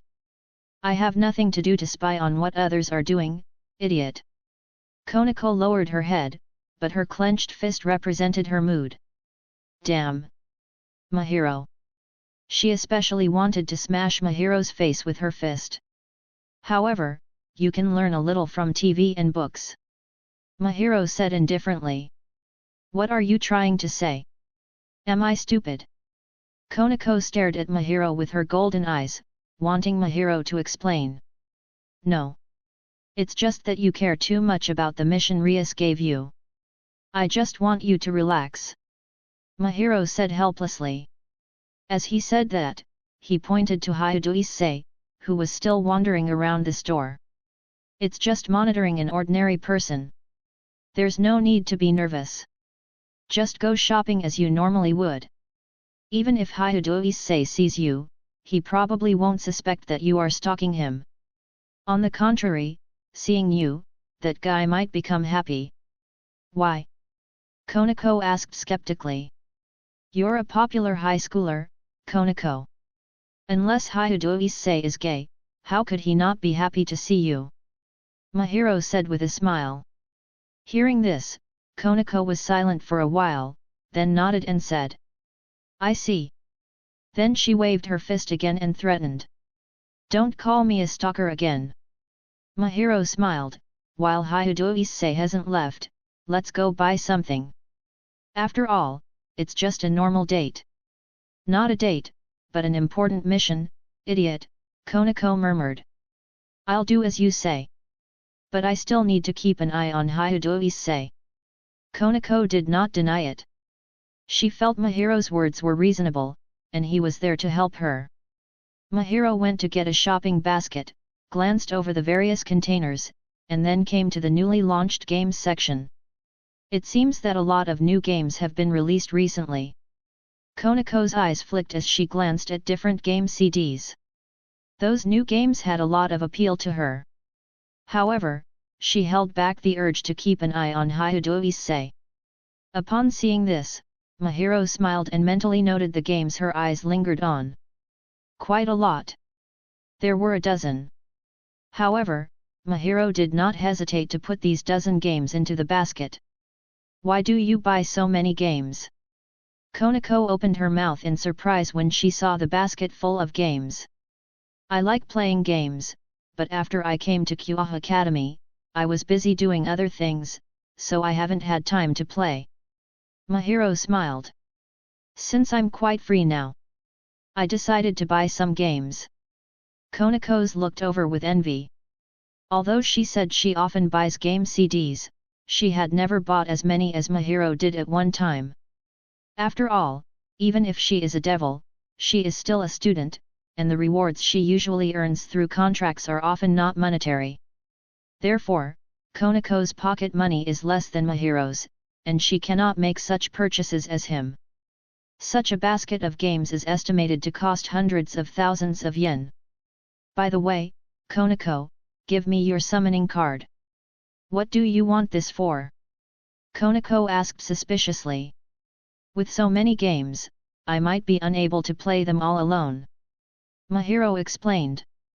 Besides, playing games alone at home is boring. Finding someone to play with will make it twice as fun. I don't have any particularly familiar friends, so I can only use the contracts to find a playmate. Konako, you are a devil, so this kind of task should be acceptable, right? Mahiro looked at Konako with a smile, waiting for her answer. Konako looked at the games in the basket, feeling very tempted. After a while, she pulled a card with a magic circle drawn on it from her pocket. Here, don't lose it. Don't worry, I will keep it safe. Mahiro took the summoning card and carefully put it in his wallet. Seeing this, Konako smiled lightly. Read more with pictures, 20+ chapters in advance. Patreon.com/heavenlydawn. Chapter 32, Will He Die? Chapter 32, Will He Die? Playing games is just an excuse. Finding a proper reason to reconcile with Tujao Konako was Mahiro's goal, otherwise, he would have continued to be despised by her, which gave him a headache. Mahiro looked at Konako and found that after agreeing to her request, she seemed to be in a good mood. Sure enough, it was the right thing to do. This pervert. Suddenly, the words came out of Konako's mouth. You don't mean me, right? I have a temper when I suddenly get scolded. Mahiro frowned, feeling a little depressed, not particularly wanting to get used to Konako. Could it be that she discovered his sinister intentions? Nor should it. His request was also very reasonable, and there was no rudeness. Why was he called a pervert all of a sudden? Not about you. Konako explained and then pointed to a place. Mahiro was stunned momentarily, followed Tujao Konako's finger and looked over. Holding 2 game boxes in his hand, Hyudo Issei wandered around the periphery of a commodity area, seemingly hesitating. After he glanced around and saw that there was nothing unusual, he immediately walked in. And what that area sells, the adult games. Seeing this, Mahiro showed a smile that all men understand. You, too. Seeing the strange smile on Mahiro's face, Konako said with a light snort. Mahiro shrugged helplessly. Her voice was completely different from before but had a coquettish tone, which he didn't mind. It is estimated that he will buy it soon. I will go and pay first. Mahiro still understood Hyudo Issei very well, he said. Okay. Tujao Konako nodded. Then, Mahiro carried the basket to the counter and paid the bill, which cost him hundreds of thousands of yen. Fortunately, his wallet was sufficient, and there was no pain in spending. Mahiro returned to Tujao Konako's side holding the bag of games. I'll help you carry some. Seeing that Mahiro was carrying a bag in each hand, Tujao Konako stretched out her hand and wanted to help Mahiro share the load. And Mahiro glanced at her with a half-smile. I'm very strong. Tujao Konako shook her fist. Thanks. Mahiro didn't refuse either, thanking her with a smile. At this time, being a gentleman was obviously inappropriate. Tujao Konako showed goodwill toward him. If he refused, it would be insulting and might make their recently improved relationship regress. You're welcome. Tujao Konako took half of the load from Mahiro and seemed to want to take more, but Mahiro pretended not to notice and put his eyes directly on the adult game area. Hyudo Issei strolled around the adult game area for a few minutes and quickly came out hurriedly. And the game box in his hand had changed from 2 to 3. After his strength increased, Mahiro's eyesight also improved, and he naturally saw that Issei had sandwiched the newly selected adult game between 2 ordinary games. Seeing this, Mahiro couldn't help but chuckle in his heart. He really had the demeanor of a high school student. After leaving the adult game area, Hyudo Issei seemed very experienced and immediately walked over to the counter as if nothing was wrong. Very skillfully, he took out his wallet, paid the money, and put the games into his bag. Hyudo Issei's face was calm, but his eyes were very excited. He even quickened his pace as if he wanted to fly. Disgusting. Tujao Konako looked disgusted and obviously hated seeing Hyudo Issei buy adult games. Let's follow him. Seeing Issei walking out of the store excitedly, Mahiro said casually. Okay. Tujao Konako nodded, and the two followed behind Issei, tens of meters away, not too close or far. After buying the game from the store, Hyudo Issei didn't seem to have anything else to do. He was happy and unrestrained all the way and went home without delay. That's it for today's task. After seeing Issei walk into his house, Konako's task was completed. She didn't like Hyudo Issei very much and didn't want to stay any longer. See you tomorrow then. Mahiro also said goodbye with a smile, looking at the bag in Konako's hand, and said, by the way, let's leave these games to you for now. Why? Tujao Konako wondered. These are enough for me to play for the time being. If they are left at home, they'll just accumulate dust. If they are with you, they can be played. And Mahiro took out the summoning card, shook it, and said, if I want to play, I can just summon you. Then, just leave them with me for now. Tujao Konako hesitated for a while, but seeing the smile on Mahiro's face, she did not refuse. I will answer your call. Tujao Konako said seriously. Okay, if I have time, I'll summon you. Hearing this, Konako was in a good mood and turned to leave. After seeing Tujao Konako leave, Mahiro glanced at Issei's house and narrowed his eyes slightly. Promising Rias to accompany Konako to monitor Hyudo Issei was not only to pass time but also to complete the side quests of the system. Now that he knew Issei's address, it was a good gain. After thinking for a while, Mahiro turned to leave and returned home. After returning home, Mahiro put down the games, changed clothes, rested briefly, and went for dinner. By the time dinner was over, it was already dark. After buying a mask from the convenience store and withdrawing 200,000 yen from the ATM, Mahiro came to Hyudo Issei's house again. System, will people die after using the Sacred Gear loot card? Looking at the brightly lit home of Hyudo Issei, Mahiro asked the system in his mind. No. The system's cold mechanical voice sounded, however, if the owner resists strongly, there may be a chance of death. Shit. Mahiro cursed inwardly. When he heard no, Mahiro felt very relaxed. After all, he had no grievances with Hyudo Issei. If stealing his sacred gear meant killing him, it would be too much. When he heard the last sentence, Mahiro was in a bad mood. Forget it, as long as he doesn't resist at that time. Mahiro surveyed the surroundings, and after confirming that no one was watching, he put on his mask and climbed up the balcony on the second floor of this house. Read more with pictures, 20+ chapters in advance. Patreon.com/heavenlydawn. Chapter 33, Boosted Gear. Chapter 33, Boosted Gear. Mahiro had already figured out the general structure of Hyudo Issei's house. The internal layout was similar to ordinary households, so the structure wasn't difficult to understand. When Mahiro jumped onto the balcony on the second floor, he quickly found Issei's room. There was no one in the corridor on the second floor. From the entrance of the stairs, the sound of the TV and conversation from the first floor could be heard. The Hyudo family should be on the first floor. Most families are having dinner now, and the Hyudo family should still be eating. There was no one on the second floor, which suited Mahiro perfectly. It would be problematic if he accidentally bumped into Issei's parents.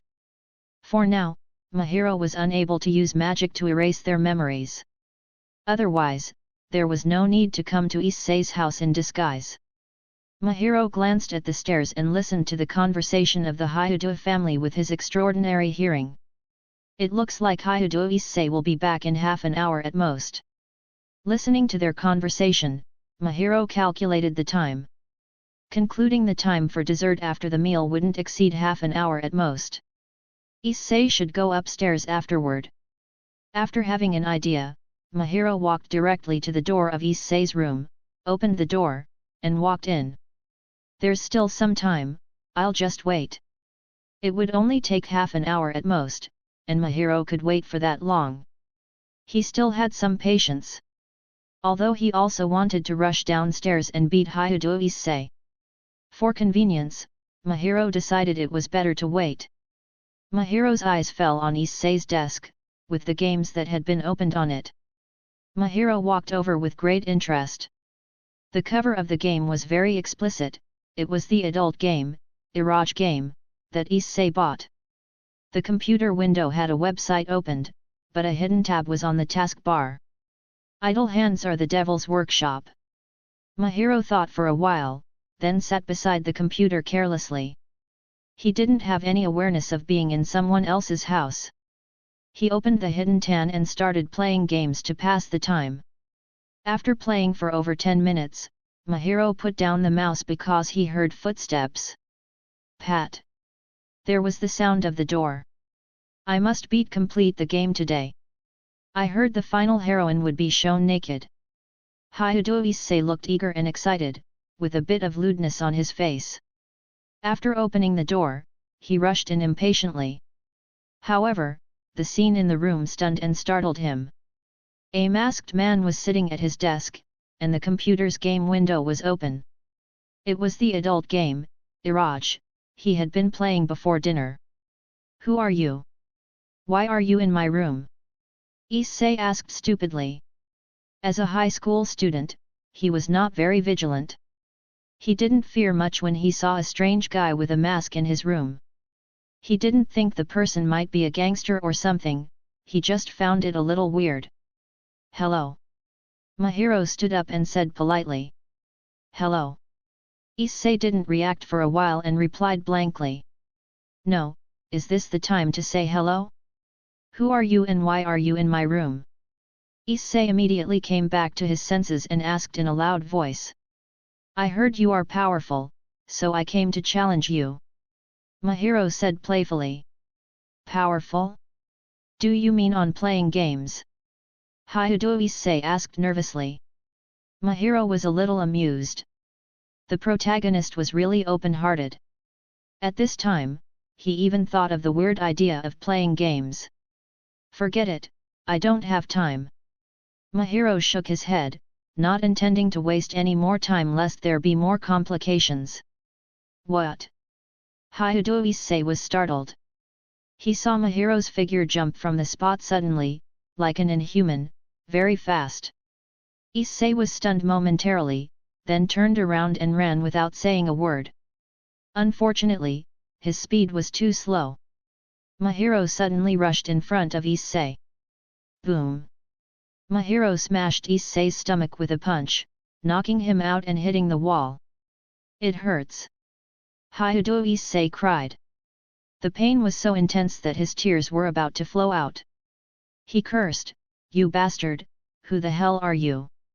Why are you beating me? Mahiro didn't speak, walked to Issei's side, and calmly punched him again under Issei's frightened eyes. This time, there was no response. Issei leaned softly against the wall, his head tilted to one side and passed out. Ding! Congratulations to the host. The side quest, Emperor's Defeat has been completed, and the rewards are being distributed. Please check. Get a Sacred Gear loot card and get 100 points. A series of prompts sounded. Mahiro knew that the task had been completed. Presence of the Sacred Gear holder, use the Sacred Gear loot card. The system asked. Mahiro didn't answer immediately but gave Issei another punch. Issei's body trembled twice, but there was no other reaction. Use the Sacred Gear loot card. After seeing that Issei was beaten into a deep coma by him and should have no resistance, Mahiro used the reward. A burst of light flashed, covering Issei and enveloping him. The next moment, a burst of light gushed out from Issei's body, and the source of this light was a ferocious gauntlet. It was the boosted gear, one of the 13 Longinus. There was a trace of greed in Mahiro's eyes. One of the Longinus. This is a good stuff. Even with Mahiro's current strength, there may be no way to fully utilize Longinus abilities. However, at least he can use it when he reaches a high class. Moreover, the ability of the boosted gear is simple and powerful, which is very suitable for Mahiro. Mahiro stretched out his hand toward the boosted gear, and when his palm touched it, the gauntlet instantly turned into a blooming light and merged into Mahiro's arm. Dash. Read more with pictures, 20+ chapters in advance. Patreon.com/HeavenlyDawn. Dash. Chapter 34, Sir, hit me again. Chapter 34, Sir, hit me again. When the Red Dragon Emperor's gauntlet was wholly integrated into Mihiro's right hand, the blooming red light disappeared instantly, and the room, shrouded in red light, returned to its original state. Ding! The Sacred Gear loot card is successfully used. Congratulations to the host for obtaining Longinus, the Red Dragon Emperor's Gauntlet Boosted Gear. Added new column equipment, please check. Hearing this familiar sound, the corners of Mihiro's mouth twitched slightly, revealing a satisfied smile. Equipment. Mihiro opened the panel. Host, Mihiro. Race, Human. Rating, 3-star. Strength assessment, the comprehensive strength in this world can reach the level of middle class. Abilities, Basic Physique, D, Basic Sword Technique, D, Intuition, D, Mystic Eye of Death Perception, A, Instant Sword Slash, E, Mystic Eye of Distortion, B. Equipment, Longinus, Red Dragon Emperor's Gauntlet, A+, Refined Katana, F. And for Longinus. The sudden appearance of a new grade made Mihiro pause. He initially thought it was only ABCD but didn't expect an extra plus sign. What's going on with this grade, system? Mihiro asked. And represents artifact reaching X rank temporarily when certain conditions are met. The system gave a short answer. Is that so? Mihiro nodded and didn't ask too much. Longinus being AA and rating meant that an X rank would definitely be something that could easily rival the Transcendent rank or even surpass it. It had nothing to do with him for the time being, so Mihiro didn't think much about it. Mihiro's made a motion, and Longinus, which had disappeared from his right hand, reappeared. The scarlet gauntlet immediately covered his arm. The gauntlet was clearly layered as if it were made of dragon scales, which were slightly hideous. Looking at the boosted gear, Mihiro smiled, feeling that this Longinus was in sync with him. Although the gauntlet looked strange and terrific, Mihiro felt that the boosted gear seemed connected to his own hand, and no matter his movement, there was no obstruction or discomfort. The next moment, boost! The green gem on the back of the Red Dragon Emperor's gauntlet emitted a burst of light, and a deep voice came out. As the deep voice fell, the power in the Red Dragon Emperor's gauntlet was transmitted to all parts of his body, immediately making Mihiro feel the abundant power in his body. Boost! Mihiro moved the right hand covered by the gauntlet. Feeling the doubled power clearly, Mihiro smiled with satisfaction and then retracted the Red Dragon Emperor's gauntlet to restore his original white palm. The most basic ability of the Red Dragon Emperor's gauntlet is to boost and multiply. And this basic ability is said to infinitely increase the strength of the sacred gear holder. Of course, this infinite increase is only theoretical. So far, no host has been able to achieve unlimited growth. Moreover, the limit of this ability is determined by the strength of the host itself. The stronger the host's basic ability, the more times the boost can be used. Mihiro estimated that with his current strength, he should be able to maintain 10 boosts. If it exceeds this limit, his body might not be able to bear it and collapse directly. This situation was also encountered by Hyudo Issei in the original anime, so it was not strange. After all, the Longinus is a divine weapon, not a man-made weapon. There's no way to exceed the limitations of the sacred gear itself. Retracting the Red Dragon Emperor's gauntlet, Mihiro walked to the desk again, tore a piece of paper, picked up a pen, and wrote warning words with his left hand. He then left behind 200,000 yen, which he had previously withdrawn from the ATM for this moment. After doing all this, Mihiro locked the door and jumped out the window to leave. It hurts. More than 40 minutes after Mihiro left, Hyudo Issei finally woke up from the coma, feeling dizzy. Issei opened his eyes with difficulty. He moved his body, and the pain on his face made him grimace. Who the hell was that damn bastard? When he first woke up, Issei was still dizzy, and there was a lump in his head, but the intense pain suddenly reminded him of what happened before he fell into a coma. He was knocked out. He was knocked out by a strange guy with a mask. Suddenly, Issei shuddered, glanced around the room, jumped up from the ground, stumbled out the door, and rushed downstairs. Mom and Dad! Hyudo Issei rushed to the first floor and shouted anxiously. Issei, what's wrong?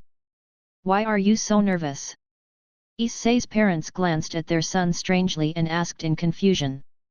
What's wrong with your face? Why does it look swollen? Ah, hiss! Hyudo Issei gasped in pain.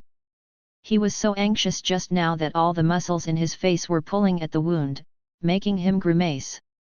It's okay. I accidentally fell in my room just now and hit my face. Issei made up an excuse not to worry his parents. Then I'll go back. Seeing that his parents were safe and sound, Issei was relieved and walked back upstairs. Oh, he's grown so big and still so clumsy. At this rate, Issei may be unable to get a wife. Looking at Issei, both parents sighed with sad expressions. Issei, halfway up the stairs, couldn't help but twitch. What kind of parents don't care about the wound on his face but worry about whether he will be a bachelor in the future? Hyudo Issei opened the door in a very complicated mood and glanced at his room with some vigilance. After seeing no one, he walked in with confidence. The scene of seeing Mahiro just now had scared him a lot, and it was estimated that it would leave a shadow. Before entering the room in the future, he would investigate it first. After returning to his room again, Hyudo Issei finally noticed a pile of things on his desk. Money. Issei's eyes widened, and he rushed over immediately. Seeing the large stack of yen bills, he couldn't help swallowing. He was convinced that the money was not his. This is... Hyudo Issei picked up the note that Mahiro left on the table. I thought you were strong but didn't expect you to be weak. Maybe I found the wrong person. The 200,000 yen on the table is my apology for hitting you tonight. You can use it to see a doctor. And don't mention what happened tonight. If I find out that you leaked it, I will come after you again. After reading this piece of paper, burn it. These were the words Mahiro left behind. What an amazing luck! Hyudo Issei looked at the note and then at the 200,000 yen on the table. Really, 200,000 yen? Hyudo Issei opened his mouth and excitedly picked up the stack of 10,000 yen bills and counted them one by one. No more, no less, exactly 200,000 yen. And according to the note, the 200,000 was for him? Happiness came too suddenly. 200,000 yen can be said to be a considerable sum of money for a high school student. It's almost a year's worth of pocket money. It's 200,000 yen for getting hit once. This is really great deal. Hyudo Issei couldn't help shouting in his heart. As for going to the hospital, as mentioned in the note. What hospital to go to? Just put a band-aid on this little injury. Issei held the 200,000 yen in his hand and fantasized about what CDs to buy tomorrow, some adult games, and DVDs he had been thinking about for a long time. If Mahiro were here, Issei would want to shout, "Sir, hit me again!" Dash. Read more with pictures, 20+ chapters in advance. Patreon.com/heavenlydawn. Dash. Chapter 35, Did you find anything strange? Chapter 35, Did you find anything strange? After returning home, Mahiro couldn't help but try to use the Red Dragon Emperor's Gauntlet. In addition to the requirements and limits for the host, it can almost be said to be a perfect sacred gear, which can increase strength instantly without any extra cost. And it is not the kind of slow improvement step by step, but the increase of geometric curves in the form of doubling. A/N, Maths. It was mentioned in the plot that several former hosts were obsessed with this power and self-destructed. After using the boosted gear, Mahiro understood why such a tragedy had happened. This is just the basic ability of the boosted gear. On top of it, there is a balance breaker. There is even a juggernaut drive that is comparable to the power of Mua class. If he can't stay true to his heart, he will really become a slave of power. And this kind of self-destruction, even Drake can't stop it and won't stop it. He will only choose to watch from the sidelines, quietly watching the host die, and then reselect a new host. However, Mahiro is not worried that he will be eroded by the boosted gear. Not to mention that he has a system by his side. The sacred gear is a life-sustaining thing for other hosts, almost connected to life. But for Mahiro, it's just a helpful tool and doesn't matter much. Looking at the gauntlet on his right hand, Mahiro tried to call Drake several times, but he didn't get a response. He didn't know if it was because of the host change or because Drake was unwilling to come out. In short, Mahiro called several times but got no response. The next day, although he had stolen Issei's Longinus, Mahiro went to class as usual, as if nothing had happened. QA Academy was also the same as usual, and nothing special happened. It's just that because of what happened yesterday, the girls in the class became a lot more courageous. They kept wanting to be Mahiro's girlfriend. This kind of enthusiasm overwhelmed Mahiro, both painful and happy until school ended. Shortly after the school bell rang in the afternoon, a cute girl with short silver hair stood at the classroom door, glanced inside, and her eyes landed on Mahiro. "Hey? Isn't that Konako-chan? Why is Tajao Konako coming to our class? Mahiro-kun, isn't she here to find you?" Yesterday, they learned from Mahiro that he had joined the occult research club. And, aside from Mahiro, the class didn't intersect with Tajao Konako. "Mahiro-kun, are you going to the occult research club next?" Konako spoke, her voice cold and transparent, making people feel distant. "It doesn't seem like I have anything to do in a while, so I can go and stay for a bit." Mahiro thought for a second and nodded. "Let's go together then," Konako said. Seeing Tajao Konako's seemingly indifferent but somewhat expectant look, Mahiro couldn't help but smile. Yesterday's events seemed to still have some effect. According to the previous situation, Konako would never have invited him to the occult research club. After all, being treated as a pervert by the other party, he should have been avoiding her, so why would she come to invite him in person? "Okay, let's go then." Mahiro walked towards Konako with a smile, and the two went to the occult research club together. Old schoolhouse, occult research club. Ria stood by the window, looking at the playground, which was not far away. Her eyes fell on one person, but her brows were tightly furrowed. And that person was Hyudo Issei, who had a band-aid on his face and was happily chatting with his two friends about something inappropriate for children. The girls passing by looked contemptuous, as if they had seen flies, and wished to hurry up and keep away from the three of them, lest they be infected with some virus. But the three of them didn't realize it. They chatted excitedly as if they had done something significant. "Rias, what's wrong?" Himejima Akeno asked. She saw Rias leaning against the edge of the window, her brows furrowed as if she had encountered some difficulty, so she couldn't help but want to know why.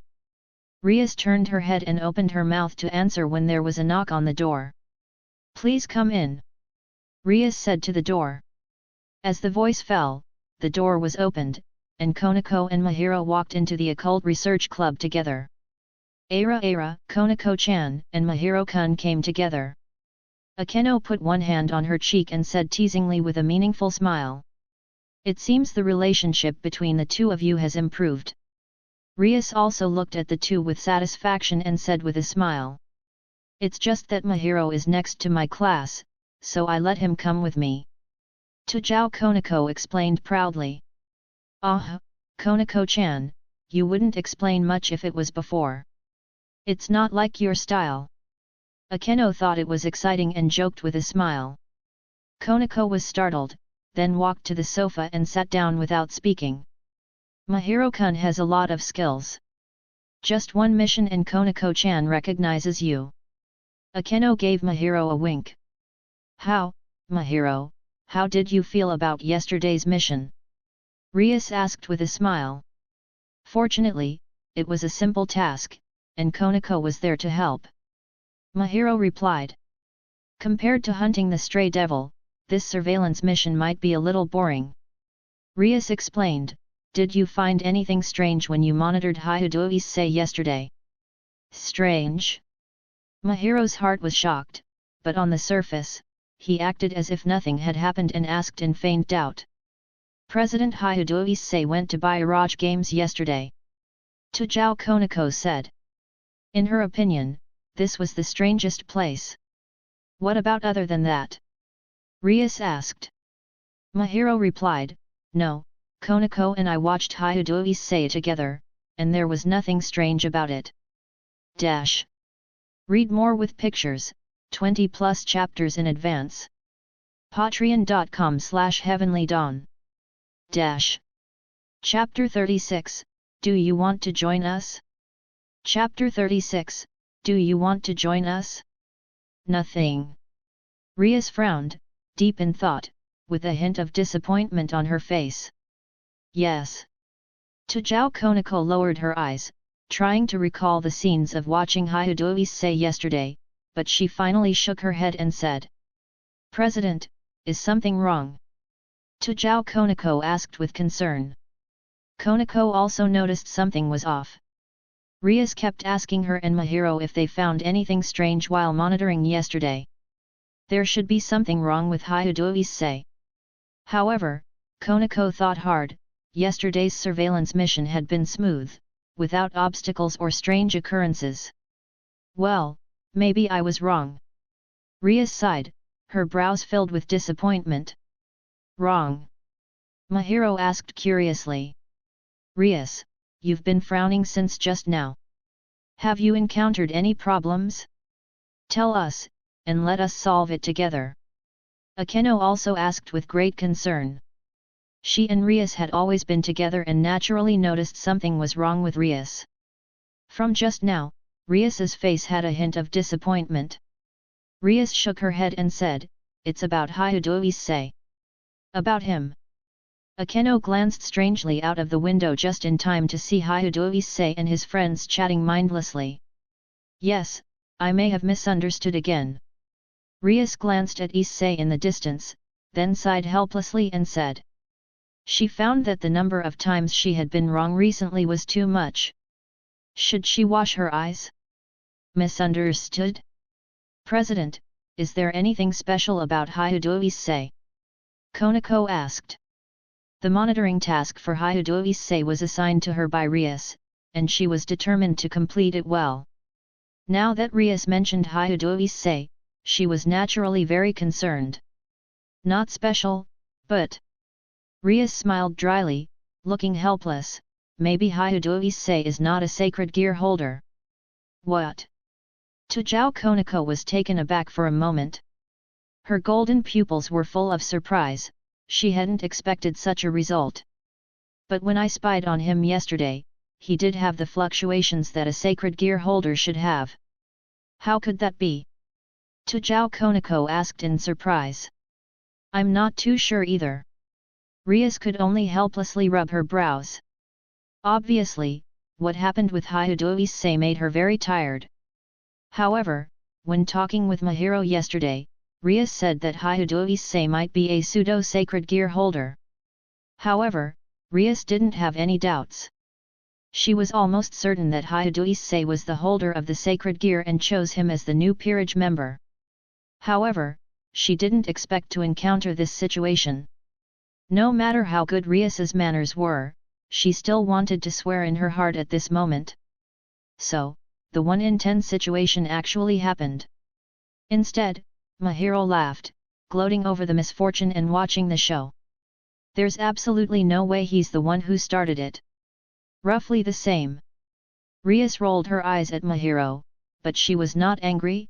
Today, the aura of the sacred gear on Hyudo Issei is weak, almost dissipating. He should not be the real sacred gear holder. He may just be contaminated with the scent of the sacred gear, which made me misunderstand. No matter how clear Rias's thoughts were, she never imagined that Hyudo Issei's sacred gear had actually been taken away by Mahiro. After all, under normal circumstances, an ordinary host would lose his life if the sacred gear was taken away. However, seeing how Hyudo Issei was alive and well, it didn't look like the sacred gear was taken away. Even Rias would not have considered the reason in such an abnormal situation. Therefore, she could only infer a more reasonable answer based on the original idea Hyudo Issei may have been contaminated by sacred gear unintentionally, so he has the characteristics of a sacred gear holder. Since he was only contaminated by the sacred gear and not the sacred gear holder, the characteristics and aura would naturally disappear over time. Otherwise, there was no proper answer beyond that. Should you be lucky or unlucky? Mahiro said with a laugh. There was no abnormality on his face, it was exactly like a friend who saw his friend deflate and mock each other. It is naturally impossible to mention that he took the Longinus from Hyudo Issei. Anyway, let this thing completely rot in his stomach. He seemed to have to learn some practical magic from Rias and the others. For example, the magic of erasing memories. Mahiro secretly planned. Ugh! Rias sighed. If you comfort Rias now, you may take advantage of it, Mahiro-kun. Don't miss out when you can't. Himejima Akeno said with a joking smile. Oh? How to comfort? Mahiro glanced at Himejima Akeno and said playfully. Rias is missing an important evil piece, and she's been struck. If you agree. No. Before Akeno's words were finished, Mahiro simply refused. You're too mean, Mahiro-kun. Akeno looked at Mahiro resentfully, but Mahiro simply ignored her, which made Akeno very angry. Rias felt tired. The previously optimistic Hyudo Issei was a fake, and the optimistic Mahiro in front of her wasn't making any progress, and he didn't agree to become her servant. There is no sacred gear on Hyudo Issei. Someone around him may be the sacred gear holder. Or, some kind of sacred gear deliberately left a breath on Hyudo Issei to confuse the public. Mahiro began to make a few blind analyses and induced them to follow Rias's train of thought. You're right. Rias's eyes lit up, and she seemed to grasp something in her mind. Sacred gear has a variety of functions, and sacred gear holders are dangerous to a certain extent. If they are found to be uncontrollable, the three faction will even erase and capture the holder. Perhaps the aura on Hyudo Issei's body was used by the original sacred gear holder to confuse the outside world and divert their attention. That is to say, if they follow this clue, they might be able to find the actual sacred gear holder. But forget it. This matter is over for the time being. Rias thought for a while and found that her thinking might be correct, but she still had no idea how to proceed. In Hyudo Issei's social circle, Rias knew no particular person existed. If that sacred gear holder was just trying to confuse people and hide his true identity, it's unlikely they would stay around Hyudo Issei. In this case, finding out the true identity of the sacred gear holder would be like looking for a needle in a haystack. Maybe they would find nothing. Rias glanced at Mahiro and suddenly had an idea.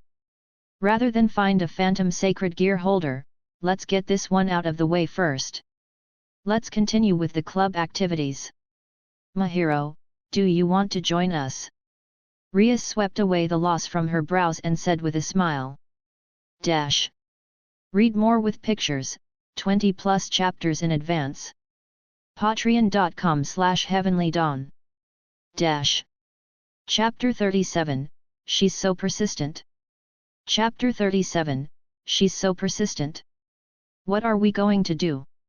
Hearing Rias's invitation, Mahiro asked. The next 2 days are holidays. We plan to use this time to conduct a special training camp, Rias replied with a smile. In fact, the Occult Research Club doesn't have many club activities, but it revolves around hunting stray devils, answering summons, and training from time to time. Training camp. Mahiro looked interested. Yes, even if you hadn't come here today, I plan to visit you in person, Rias smiled slightly and said. Our special training camp will especially improve your strength. Then I'm really interested, Mahiro nodded, and the interest on his face became even more potent. However, is this okay? After all, I didn't promise to be your servant, Mahiro asked. I believe that when you get to know us slowly, Mahiro, you will definitely become my peerage member, Rias said confidently. She was determined to win Mahiro over. Although Mahiro expressed his resistance to becoming her servant, she believed it was only temporary. He would no longer resist as long as he truly got to know them. What's more, you are also a member of the Occult Research Club. Training is also a part of the club's activities. It is natural for you to participate in club activities, Rias had a good reason. She wanted Mahiro to know more about them so that the things in their world could attract and impress him. Thanks, Mahiro said. Rias's unreserved attitude touched him, but it was impossible to promise to become her servant. Hearing Mahiro's thanks, Rias felt satisfied. She thought that she was one step closer to winning Mahiro over. Okay, now that everyone is here, let's go, Rias said, looking around the club room. She completely put aside the matter of Hyudoise. Since the other party was not the holder of the sacred gear, it was impossible for her to pay further attention. By the way, Mahiro-kun, we will stay in the training camp for 2 days.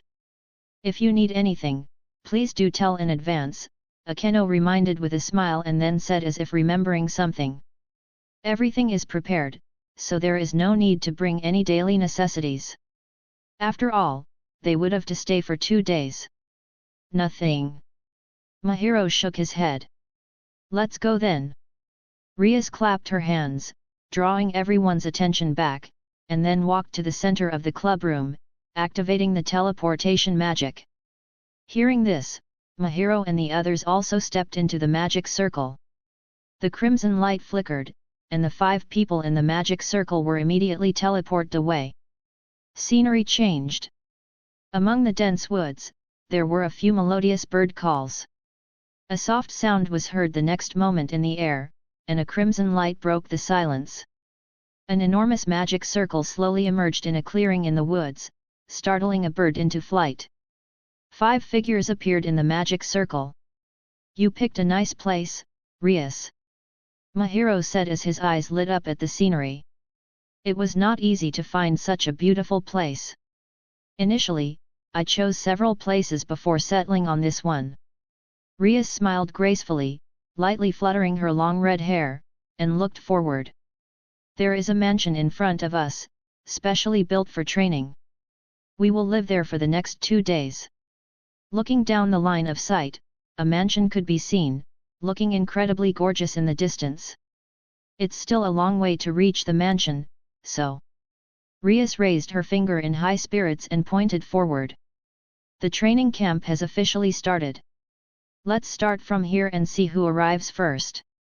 Of course, the last one will get punished. Today's dinner and dishes will be left to the loser. Rias smiled lightly.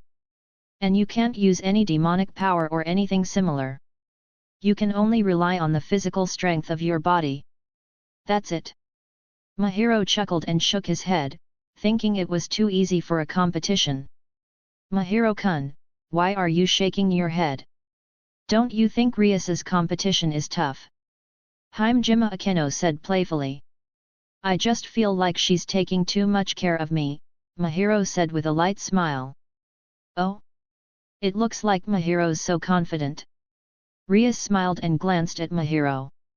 But we are not weak, don't be careless. If you lose, you must prepare and wash our dishes. Akeno smiled and said, I want to see Mahiro's cooking skills. Me too. Konako raised her hand. I want to see it too. Kaibayuato said. Mahiro looked sullenly at Kaibayuato, you are nothing but a bystander. Ara Mahiro-kun, everyone has reached a cooperation, Himejima Akeno said playfully, raising her chin with her right hand. In this case, everyone will do their best, and Mahiro must be placed in the last position, Rias said, clenching her fists encouragingly. Hey! Konako also clenched her fist lightly. At this moment, there was excitement on her cute face. It's a pity you won't be able to taste my cooking today, Mahiro laughed. Although he had become the public enemy, he didn't hate this cheerful atmosphere. I'll let you run for 10 seconds first, Mahiro said with a smile, stretching out a finger. Oh, Mahiro-kun, are you trying to make us angry? Hajime Akeno said in surprise. Arrogant guy. Konako said, dissatisfied. I must make you cook and wash my dishes. Mahiro smiled. He was confident that after the tenfold strengthening of his physique and the strengthening of the mystic eye of distortion, in terms of physique alone, only Konako, with her Nico Shao bloodline and enhanced by the Rook piece, could compete with him. Even Kaiba Yuato, as a knight, was slightly inferior. The two mages, Hajime Akeno and Rias, were even worse off. In that case, I'm not going to hold back, Mahiro said with a smile. Seeing Mahiro's determination, Rias gently moved her right hand, and backpacks appeared on the ground. But before we start, everyone will carry these. Running with these? Mahiro asked, looking at the backpacks. Of course. If we run directly, it won't work for us at all, Rias nodded. Don't look at it as just a backpack, it has been produced to weigh 500 pounds. So, Mahiro, do you want to take back what you just said? Rias asked teasingly. No. Mahiro shook his head. Oh well. Rias handed the backpacks to everyone. When he put on the backpack, Mahiro suddenly felt his body sink. 3, 2, 1, start. Dash. Read more with pictures, 20+ chapters in advance. Patreon.com/heavenlydawn. Dash. Chapter 38, Let's Fight. Chapter 38, Let's Fight. Mahiro ran, forming an afterimage, leaving Rias and the others, and arrived at the designated place, a mansion on the top of the mountain. The second person to arrive was naturally Tujao Konako. She had the strongest physical strength with her Nico Shao bloodline and the enhancement of the Rook piece evil pieces. Even after reaching the destination, her breathing was smooth. Kaiba Yuato was close behind. Aside from Mahiro, he was the fastest in the Occult Research Club. His Night Piece evil pieces allowed for swift movements, and his physical fitness was impressive. Akeno and Rias arrived together, as they were always inseparable. Neither specialized in physical prowess, as they were both mages. However, as high-class devils, their stamina was not weak. The 3-minute run was relatively easy for them. You're so fast, Konako said, staring at Mahiro with her golden pupils, unwilling to admit defeat. She had a 10-second head start but was quickly overtaken by him. Mahiro-kun, how fast are you? Akeno asked with a smile. Her complexion was rosy after the run. Her eyes fell lightly on Mahiro, and she spoke meaningfully. Could you add the word running to avoid misunderstandings? Mahiro's face darkened. This woman always took a chance to make a double entendre. Misunderstanding? Konako asked innocently, not understanding the implication. Yet, what's the misunderstanding? I'm just like Konako-chan, surprised that Mahiro-kun is so fast, Akeno said, feigning innocence while licking the corners of her mouth in a charmingly seductive manner. You did it on purpose. Mahiro thought. He felt speechless. Akeno was trying to provoke him, but he had no choice but to let it slide. You don't know? Mahiro asked lightly. I don't know. Why don't you explain it to me, Mahiro-kun? Hajime Akeno blinked and asked innocently. Oh, it's fine. Anyway, you can't handle it. Mahiro replied. Akeno almost lost her composure and gave Mahiro an angry look. She wanted to tease him, but he didn't respond, leaving her frustrated. Okay, let's rest for 10 minutes, Rias said with a smile. 10 minutes later, after everyone had rested, they moved to a spacious training ground equipped with various exercise items, such as sandbags and weights. Mahiro-kun, do you want to compete with Yuuto? Akeno suggested with a smile. With Kaiba. Mahiro glanced at Kaiba Yuuto and shrugged. I'm fine with it. How about you, Kaiba? Kaiba Yuuto's eyes lit up. I'm okay. Ara, it seems both Mahiro-kun and Yuuto are looking forward to this match. I seem to have done something superfluous. Akeno chuckled. Even if you hadn't mentioned it, Akeno-senpai, I would have wanted to compete with Mahiro, Kaiba Yuuto nodded. It looks like Yuuto is the reason Mahiro joined the Occult Research Club, Rias said with a smile. Mahiro's face looked strange. By the way, wasn't there supposed to be some romantic development for Kaiba Yuuto in the original anime? Now that Issei is out of the picture, this guy won't set his sights on me, will he? He shivered at the thought. Mahiro is really lucky to join the Occult Research Club. It's tough for a swordsman to improve his skills alone. Having a strong opponent makes training more efficient, Kaiba Yuuto said shyly, making Mahiro's expression even more bizarre. I'm really looking forward to the match between you two, but to be fair, Yuuto, don't use your demonic power, Rias said, a flash of understanding in her eyes. Ding! The side quest is being generated. The system prompt sounded in Mahiro's mind. Mahiro glanced at the newly produced side quests. Side quest, Swordsmanship Competition. Mission requirements, have a sword fight with Kaiba Yuuto, win or lose. Mission difficulty, normal. Mission reward, basic swordsmanship upgrade, instant sword/upgrade.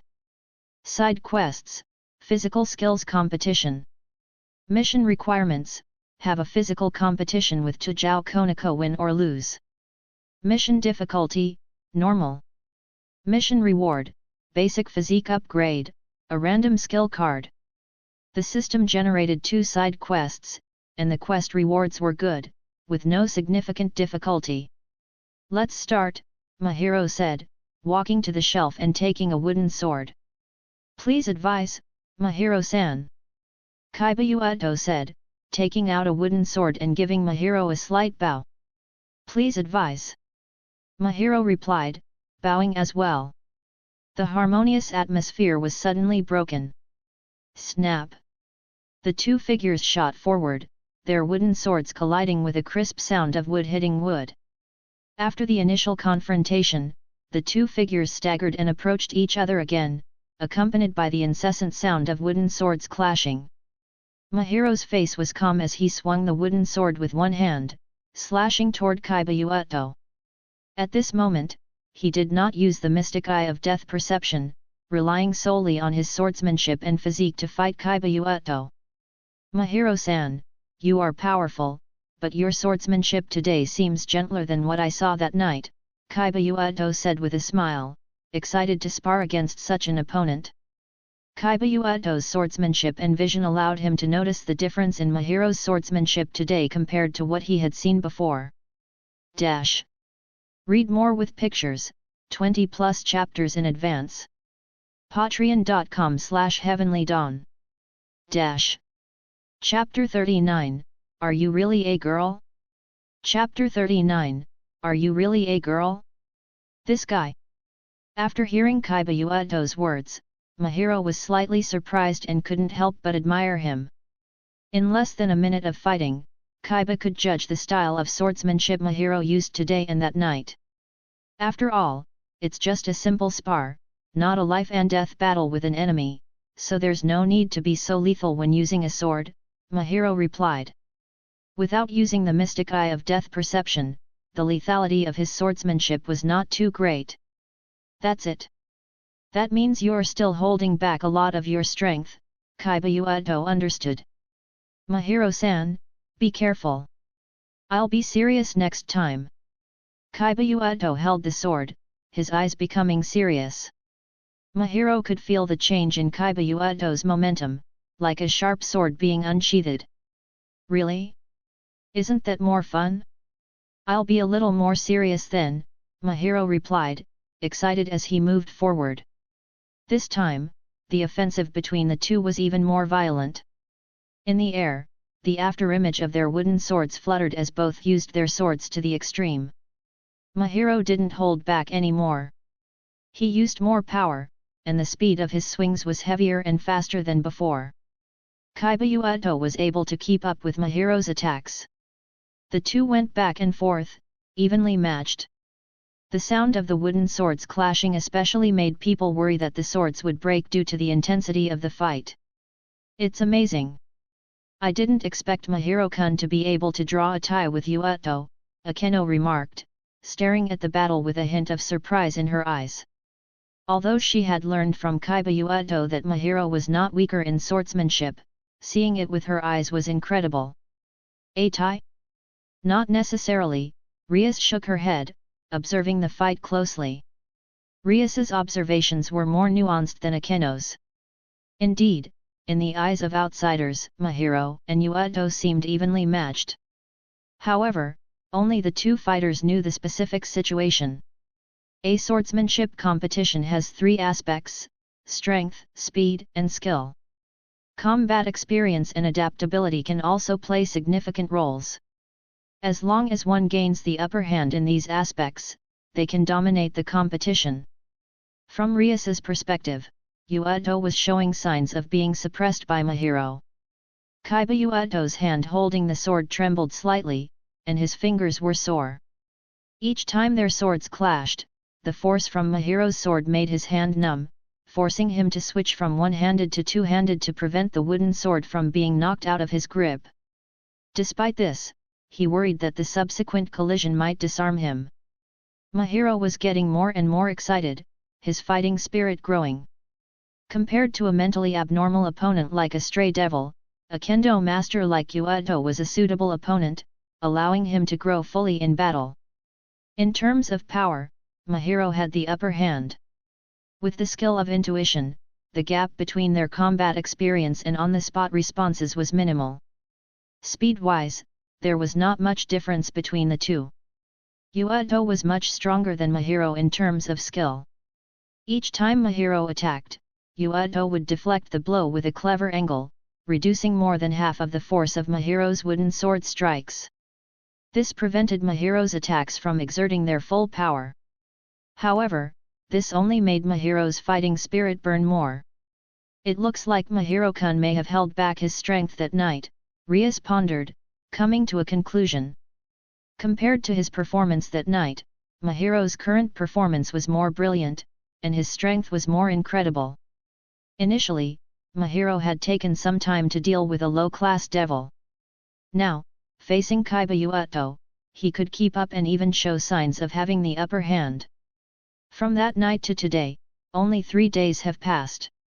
Rias didn't believe Mahiro could make such a leap in strength in just 3 days, especially since he spent most of his time at school and didn't have much time for training. The only possibility was that what she saw that night was only a part of Mahiro's strength. I really want to see how strong you are, Rias smiled slightly, then looked at Yuato with concern. She felt that if the fight continued, Yuato would fall behind and be defeated by Mahiro. Konako, you should join in too and see where Mahiro's limits lie, Rias said. At this point, the battle had already begun to tilt in Mahiro's favor. If they didn't allow the two to use demonic power, magic power and the sacred gear, the outcome would be decided soon. Presumably, Mahiro and Yuato understood this better than anyone. It was the perfect time to intervene. Yuato was struggling, and Mahiro felt a little dissatisfied. Tujao Konako nodded, clenched her fists, and charged toward the two of them. Mahiro, engrossed in fighting Kaiba Yuato, suddenly sensed a crisis and instinctively threw a punch behind him without hesitation. His hunch was correct. In the corner of his eye, he saw a tiny fist smashing towards him. Boom! Their fists collided in mid-air. With the powerful recoil, Mahiro stepped back 2 meters, opening the distance. Konako, are you really a girl? Mahiro frowned, shaking his left hand. I'm a girl, idiot. Tujao Konako retorted, dissatisfied. Not only can he compete with Yuuto in swordsmanship, but he can also compete with Konako in strength. Mahiro is really too good. Ria said, her eyes widening in shock. Ara, Mahiro-kun, you made us look at you in a new light, Himejima Akeno added, equally surprised. Mahiro's ability to fight Yuuto in swordsmanship and match Konako in physical fitness was astonishing. Although Mahiro had gained the upper hand, it was clear that he could compete with Konako, who had an extraordinary physique and had been strengthened by the devil piece/evil piece Rook.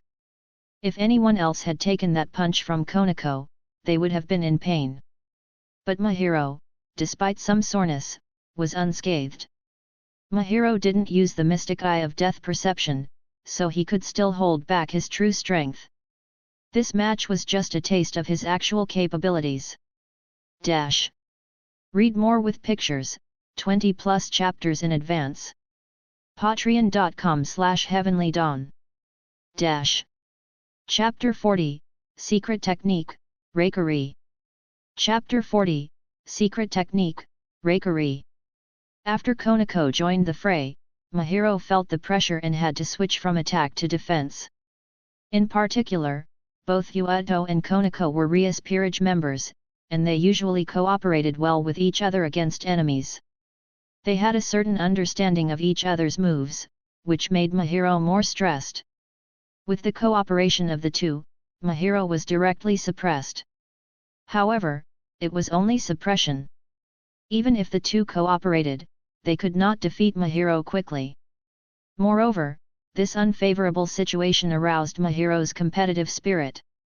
In the face of the suppression from the two, Mahiro became increasingly brave, and his use of swordsmanship and skills became more proficient. As time passed, he even tended to defuse the suppression from the two. It seems that even the combined attack of Konako-chan and Yuuto can't beat Mahiro-kun. So, do I need to enter the arena and play? Perhaps the battle between the three was a little intense, which aroused Akeno's interest. The flames of interest flashed across Akeno's eyes, and she couldn't help condensing demonic power in her hands. Okay, let's stop here. At this moment, Mahiro took advantage of his strength to step back and suspend the battle. Hearing this, both Yuuto and Konako also stopped. Hey, I haven't entered the arena yet. Why did it stop? Akeno glanced at Mahiro resentfully and said disappointedly, Mahiro-kun, are you targeting me on purpose? You didn't even let me participate. Fighting with two top middle-class devils had consumed much of his physical strength. The promised one-on-one match is about to turn into a gang fight. You are targeting me, right? Mahiro glared at Akeno angrily. Besides, what do you have in your hand? Didn't you say you shouldn't use magic demonic power? Is there any? What magic? How come I don't know? Akeno immediately dissipated the lightning condensed in her hands, then stuck out her tongue playfully, pretending to be clueless, as if she didn't know anything. In the face of Akeno's shameless appearance, Mahiro had nothing to say. The sudden announcement of the battle's end was not because Mahiro flinched. Instead, the system quest had been completed. Mahiro had almost enjoyed himself, and there was little chance of improving if he fought them in the group. In the case of not using the magic eye, facing two who had a tacit understanding, there was little chance of winning. What's more, there was Akeno, who was staring at him. This is a real high-class devil. However, she also intended to use demonic lightning to deal with him. Mahiro didn't think that with the teamwork of Konako and Yuuto, he could easily deal with Akeno's magic. The quest was complete, and the battle was almost fun enough. So, he simply declared it over. Besides, he had no hobby of being struck by lightning. I didn't expect it, Mahiro-kun. Rias looked at Mahiro, and the admiration in her eyes was even more intense, with a hint of complexity. Konako-chan and Yuuto couldn't beat you together. I really want to see what your real strength looks like. There will be a chance. Mahiro smiled and said humbly, but I'm just taking advantage of it. After all, when demonic power cannot be used, the strength of Konako and Kaiba is minimal. If there were no such rule, I'm afraid it wouldn't be so easy, and I would be defeated soon. You are so strong. Konako said sincerely, in my case, even if I use demonic power, it would be the same. This is true. Konako primarily focused on physical strength and fighting techniques. She didn't possess a sacred gear either. Moreover, Konako didn't learn much combat-type magic. The increase in demonic power for her was minimal. Mahiro-san, you are too modest. Kaiba Yuato said with a smile. Compared to Konako, Yuato's strength was significantly limited. Being unable to use his sacred gear directly limited his strength by more than half as a sacred gear holder. If he could use his sacred gear, although Yuato was only a middle-class devil, his true strength would allow him to fight a high-class devil head-on. If the restriction on not being able to use demonic power was lifted, unless Mahiro used his magic eye, Yuato would be a formidable opponent. Rias, Akeno, and the others were still discussing the previous battle and started their own training. Mahiro stepped aside and started to rest, focusing on the system prompt. Ding! Side quest, the swordsmanship competition has been completed, and the rewards are being distributed, please check. Ding! Side quest, the physique competition has been completed, and the rewards are being distributed, please check. Congratulations, your basic swordsmanship has been improved to intermediate swordsmanship. Congratulations, your basic physique has been improved to an intermediate physique. Congratulations, your instant sword/technique improved, and you have obtained the secret technique Reikari. Congratulations, you got a random skill card, please check it.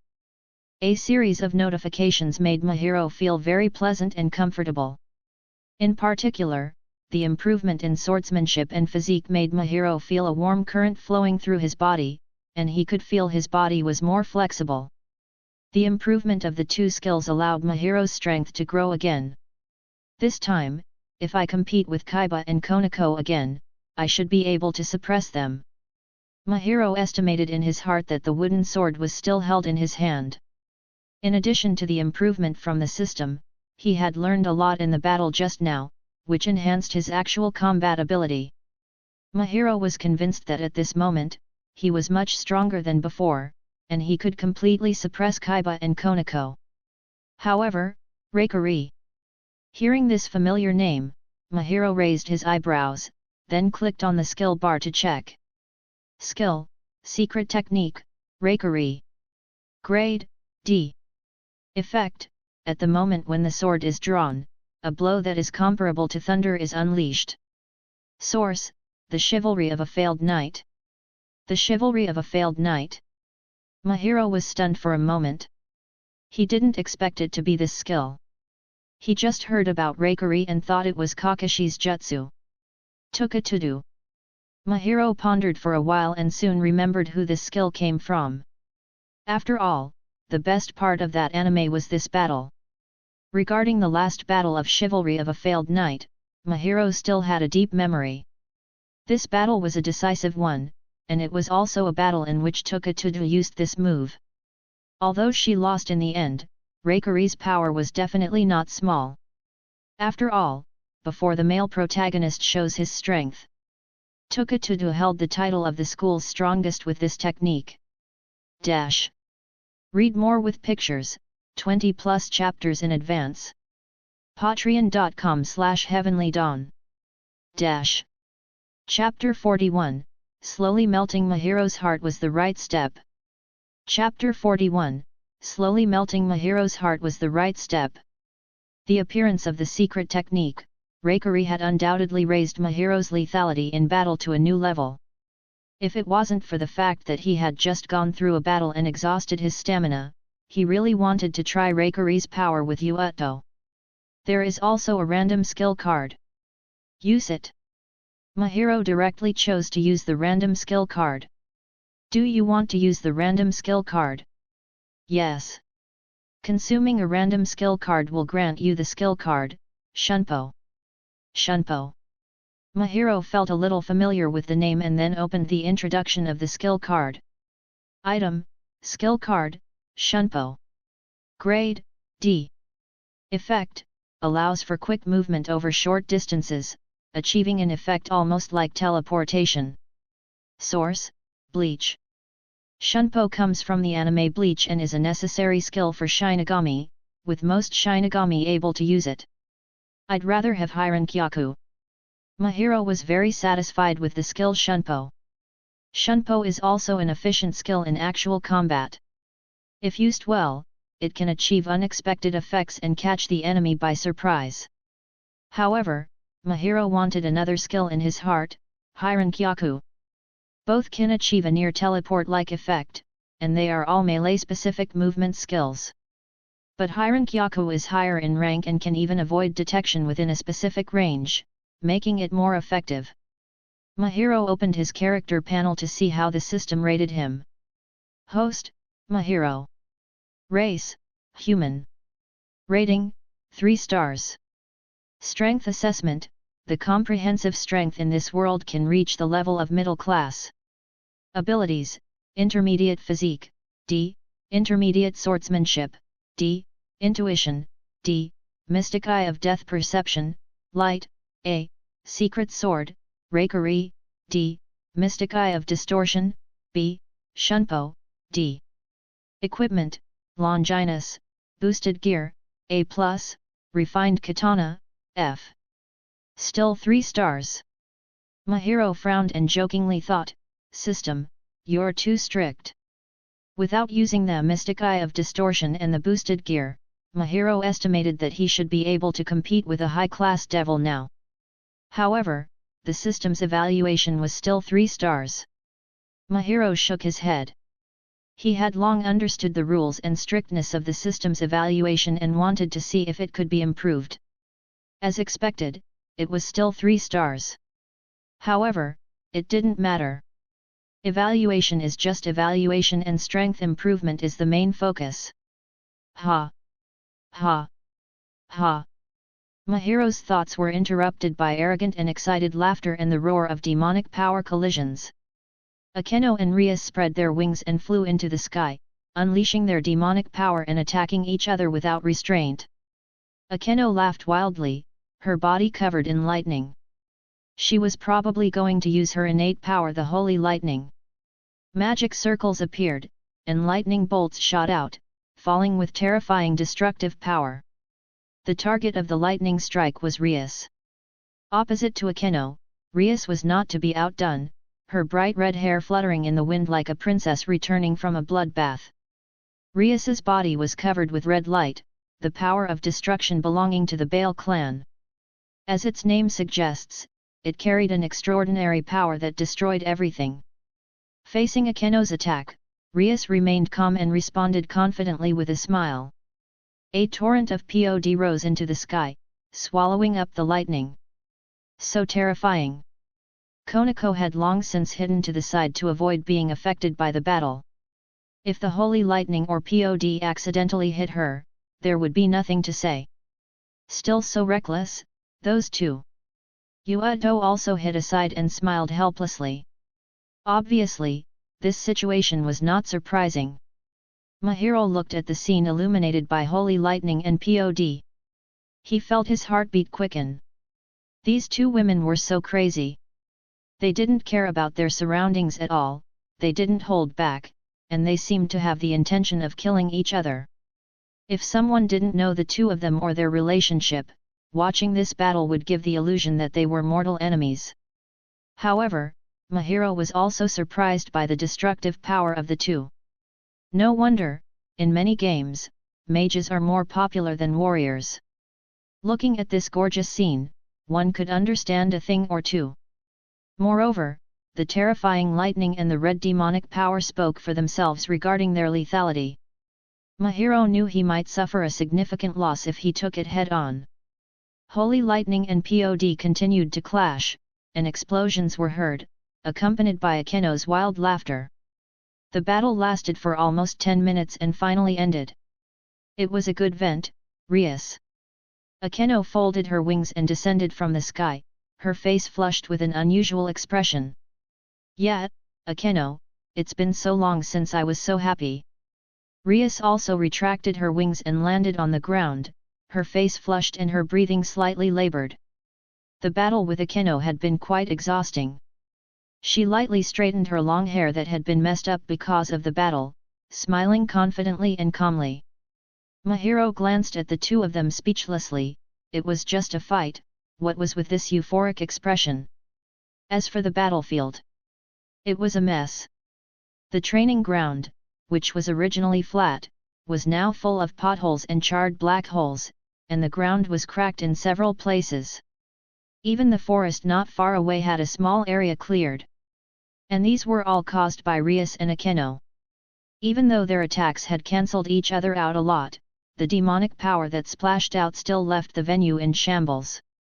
Fortunately, it was in an uninhabited area. The consequences would have been unimaginable if it had been in the city. Mahiro-kun, what do you think? Demonic power is handy, isn't it? Akeno walked over to Mahiro's side, her breath still light, and said with a smile. It's gorgeous and powerful. Mahiro nodded and said truthfully. So, why don't you give it a try? Akeno glanced at Mahiro. Hearing this, Mahiro rolled his eyes. She really didn't miss any chance to persuade him. Akeno, explain demonic power to Mahiro. Rias said aloud. In fact, she and Akeno had spared so intensely just now that, in addition to training, they also wanted to attract Mahiro. Haste makes waste, and slowly melting Mahiro's heart was the right step. Read more with pictures, 20+ chapters in advance. Patreon.com/heavenlydawn. Chapter 42, Impossible. Chapter 42, Impossible. Akeno gave Mahiro some basic knowledge about magic. If humans can get magic power, they can only use elemental magics such as light, wind, water, and fire. Of course, there can be variants of these types, such as ice magic. Mahiro listened attentively. The magic that humans can use is relatively limited. And to use the magic within one's body, it's necessary to concentrate, feel the fluctuations of the magic power, and gather it together like flowing water. Saying that, a ball of light appeared in Akeno's hand. Like this. Of course, this is the magic that belongs to human magicians. Demonic power is more flexible and versatile, capable of doing many things that ordinary magicians can't. For example, the teleportation magic you want to learn is not as convenient and quick for human magicians to use as it is for devils. Human magic doesn't achieve the same effect as demonic power. Moreover, most humans can only use magic of a single type.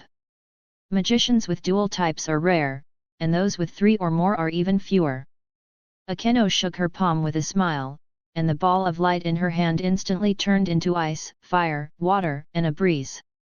However, demonic power can change its type at will.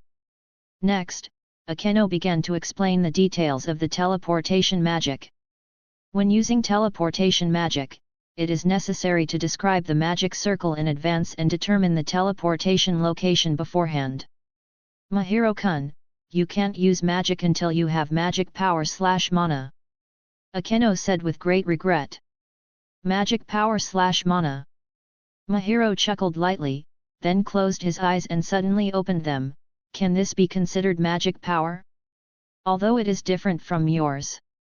Mahiro opened the mystic eye of death perception, his blue eyes palpitating her, and a ball of light condensed in his hand. This is... Seeing the light in Mahiro's hand, Akeno was so shocked that her brain almost stopped working. How can you have magic power? Impossible. Akeno said in disbelief. I just have it. Mahiro shrugged and said indifferently, as if he had said something ordinary, then gently waved his hand to dissipate the ball of light. Rias, something's wrong. Come here quickly. Akeno's eyes widened, and she shouted at Rias uncharacteristically. What's the matter, Akeno? This doesn't look like you. Rias frowned and walked over from afar, looking at Akeno strangely. Rias, Mahiro-kun is not that simple, Akeno said bitterly. Akeno's loud shouting called Rias over and brought Konako and Yuato, who stopped training and came over curiously to see what had happened. What simple? Hey? Is that your magic eye, Mahiro-kun? It's really beautiful. Rias noticed Mahiro's state, seeing his ice blue magic eye/mystic eye, just like the night she first saw them. It's not the magic eye, it's... Akeno began to explain hurriedly. Akeno meant to say this. Mahiro once again condensed a ball of magic in his right hand. This is... No matter how well Rias kept her composure, she couldn't help but feel an indescribable shock at this moment. Like Akeno, she widened her eyes in disbelief. Magic! Konako, on the other hand, looked the calmest, with her golden pupils staring blankly at the magic ball in Mahiro's hands. Although it is not as pure and is slightly different from our demonic power, there is no doubt that this is magic power. Yuato also carefully looked at the magic ball in Mahiro's right hand and said with certainty. Impossible, Mahiro, you. Rias was shocked, but the fact was in front of her, and she couldn't deny it. It's bizarre, Mahiro. You're not a devil either, and there is no trace of a contract on your body. Konako approached Mahiro, observed, and even sniffed. Mahiro-kun, are you a descendant of a Magus family? Akeno expressed the doubt in her heart. Rias also entertained this idea. Could it be that Gremari's information channel failed to discover Mahiro's background? Otherwise, how could Mahiro have magic power? She wanted to strangle those guys who collected information. No, I'm pretty sure my family was just ordinary. Mahiro said calmly. Then, he pointed to his eyes, it should be because of these. Of course, this was just a convenient excuse. The system gave the magic. He definitely couldn't reveal that. Your magic eye. Rias looked suspiciously at those ice blue eyes, feeling an indescribable sense of unease. In the past, not many awakened the magic eyes. Although this type of eyes would show some strange abilities similar to the effects of innate abilities, it usually consumed the wielder's strength. However, Mahiro's magic eye imparts magic power. Mahiro-kun, what functions do your magic eyes have? Akeno couldn't wait to ask. Sorry, I misspoke. As soon as the words left her mouth, Akeno immediately apologized. She realized her question was too intrusive. After all, magic eyes are unique to the wielders. Since Mahiro-kun hadn't fully let down his guard around us. Why are you apologizing? Mahiro asked strangely. Because this is your secret, so. Akeno said apologetically. It's nothing. After all, you guys are my friends. Mahiro smiled. Of course, Mahiro wouldn't have said such words rashly if he hadn't known them from the anime. Moreover, he would spend much time with them in the future, and the function of the magic eye wouldn't remain hidden forever. Mahiro-kun, you're so sweet. Akeno's eyes lit up, and she smiled. Rias also showed a satisfied smile. Gaining Mahiro's trust meant that her efforts had not been in vain during this period. Konako's mouth twitched slightly, but a small smile could be seen. Yuato maintained his elegant smile. The first function is improving combat. Kaiba, you noticed my style was different that night. Mahiro explained, when I use the magic eye, my swordsmanship becomes significantly more lethal. Read more with pictures, 20+ chapters in advance. Patreon.com/heavenlydawn. Chapter 43, Is this your first time? Chapter 43, Is this your first time? No wonder. Yuato nodded knowingly. Mahiro-san, if you had used your magic eye to fight me just now, I might have been trounced. If Mahiro had used the magic eye from the beginning, Yuato felt he might have been at a greater disadvantage. It's just a normal spar. If you had used the sacred gear, there's no way to tell who would win, Mahiro shook his head. After completing the quest, his swordsmanship and physique improved respectively, and Mahiro naturally had the confidence to suppress Yuuto. But before completing the quest, Mahiro was not sure he was better than Yuuto, even without using the mystic eye of death perception. It also has a second function. Mahiro also mentioned the mystic eye of distortion so he wouldn't have to explain it later. Mahiro closed his eyes and opened them again. Red cross symbols replaced the blue eyes. Another function. Akeno's eyes widened. Under normal circumstances, the ability of a magic eye is relatively simple, but now Mahiro's magic eye has a second function. Yes, Mahiro nodded. The second function is absorbing and transforming magic power/demonic power. The cross symbol, composed of runes, makes Rias, Akeno, Konako, and Yuuto feel chill. After all, devils hate crosses, especially crosses with such particular runes. Mahiro pointed to his eyes. This function can completely cancel magic attacks/demonic attacks to a certain extent, but I haven't tested its full limits. So, it has two functions? Rias asked curiously. That's right, Mahiro answered vaguely. He didn't explain that the mystic eye of death perception and the mystic eye of distortion were two different magic eyes. Instead, he described them as two distinct functions of the same magic eye. He only gave a rough outline of the functions of the two magic eyes and did not explain them in detail. Otherwise, Rias and the others might be even more shocked. Having two kinds of magic eyes in one person was too incredible. If someone could awaken one kind of magic eye, they could already be called lucky. Mahiro-kun, if you have magic power, it shouldn't be a problem to use magic, Rias said with a wry smile. Well, but my magic power is somewhat different from yours. I don't know if I can use magic smoothly, Mahiro thought for a while and said. If that's the case, you can leave it to Akeno. Before reincarnating as a devil, Akeno was a shrine maiden and had a certain degree of research on magic and on Myoji. Rias said with some frustration.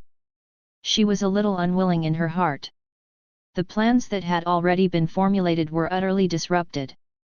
Is this guy her nemesis?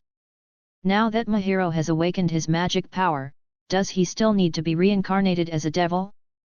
The answer was obviously no. Rias knew that the fact that a reincarnated devil could possess demonic power was no longer attractive to Mahiro. So what else could attract Mahiro? Her identity as the heir to the Gremory clan? Her beauty? For the first time, Rias felt powerless. Rias knew her hope of persuading Mahiro to become her servant was getting slimmer. It's not a big problem. But except for the demonic lightning that I'm best at, I only know some basic magic skills, Akeno nodded and explained. You might not be able to use it. So, apart from teleportation magic, I can teach you only some ordinary magic. I remember that she has holy lightning which was inherited from her fallen angel father Burukil. Like Rias's POD, it was a racial talent/magic that could not be taught. Wada Sec, lightning. Reikari should be lightning type. Mahiro didn't know whether his newly mastered secret technique, Reikari, was considered lightning type. If he remembered correctly, the secret technique, Reikari was not just a sword drawing skill but a proper noble art. The noble art is a unique term in the chivalry of a failed knight. When using it, it would consume a lot of mana. The secret technique, Reikari, was a kind of noble art with lightning-type attributes. That's enough, Mahiro thanked with a smile. For magic, he valued practicality more. Mahiro-kun, as I have previously told you the essentials of teleportation magic. Do you want to try it yourself? Akeno suggested. Yeah. Mahiro also wanted to try it out. However, some of the magic formulas needs to be modified, Akeno thought for a while and said. She was a reincarnated devil and usually used demonic power for teleportation.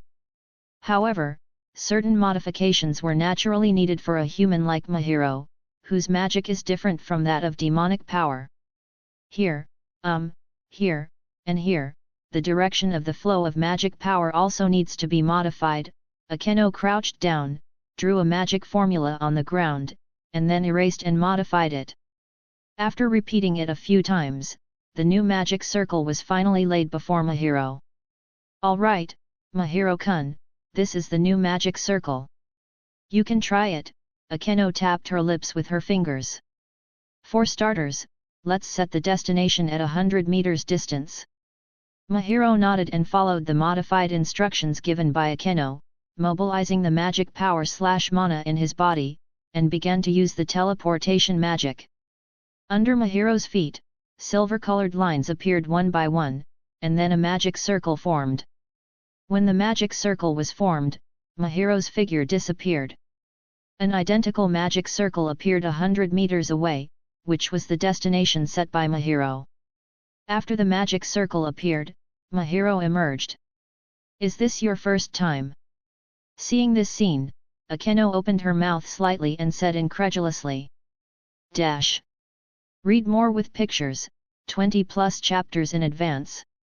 Patreon.com/heavenlydawn.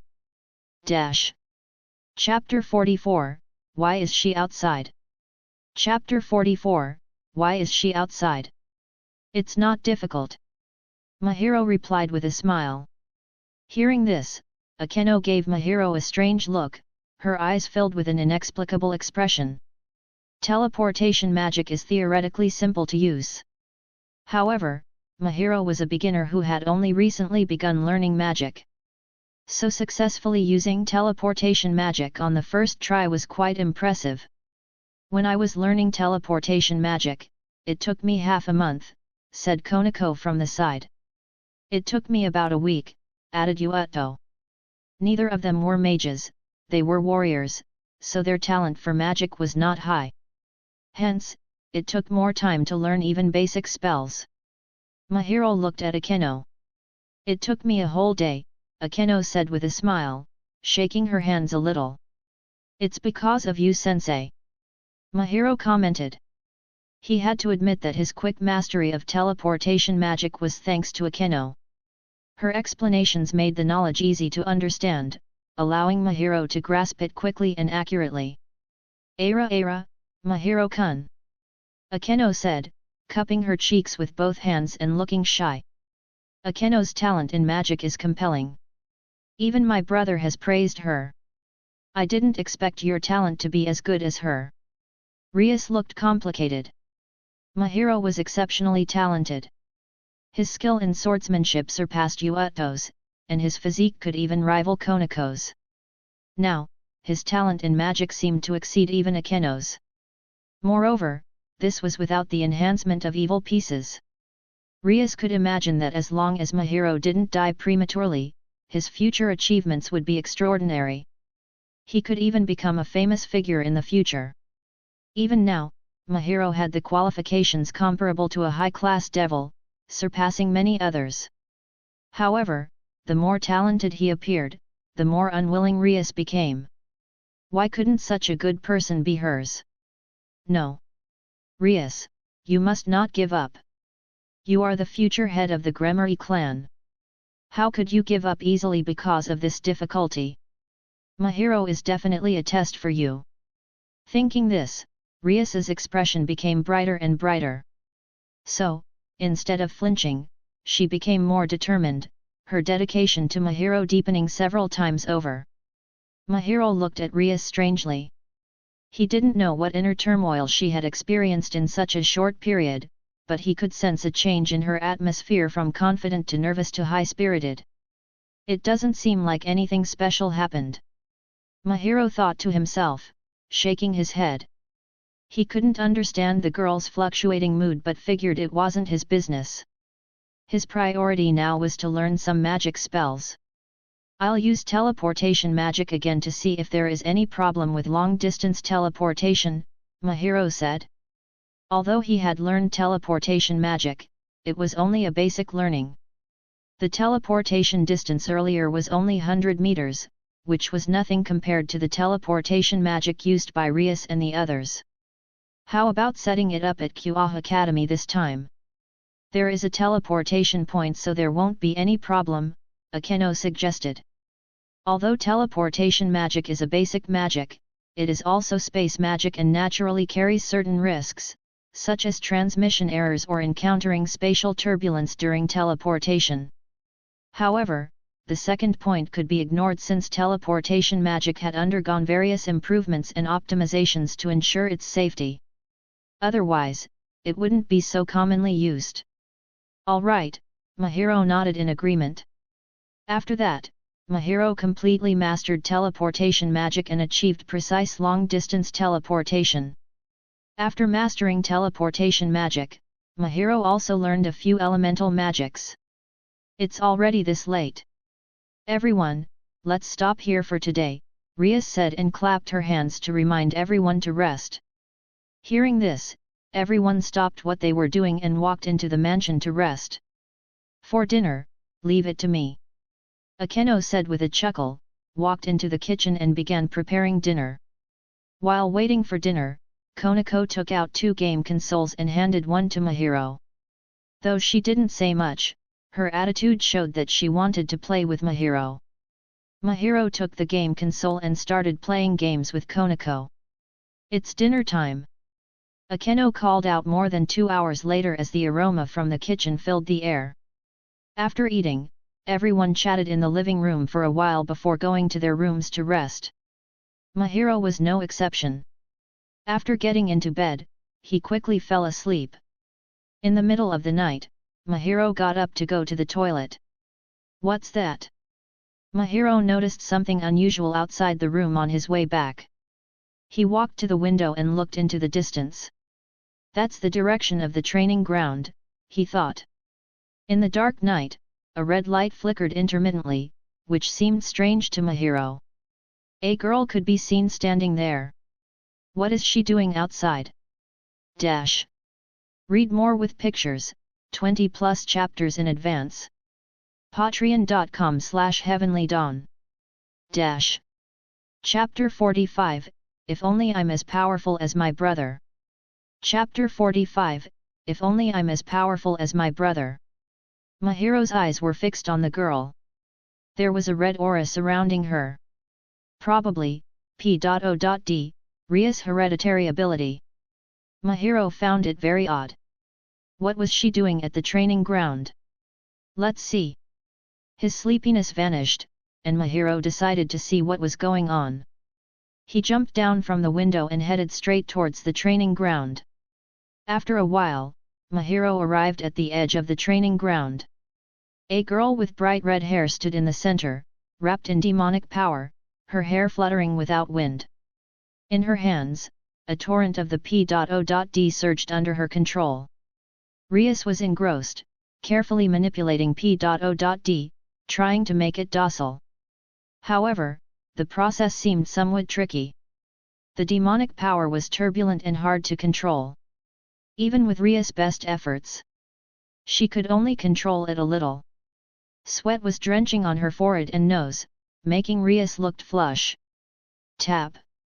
Suddenly, the sound of a stone being stepped on resounded in the quiet night. Who? Rias turned abruptly, and the demonic power she was controlling collapsed. She looked in the direction from which the sound came. A teenager in pajamas stood at the edge of the training ground, smiling at her. Rias, why are you here? Seeing him, Rias felt relieved.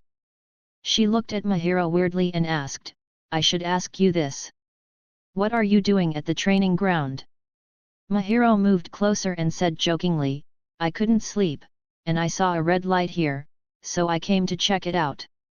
Rias laughed dryly and explained. I thought about improving my strength, so I came here to train. I didn't expect you to be so diligent, Rias. Mahiro said with some playfulness. Anyway, I had nothing else to do. Rias panicked, but she maintained her elegant demeanor. Really? Mahiro smiled irrefutably, staring at Rias's face carefully. But why do I feel like you have something on your mind? Although Rias was exercising her demonic power, there was an indelible trace of sadness between her brows that Mahiro noticed at a glance. Rias was stunned and smirked, is it that obvious? It's all written on your face. If I couldn't see it, I should donate my eyes. Mahiro said jokingly. Sorry for worrying you. Rias said apologetically. You're my friend, no need to apologize for this. Mahiro shook his head and said, however, if you don't mind, you might as well speak. Maybe there will be a solution. A friend. Rias was stunned. Thank you. Rias suddenly bowed sincerely to Mahiro. So serious, Rias. Mahiro said teasingly. I'm really happy that you can call me a friend. Rias showed a pretty smile, obviously she was in a good mood. It's just not a big deal. I don't want to trouble you. Forget it. Since you don't want to say anything, I won't force you. But remember that you are my friend. If you need anything, you can speak directly. Don't hide it. As long as I can help you, I will help. Mahiro waved his hand and then looked at Rias seriously. Rias is a proud person, Mahiro could feel it from the anime and their interactions. Proud people often don't easily ask for help. I won't. Rias's voice was gentle, and she shook her head. Well, that's fine. Since everything is okay, I'll go back. Don't practice too late, or you'll have no energy tomorrow. Got it. Rias sighed and looked timidly at Mahiro. It seems the relationship between them had become much closer without knowing it. Seeing Mahiro's back as he left, Rias unconsciously revealed a genuine smile. She shook her head, still feeling a sense of reluctance and an urge to have Mahiro stay and train with her. Rias laughed, throwing this strange thought out of her mind. She then devoted herself to the manipulation of demonic power. The power of destruction is powerful but too violent to control. Now I can't do fine manipulation like Akeno. Rias was very aware of her strengths and weaknesses. Every time I use the power of destruction, a large part of demonic power is wasted, and only a small part plays its due role. If I can raise my control over it to a higher level, maybe. Rias gritted her teeth with a determined look on her face. Rias rarely trained. Not only was it exhausting, but her improvement was also very low. However, today she felt a sudden drive. And the reason for this was Mahiro's sudden display of powers, which disrupted her plans. Of course, this was just an incentive. The main reason was the engagement that bound Rias. This engagement was like a mountain pressing down on her, making her feel suffocated. Rias had always wanted to get rid of this. But the hope was too slim. However, she never gave up. If only I'm as powerful as my brother. Rias's expression dropped, looking miserable, but she started practicing again. Read more with pictures, 20+ chapters in advance. Patreon.com/heavenlydawn. Chapter 46, We Must Not Let Him Go. Chapter 46, We Must Not Let Him Go. 2 days passed quickly. In addition to learning magic with Akeno, Mahiro occasionally engaged in duels with Konako and Yuuto. He gained a lot in the past 2 days. He also mastered a lot of basic magic and improved his combat skills. Mahiro-kun's growth is really terrifying. Watching Mahiro, Konako, and Yuuto train together, Akeno couldn't help but speak. I won't be surprised by anything he does. Rias had an expression that seemed indifferent. In fact, Mahiro had caused her too many surprises. Though Rias appeared calm on the surface, she was still a little shocked in her heart. When they first arrived on Friday, Konako and Yuuto could suppress Mahiro together. However, after 2 days, they could no longer suppress him and were at a disadvantage. Of course, this was without using magic or sacred gear. Rias, we must not let Mahiro-kun go. Akeno smiled and said half-jokingly. I know. Rias had a determined look on her face. After talking with Mahiro that day, she returned to being the confident Rias. In the center of the training ground, the battle of the three was coming to an end. Konako and Yuuto, one on the left and one on the right, launched a combined attack on Mahiro, who remained calm in the face of danger. He was able to handle their combined attack. Boom! Mahiro picked up the wooden sword that was thrust at him, leaned back, dodged Konako's punch, and escaped from their encirclement. Then, he slid forward sharply and, under Yuato's surprised gaze, placed the wooden sword on his neck. One down. Mahiro withdrew the wooden sword with a smile and turned to look at Konako. Yuato helplessly conceded defeat and stepped aside. I don't know when we will be able to decide the outcome, so let's fight barehanded. Mahiro suggested. All right. Konako nodded, agreeing with Mahiro's proposal. Konako clenched her fists, stomped her feet with force, and then threw a punch at Mahiro. Simple. Mahiro couldn't help but chuckle. He abandoned the wooden sword and punched forward, but he suddenly moved to the side just before the collision, avoiding Konako's punch. Then, he gently pulled Konako's extended arm forward. Konako's straightforward personality made her think Mahiro would engage her directly, so she didn't hold back. Under Mahiro's trick, Konako's body suddenly became unstable, and she fell forward, almost landing indecently. You cheater! After regaining her balance, Konako turned around and stared at Mahiro expressionlessly. All's fair in war. Mahiro said with a smile. I want to fight again. Konako said that, with a lot of dissatisfaction on her face, she appeared richer in emotions than before. Sorry, I don't want to fight again. Mahiro shook his head and disagreed. As a Nico Shao and a Rook, Konako's physique was similar as Mahiro's. So, even after various improvements, Mahiro didn't want to confront Konako head-on. Hearing this, Konako was visibly unhappy. Her golden eyes stared at Mahiro, making him feel a little embarrassed. Mahiro-san, I have a request. When the fight was over, Yuato stepped forward. Looking at Yuato's eyes brightening with battle intent, Mahiro probably guessed what he wanted to say. You want to fight for real? Yes. Yuato was surprised. He didn't expect Mahiro to guess his intentions. All right. Mahiro nodded. He also had the same thought.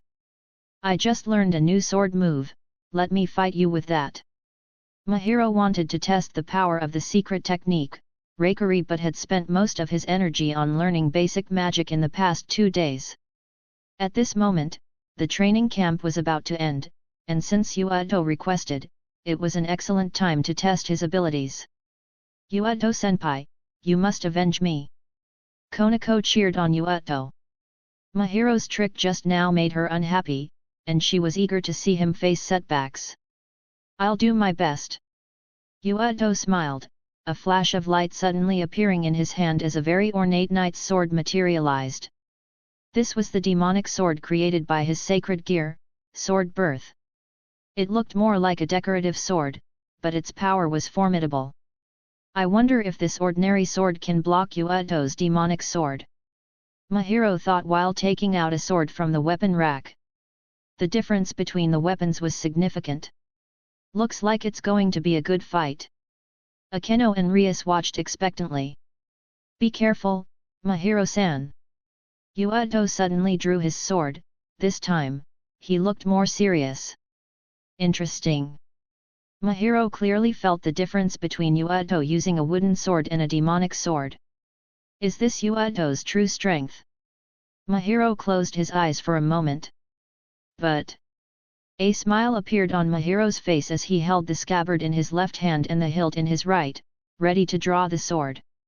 Yuato leaped from his spot, and the demonic sword in his hand sliced through the air, attacking Mahiro fiercely. The next moment, Mahiro's body was surrounded by lightning, especially around the weapon he held in both hands. Reikari! Mahiro whispered, and in the thundering light, the blade was unsheathed. So fast! Everyone had this thought. Yuato's pupil shrank, and he instinctively raised his sword to block the attack, but it was too late. Crack!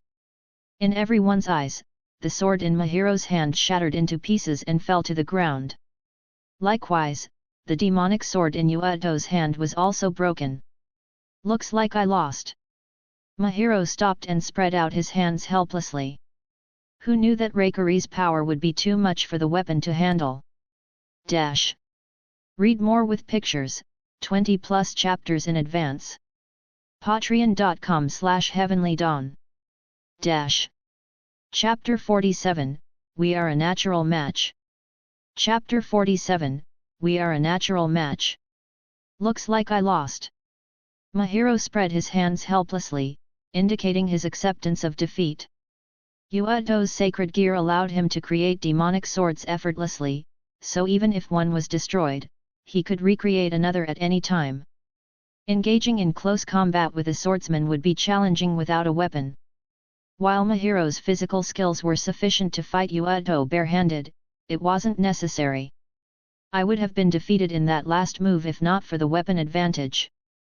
Yuato shook his head, disagreeing with Mahiro's words. Yuato knew that if Mahiro's weapon had been as strong as his demonic sword, the only broken weapon would be his own. Mahiro's sword would have struck him directly. Yuato never imagined that an ordinary sword could exert such power in Mahiro's hands, directly destroying his demonic sword. It seems that the opponent may have been underestimated. After all, Yuato had just summoned his demonic sword and had yet to use many techniques.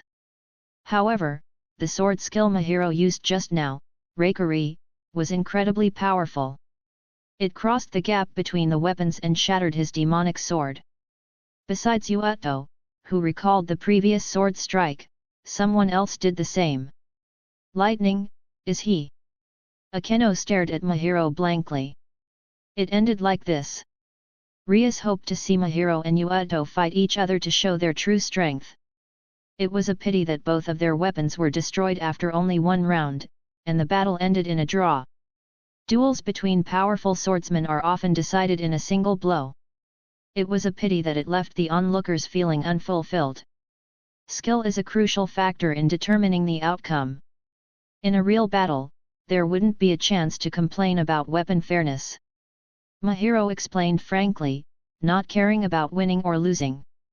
All right, you two don't need to concede. Winning or losing doesn't matter, does it?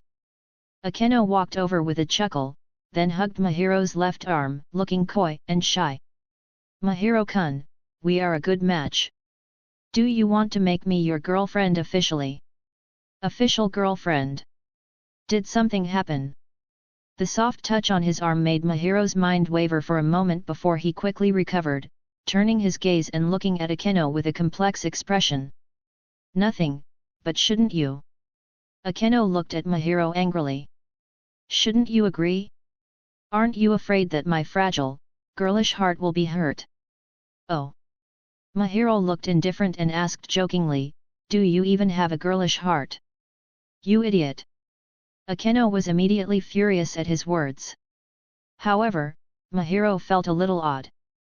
Although Akeno often spoke coyly and enjoyed teasing him, she never engaged in intimate actions and avoided physical contact as much as possible. After all, those in a relationship act intimately, but it should be different in their case. First and foremost, they are pretending to be in a relationship. So, why did Akeno suddenly change her regular behavior and act this way? Mahiro-san, when you unleashed your sword just now, was it accompanied by lightning? Yuato asked curiously. He should have seen it right, even though it was only for a moment. I saw it too. It looked similar to Akeno-senpai's lightning. Konako also spoke, her golden eyes staring at Mahiro with interest. Don't tell me this is the new magic you learned in the past 2 days. Rias glanced at Mahiro speechlessly. Lightning magic. How could Mahiro, an ordinary human, grasp this magic? However, since Mahiro had repeatedly challenged her understanding, she wasn't very shocked at this moment. Her heart had long become numb to Mahiro's surprises, and she was already mentally prepared. Yes. Mahiro nodded calmly without arrogance, making it seem like it was just an ordinary thing. Yes. Ria's lips twitched. Do you know how significant this is? She caressed her forehead, looking exhausted. Mahiro-kun and I can both use lightning magic. We are a perfect match. Akeno hugged Mahiro's arm tightly, shaking it coyly. The delicate touch and intoxicating aroma surrounded Mahiro. She couldn't possibly like me. Mahiro couldn't help but think it was impossible. Still, he couldn't figure out why Akeno suddenly acted like this. Forget it. Even if I explain the reason, you probably won't care too much. Rias waved her hand dismissively. Being able to use lightning magic must be due to your magic eye. Rias naturally credited to Mahiro's magic eye. Hereditary techniques. Whether in devils or other supernatural beings, it is highly valued. Like the power of destruction within her. Mahiro could use lightning magic in a similar way to Akeno's. If this spread, it would undoubtedly shock many people.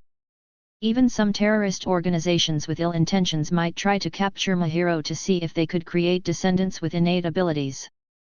However, with your current strength, even if I wanted to defeat you, it would be difficult. This was why Rias didn't explain too much and was relieved.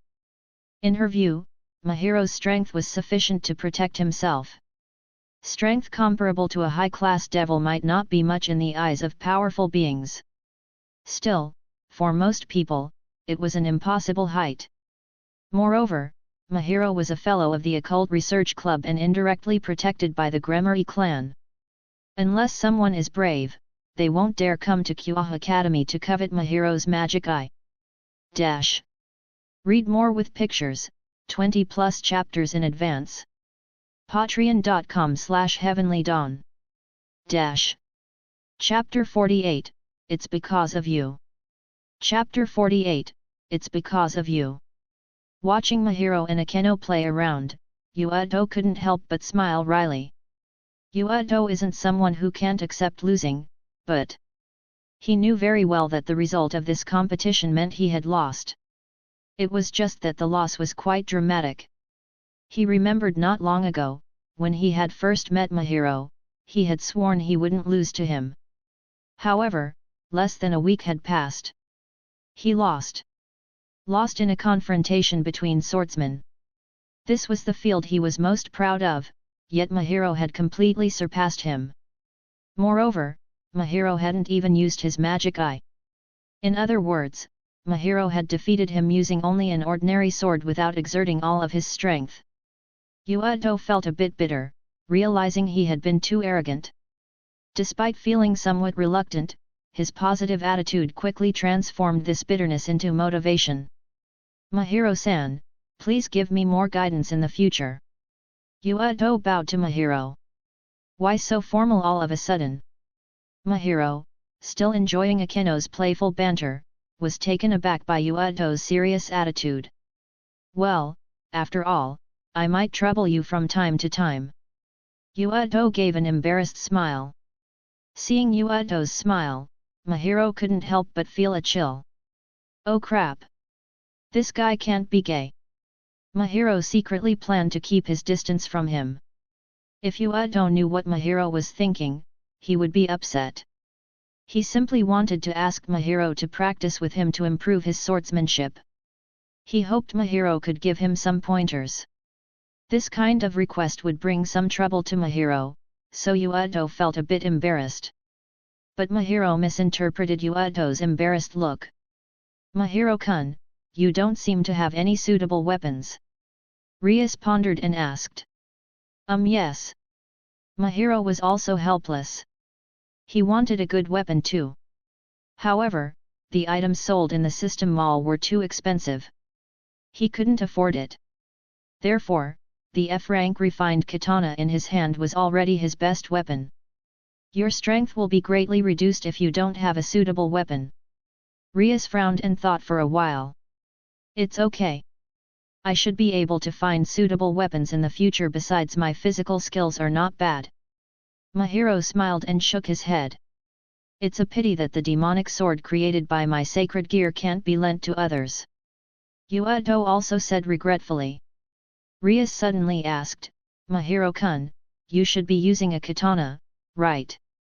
I don't have any special requirements for weapons, as long as it's not a claymore. He favored speed, and a large, heavy weapon like a claymore was unsuitable. Well, if I have time, I'll go back to the underworld to see if there are suitable weapons in the clan. Rias said. Rias, if this keeps up, I won't know how to repay your favor. Mahiro smiled helplessly. In that case, join my peerage and become part of my clan. Rias smiled playfully and blinked. I'm just joking. Before Mahiro could speak, Rias smiled and said, I want you to join my peerage willingly. Mahiro breathed a sigh of relief. Don't worry, Mahiro-kun, a sword is nothing to me. Rias's eyes were fixed on Mahiro. This time, you can't refuse because this is a gift from me as a friend to you, unless what you said that night was just a lie.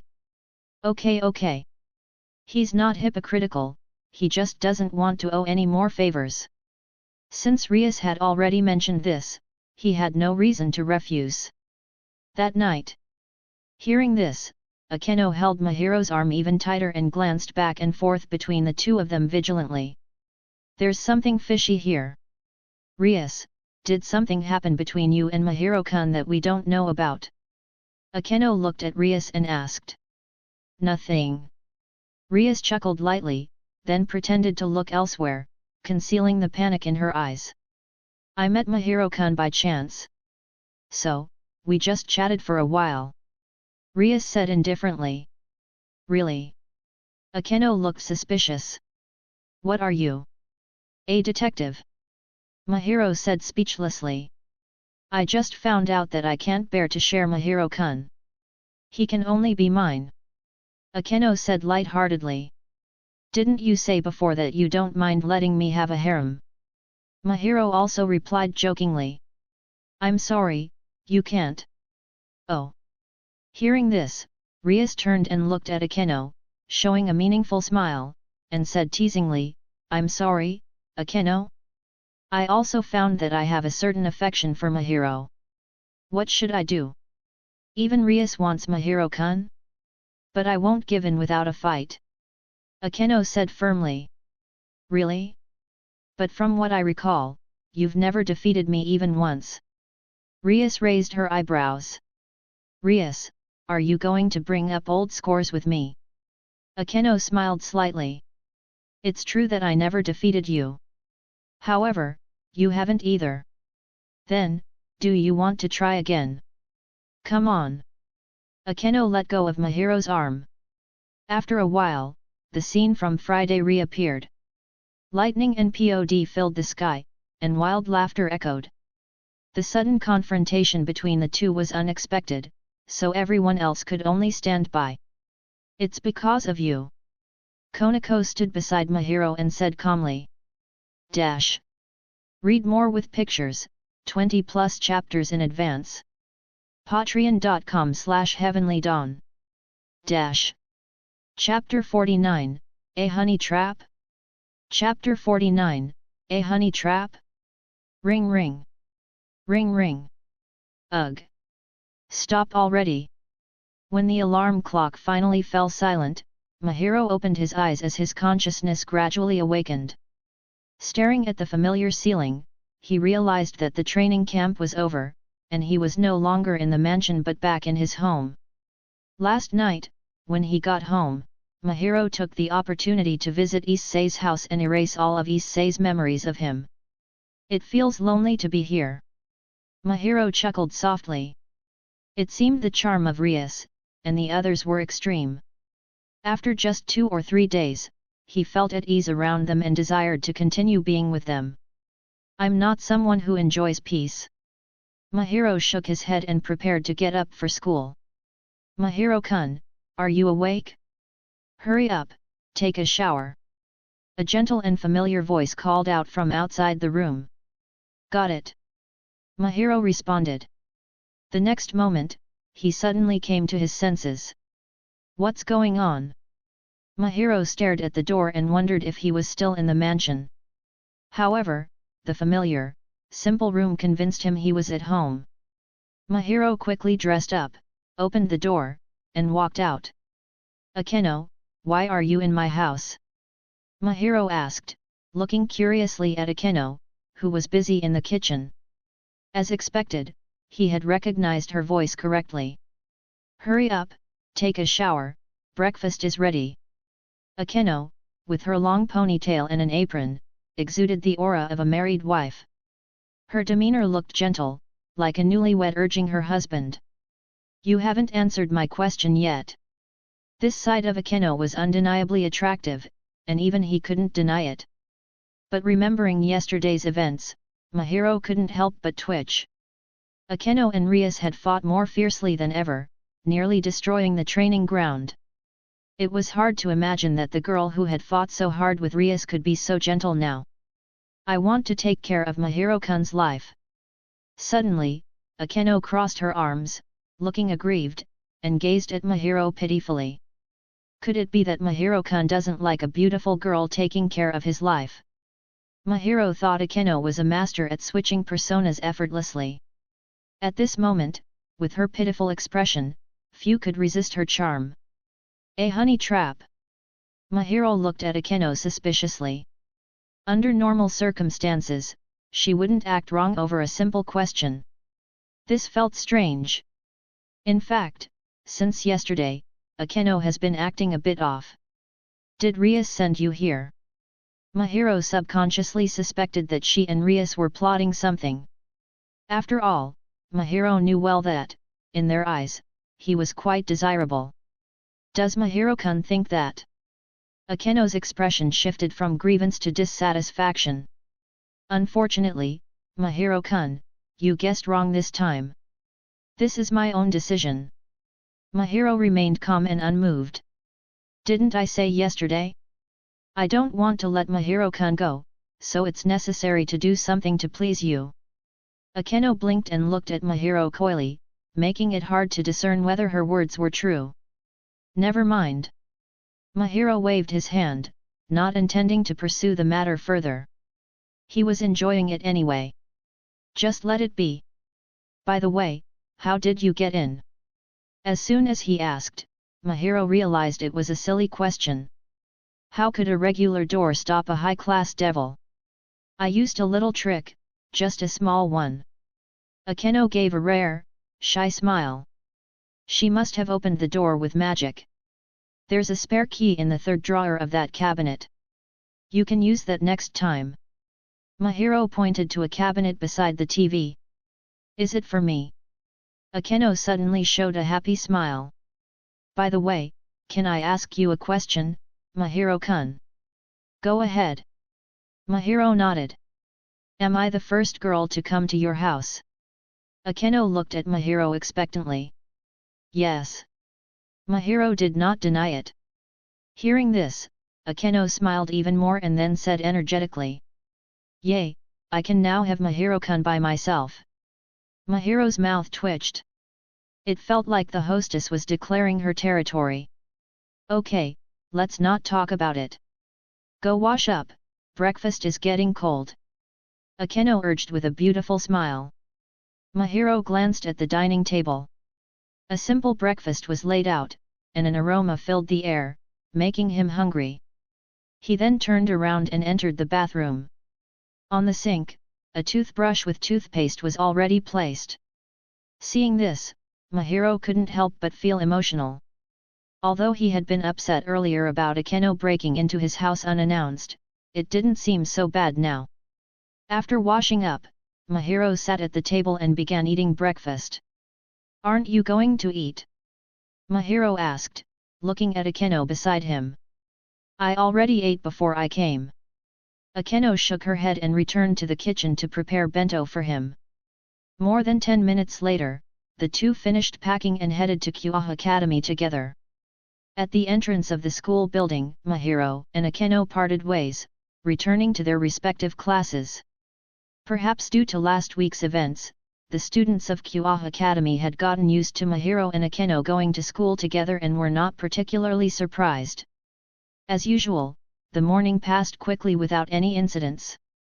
Mahiro originally planned to rest after eating his bento in the classroom. But Konako insisted he go to the occult research club with her. Mahiro didn't refuse and readily agreed.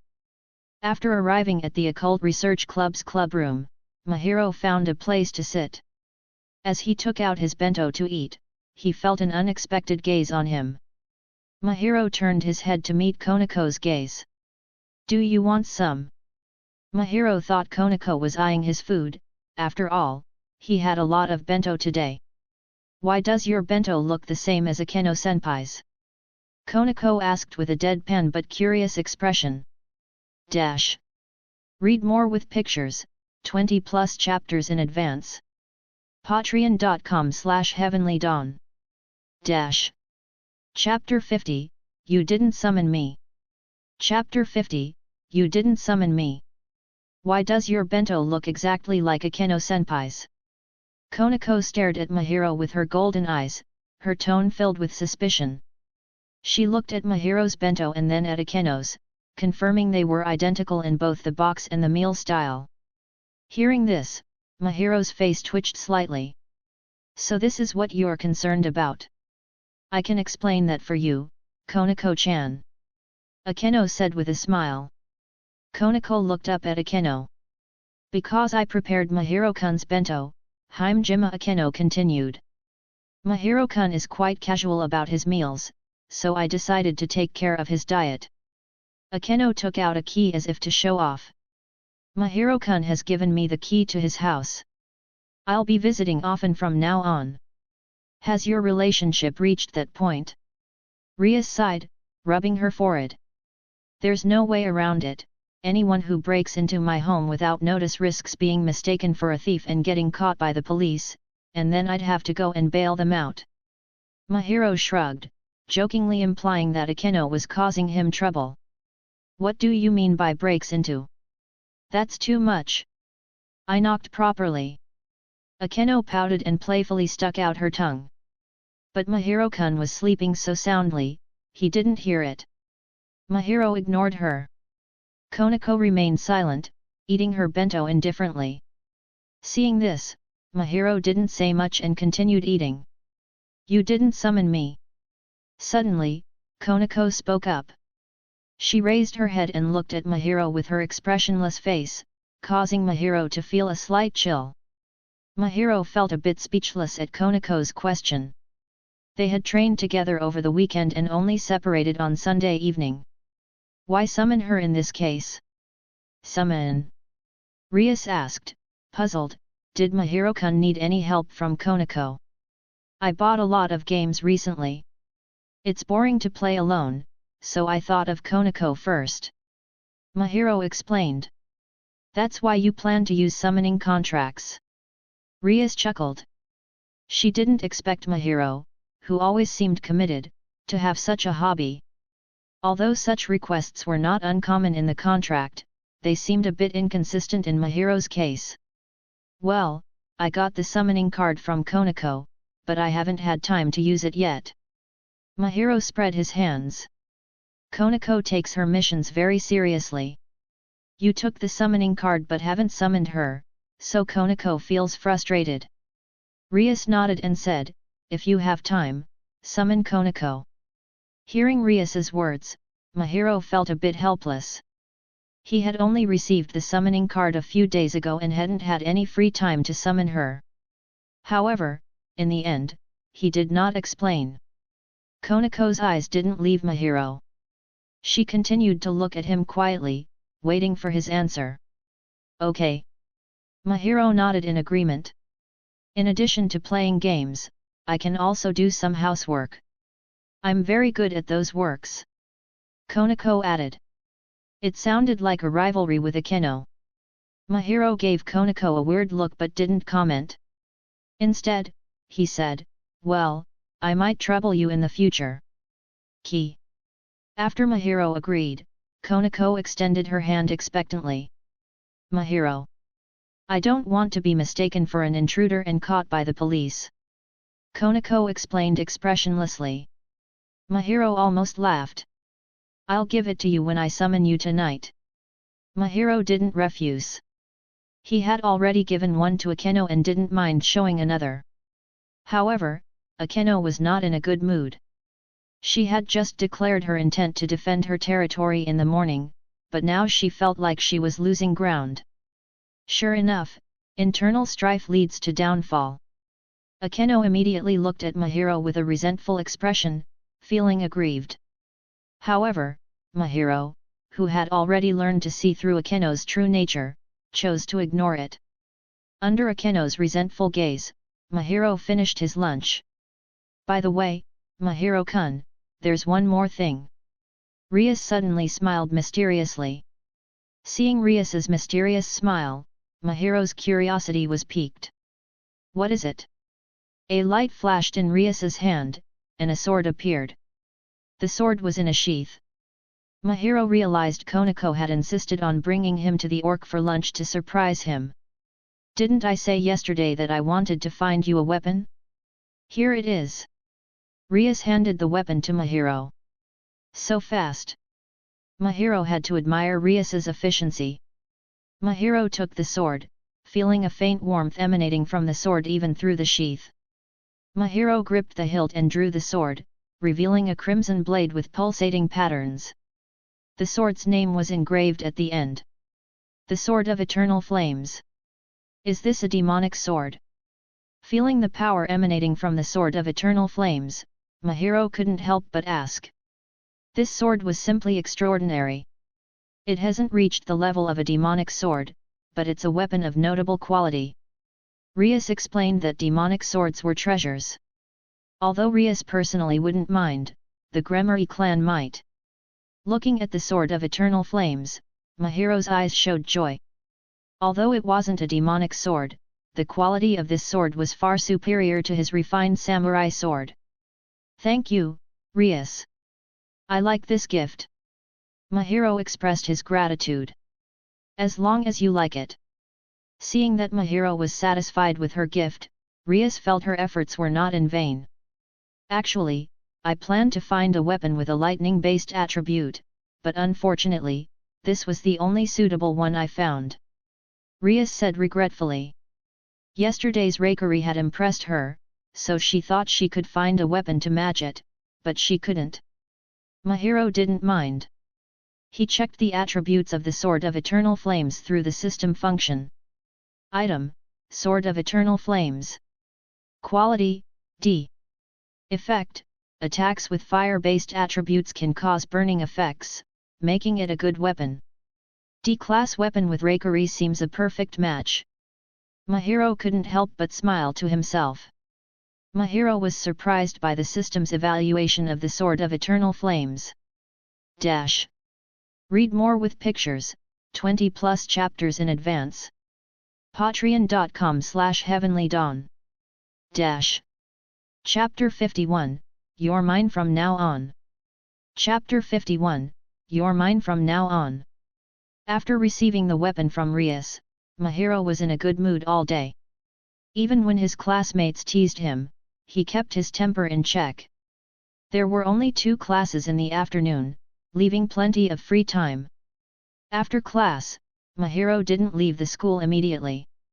Instead, he went to Orc. The training camp had just ended, and everyone needed some time to recover, so there were no specific club activities today. The group gathered for afternoon tea. Within Orc, Mahiro had no club activities. After all, he was human, not a devil, and therefore he had no contracts or responsibilities. Seeing that there wasn't much happening, Mahiro decided to leave. While reflecting on Konako's situation at noon, he decided to summon her tonight. Mahiro also remembered the games he had bought. He hadn't even opened the packaging. He had bought them for Konako but had been too busy improving his strength. Once I summon Konako, I'll open them together, Mahiro thought as he walked out of Kyoha Academy. He brought the weapon with him, placing it in the equipment slot of his system before heading home. Kyoha town had a great view, so the scenery on the way home was beautiful. Mahiro wasn't in a hurry and walked at a leisurely pace. As he walked down a quiet street, he heard a sudden cry and the sound of something dropping. This caught Mahiro's attention. Looking toward the source of the voice, Mahiro saw a girl. I'm so lucky, Mahiro muttered upon seeing the voice's owner. It was a girl around his age, about 15 or 16, wearing a rather old-fashioned nun's dress. Compared to the usual attire, hers exuded a sense of pureness. The girl wore a veil typical of nuns, but her face was unobstructed even with it. Mahiro could see her long golden blonde hair shining in the sunset. However, her current situation was embarrassing. For some reason, the girl had fallen into a very awkward position, and her suitcase had also fallen out, spilling several pieces of clothing. She was sitting on the ground with her long skirt lifted, revealing her underwear. The girl frowned, expressing pain on her face, indicating the seriousness of the fall. "Asia Argento, I didn't expect to meet you here." Mahiro immediately recognized her. Despite the differences between real life and anime, Asia's facial features made her easily recognizable. "So, during the 2 days of our training camp, I've officially entered the storyline." Asia's appearance gave Mahiro an idea. Perhaps his presence had disrupted the story, but some events continued according to the original trajectory. "The main quest is being generated, please wait." Quest generation. The quest has been generated. The system prompt sounded in Mahiro's ears. Hearing the prompt, Mahiro smiled and clicked on the panel. Main quest, Abduction of the Holy Maiden. Mission requirements: the Holy Maiden Asia Argento was expelled from the church and is about to be killed by fallen angels. Please save her from the threat of death. Mission difficulty, normal. Mission rewards: basic healing, basic purification, 1000 points. Glancing at the quest, Mahiro had a general idea in his mind. But isn't the word abduction a bit too much? Wouldn't rescue be better? Mahiro felt compelled to complain about the name of the quest. Also, the current quest rewards, plus a previous reward, Blade of Light. This seemed to steer him further down the path of an exorcist. Abduct her. The system gave a cold answer. Without intending to argue with the system, Mahiro refocused on Asia. Let's do this. Mahiro laughed. As a nun, Asia had a holy and pure temperament. Especially after being expelled, she had an aura of defenselessness that made him want to protect her. Deciding to act, Mahiro walked toward Asia. She frowned, propping herself up with one hand while rubbing her sore buttocks with the other. She hadn't noticed Mahiro's approach until he came near her. Asia opened her eyes and looked up at Mahiro with gratitude. From Mahiro, Asia didn't sense any malice. Being pure and kind, she always saw the world through kind eyes, thinking Mahiro was a kind passerby. "Excuse me." Asia thought Mahiro was there to help her. She endured the pain, forced a smile, and planned to thank him. However, Mahiro did not extend his hand. Instead, he looked down at Asia with a domineering expression. "I saw your panties, so you will be mine from now on." Mahiro's words left Asia stunned and overwhelmed. She stared at him blankly. Read more with pictures, 20+ chapters in advance. Patreon.com/heavenlydawn. Chapter 52, Are you going to deny your beliefs? Chapter 52, Are you going to deny your beliefs? Asia was taken aback by Mahiro's words. She cautiously asked, "Sir, what did you just say?" A reluctant smile appeared on Asia's face. She suspected she had misheard. How could someone say such a thing? It must be a mistake. Perhaps the fall had affected her hearing. This must be a punishment from the Lord, she thought sadly. "I said I saw your panties, so you will be mine from now on," Mahiro repeated. "Did you hear me this time? I don't want to repeat myself a third time." Asia nodded, looking a bit dizzy. What? Asia suddenly seemed to remember something, exclaiming in surprise. She looked flustered and hurriedly pulled down her skirt that had been lifted, covering her exposed panties. "Sorry for letting you see something rude." Asia apologized, seemingly forgetting the pain. She stood up from the ground and bowed to Mahiro, apologizing repeatedly.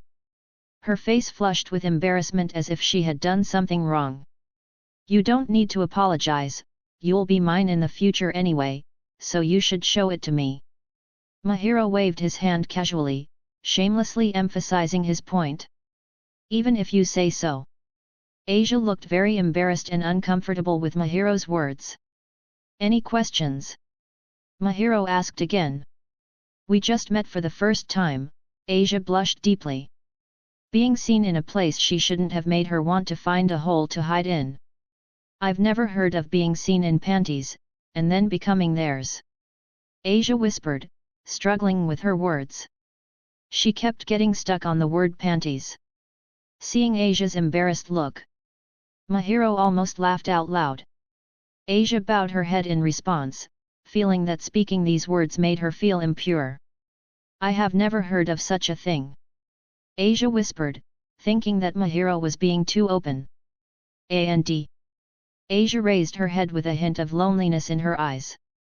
She stopped halfway through her words and did not continue. And what? Mahiro asked. Nothing.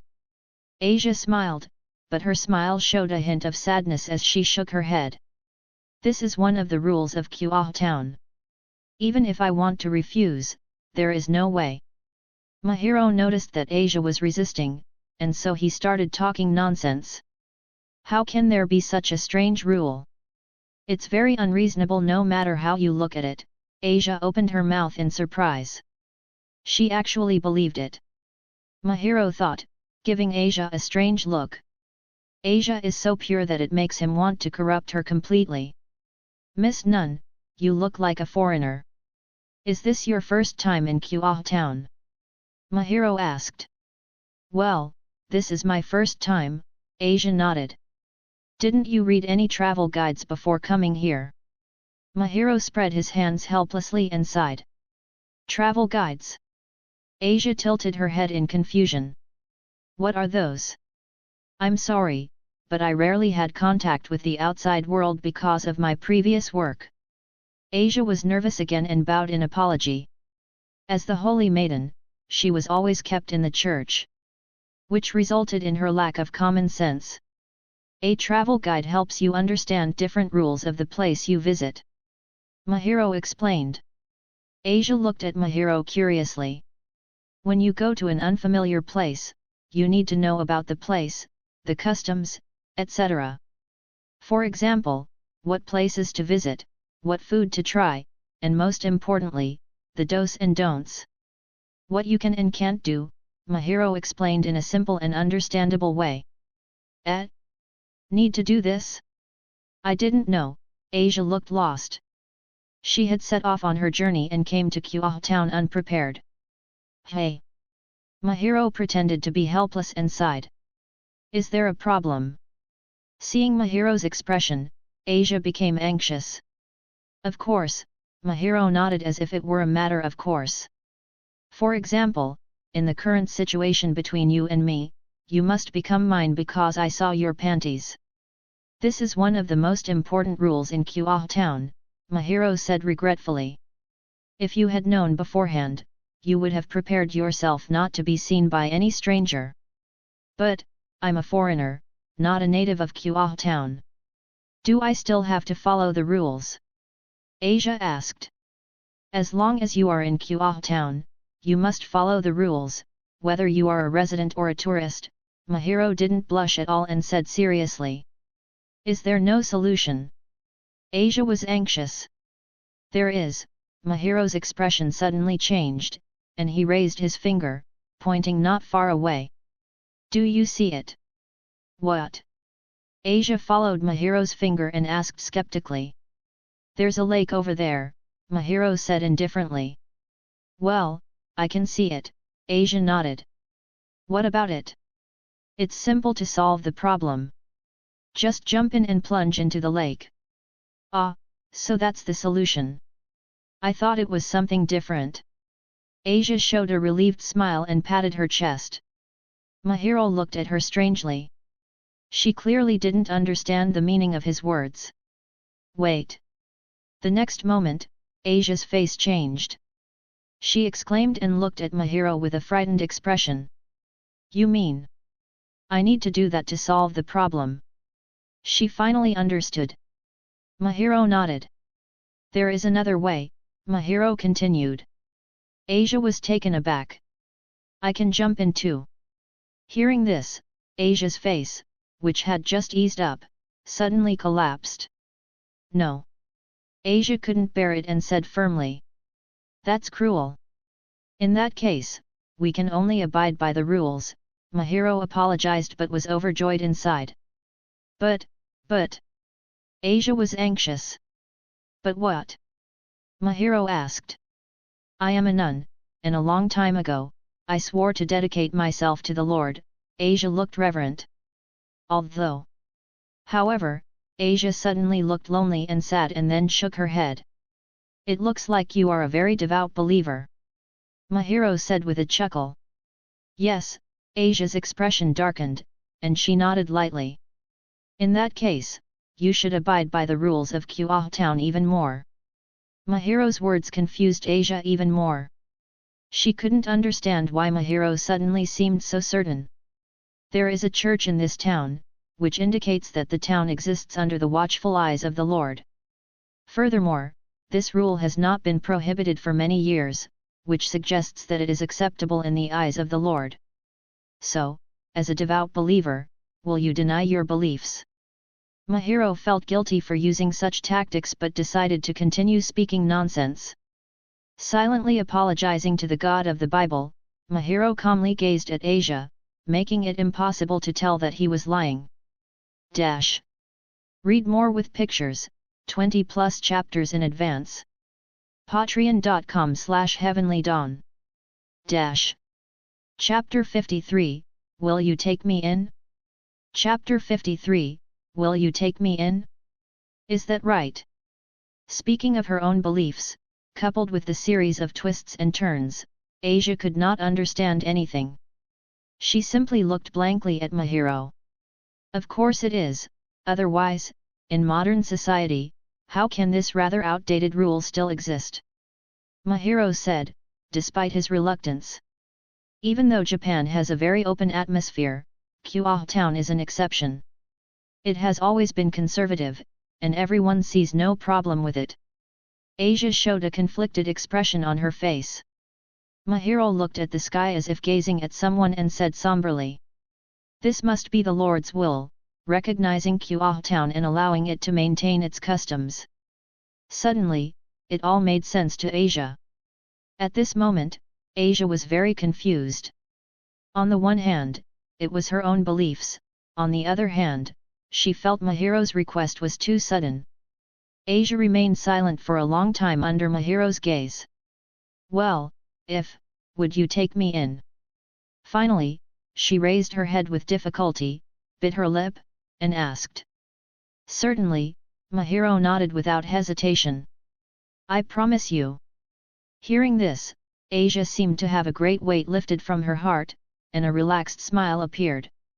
But Asia suddenly seemed to remember something and became a little uneasy. But what? Mahiro asked. If I'm with you, can I continue to believe in the Lord? Asia thought this question was very important. If she didn't get an answer, she might be unfortunate in her future life. Asia looked at Mahiro uneasily, hoping to get a positive answer from him. It wasn't that she was suspicious. Although Mahiro used the Lord as an excuse to persuade her, Asia knew that many people didn't believe in the God of the Bible. If she became Mahiro's wife, she would have to respect each other's beliefs. However, she was unwilling to give up her faith. No problem. Mahiro said generously. Thank you. Asia bowed gratefully to Mahiro. My name is Mahiro. You can just call me by my name. Mahiro said with a smile. My name is Asia Argento. Please take care of me from now on. Asia introduced herself nervously and bowed to Mahiro as she spoke. Well, can you help me here? Asia hesitated for a while before speaking again. Okay, let's pack your things first. Mahiro nodded, then squatted down, picked up the fallen suitcase, and put the scattered clothes back inside. Asia blushed because there was some private clothing among her belongings. However, seeing him kneel to help her organize her clothes, Asia's heart swelled with emotion. A person who didn't mind her possessions and helped her pack must be good. Mahiro didn't realize that his simple gesture had completely changed Asia's impression of him. "I'll take that." Asia reached out to take the suitcase after Mahiro finished packing. "Let me carry it," Mahiro insisted on carrying it. "Thank you." Asia blushed, lowered her head, and whispered her gratitude, feeling increasingly touched.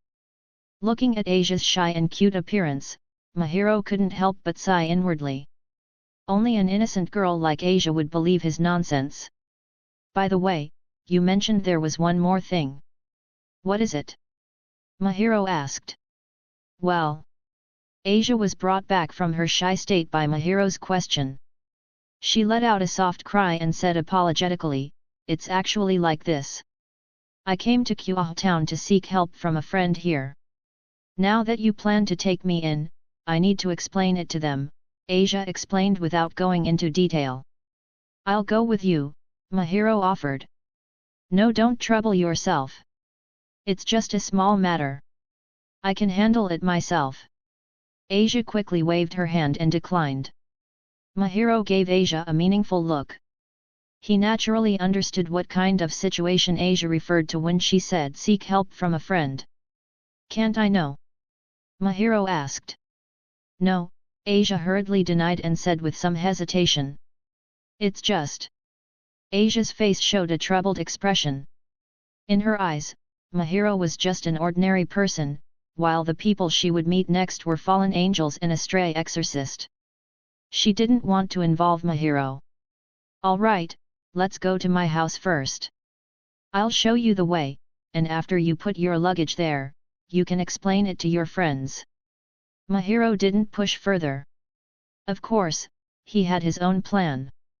"Okay, thank you for understanding," Asia said gratefully. Mahiro walked in front with the suitcase, while Asia followed him like a dutiful wife, with a mix of restraint and ease in her expression. Occasionally, a gentle smile appeared on her face. Even Asia found it strange. There was no longer a sense of reluctance but rather a sense of anticipation for the next chapter of her life. It's just that Asia was currently in a period of confusion and hardship.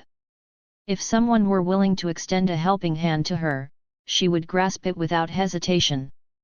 Coming to Kuah town to seek out fallen angels is also Asia's last resort. If there was a better option, she would never choose to join a faction that contradicted her beliefs. Now, Mahiro had reached out to her. Even if it seemed unreasonable, it allowed her to see a glimmer of hope. Compared to the fallen angels, Asia was more willing to believe in Mahiro. Read more with pictures, 20+ chapters in advance. Patreon.com/heavenlydawn. Chapter 54, Actually, I don't know much. Chapter 54, Actually, I don't know much. This is my home. Opening the door, Mahiro walked in first, took off a pair of slippers at the entrance, and handed them to Asia. "Excuse me." Asia once again bowed before curiously inspecting the room's furnishings. Mahiro wondered if Asia had already learned about Japanese etiquette before coming here. It's such a cozy place. After putting on the slippers, Asia followed Mahiro to the living room. Looking at the simple furnishings, a warm smile appeared on her face. It will indeed be cozy if more than one person lives together. Mahiro nodded and put the suitcase down. Will I live in the same room with you, Mahiro-kun?" As if thinking of something, Asia's face had a rosy blush, and even her voice stuttered. "Live in the same room with me?" Mahiro glanced at Asia with a half-smile.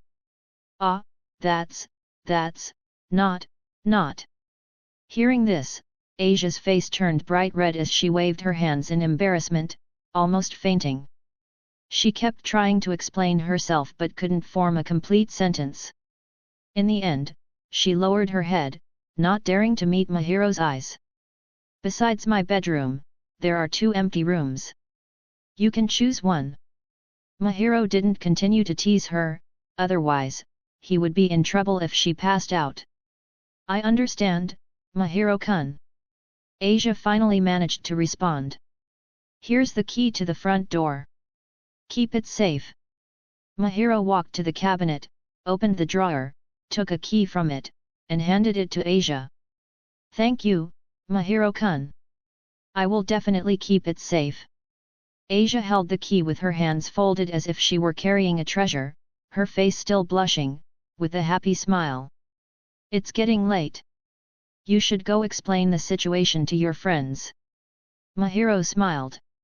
I'll go buy you some daily necessities first. Or when you come back, we can go to the supermarket together. Will you be back by the dinner? It shouldn't take long. Asia thought for a moment and said. Suddenly, her expression turned uneasy as she remembered something. Actually, I don't know where my friends are, Mahiro-kun. But you insisted before that you would go alone. Asia looked even more embarrassed. Mahiro said helplessly. Never mind, I'll go with you. It's late, and I'd worry if you went by yourself. Thanks, Mahiro-kun. Asia was touched, releasing how fortunate she was to have met someone so caring. Where does your friend live? Mahiro asked casually. He knew that Asia's destination was the abandoned church. Actually, I don't know much. Mahiro. Half a minute later, Asia explained the details of her friend's home. Sorry to trouble you, Mahiro-kun. Asia said embarrassedly, her voice getting lower and lower. It's all right, no need to apologize. It's not a big deal. Mahiro turned around and was about to go out. Seeing Asia still standing there uneasily, he said, let's go quickly and settle things before it gets dark. Yes, Mahiro-kun. Asia hurried to follow behind Mahiro. After going out, Mahiro took a taxi. The taxi fare. Mahiro-kun. After getting into the taxi, Asia felt guilty. If she were alone, she would have just walked. No need to apologize. You're mine anyway. After all, there will be many expenses like this. Are you going to apologize every time? Mahiro smirked playfully. Asia blushed and murmured. The driver looked at them enviously through the rear view. Oh my! Were young couples nowadays so bold in their relationships? And the girl was even wearing a nun's dress. This taboo romance was too much to resist. The driver thought about his crush, who hadn't given him any attention despite his efforts, and wondered if he should change his approach. Of course, Mahiro didn't know that his teasing remark would later lead to the driver's love interest altogether rejecting him. If he knew, he would definitely laugh out loud. After more than 10 minutes, the taxi arrived at the destination. After Mahiro paid the fare, he got out of the car with Asia. In addition to the fare, Mahiro gave an extra tip to have the driver wait for a while. After all, this was a remote area, and there likely wouldn't be any taxis passing by. The church was located halfway up the mountain, so they could only reach it on foot. At this moment, it was already evening, and the sunset was as red as blood. Even at the foot of the mountain, looking up at the church, he could feel an ominous atmosphere. You can leave me here, Mahiro-kun. I'll go up by myself. After getting out of the taxi, Asia's tone was surprisingly firm. Okay. Mahiro didn't refuse, instead, he followed Asia directly down the path after she walked. Read more with pictures, 20+ chapters in advance. Patreon.com/heavenlydawn. Chapter 55, So Scared, Asia? Chapter 55, So Scared, Asia? When Asia walked down the path through the forest and headed to the abandoned church, Mahiro swaggered and followed. If it were anyone else, they would have found Mahiro behind them long ago. But Asia was so naive that she didn't even notice that someone was following her. She sped up a lot along the way and ignored the situation behind her. When they came to the door of the abandoned church, Asia stood outside hesitantly, considering whether to go in or not. As the former holy maiden of the church, she doesn't have much power other than having the sacred gear Twilight Healing. Even so, she felt an overwhelming urge to turn back and leave this place behind. The church looked very run down, and it seemed like no one was taking care of it at all. It could be speculated that the place had been abandoned for a long time, and the management personnel had no faith at all. Otherwise, it would be impossible for the church to look like this. "Father Fried, are you inside?" Asia called out cautiously, standing at the entrance of the church. After about 10 seconds, the church door creaked, and a person emerged.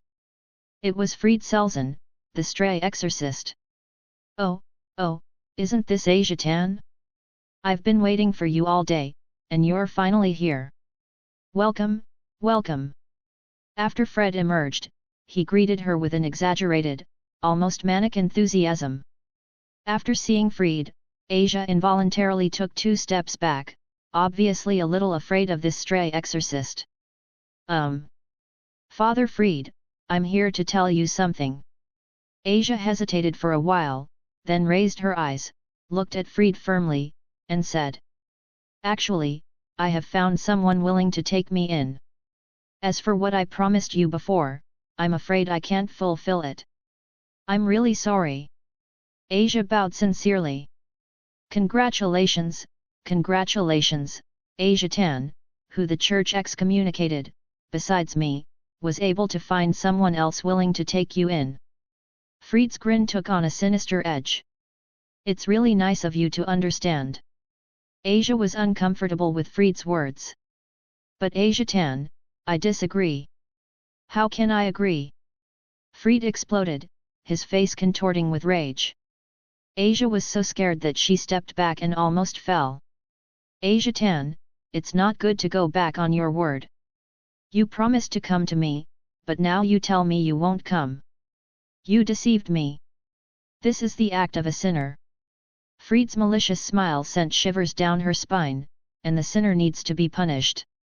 "I'm really sorry, but I still want to leave this place."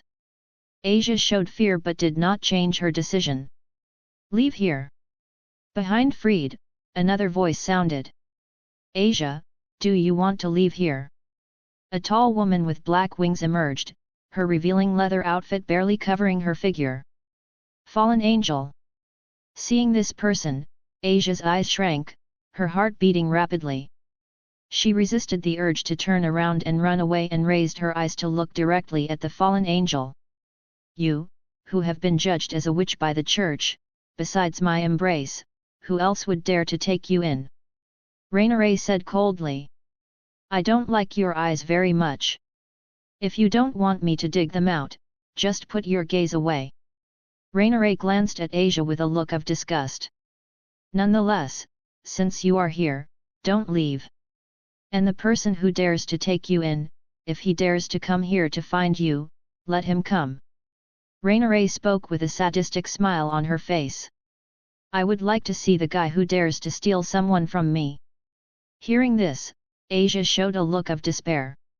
How could she not understand what Rainier meant?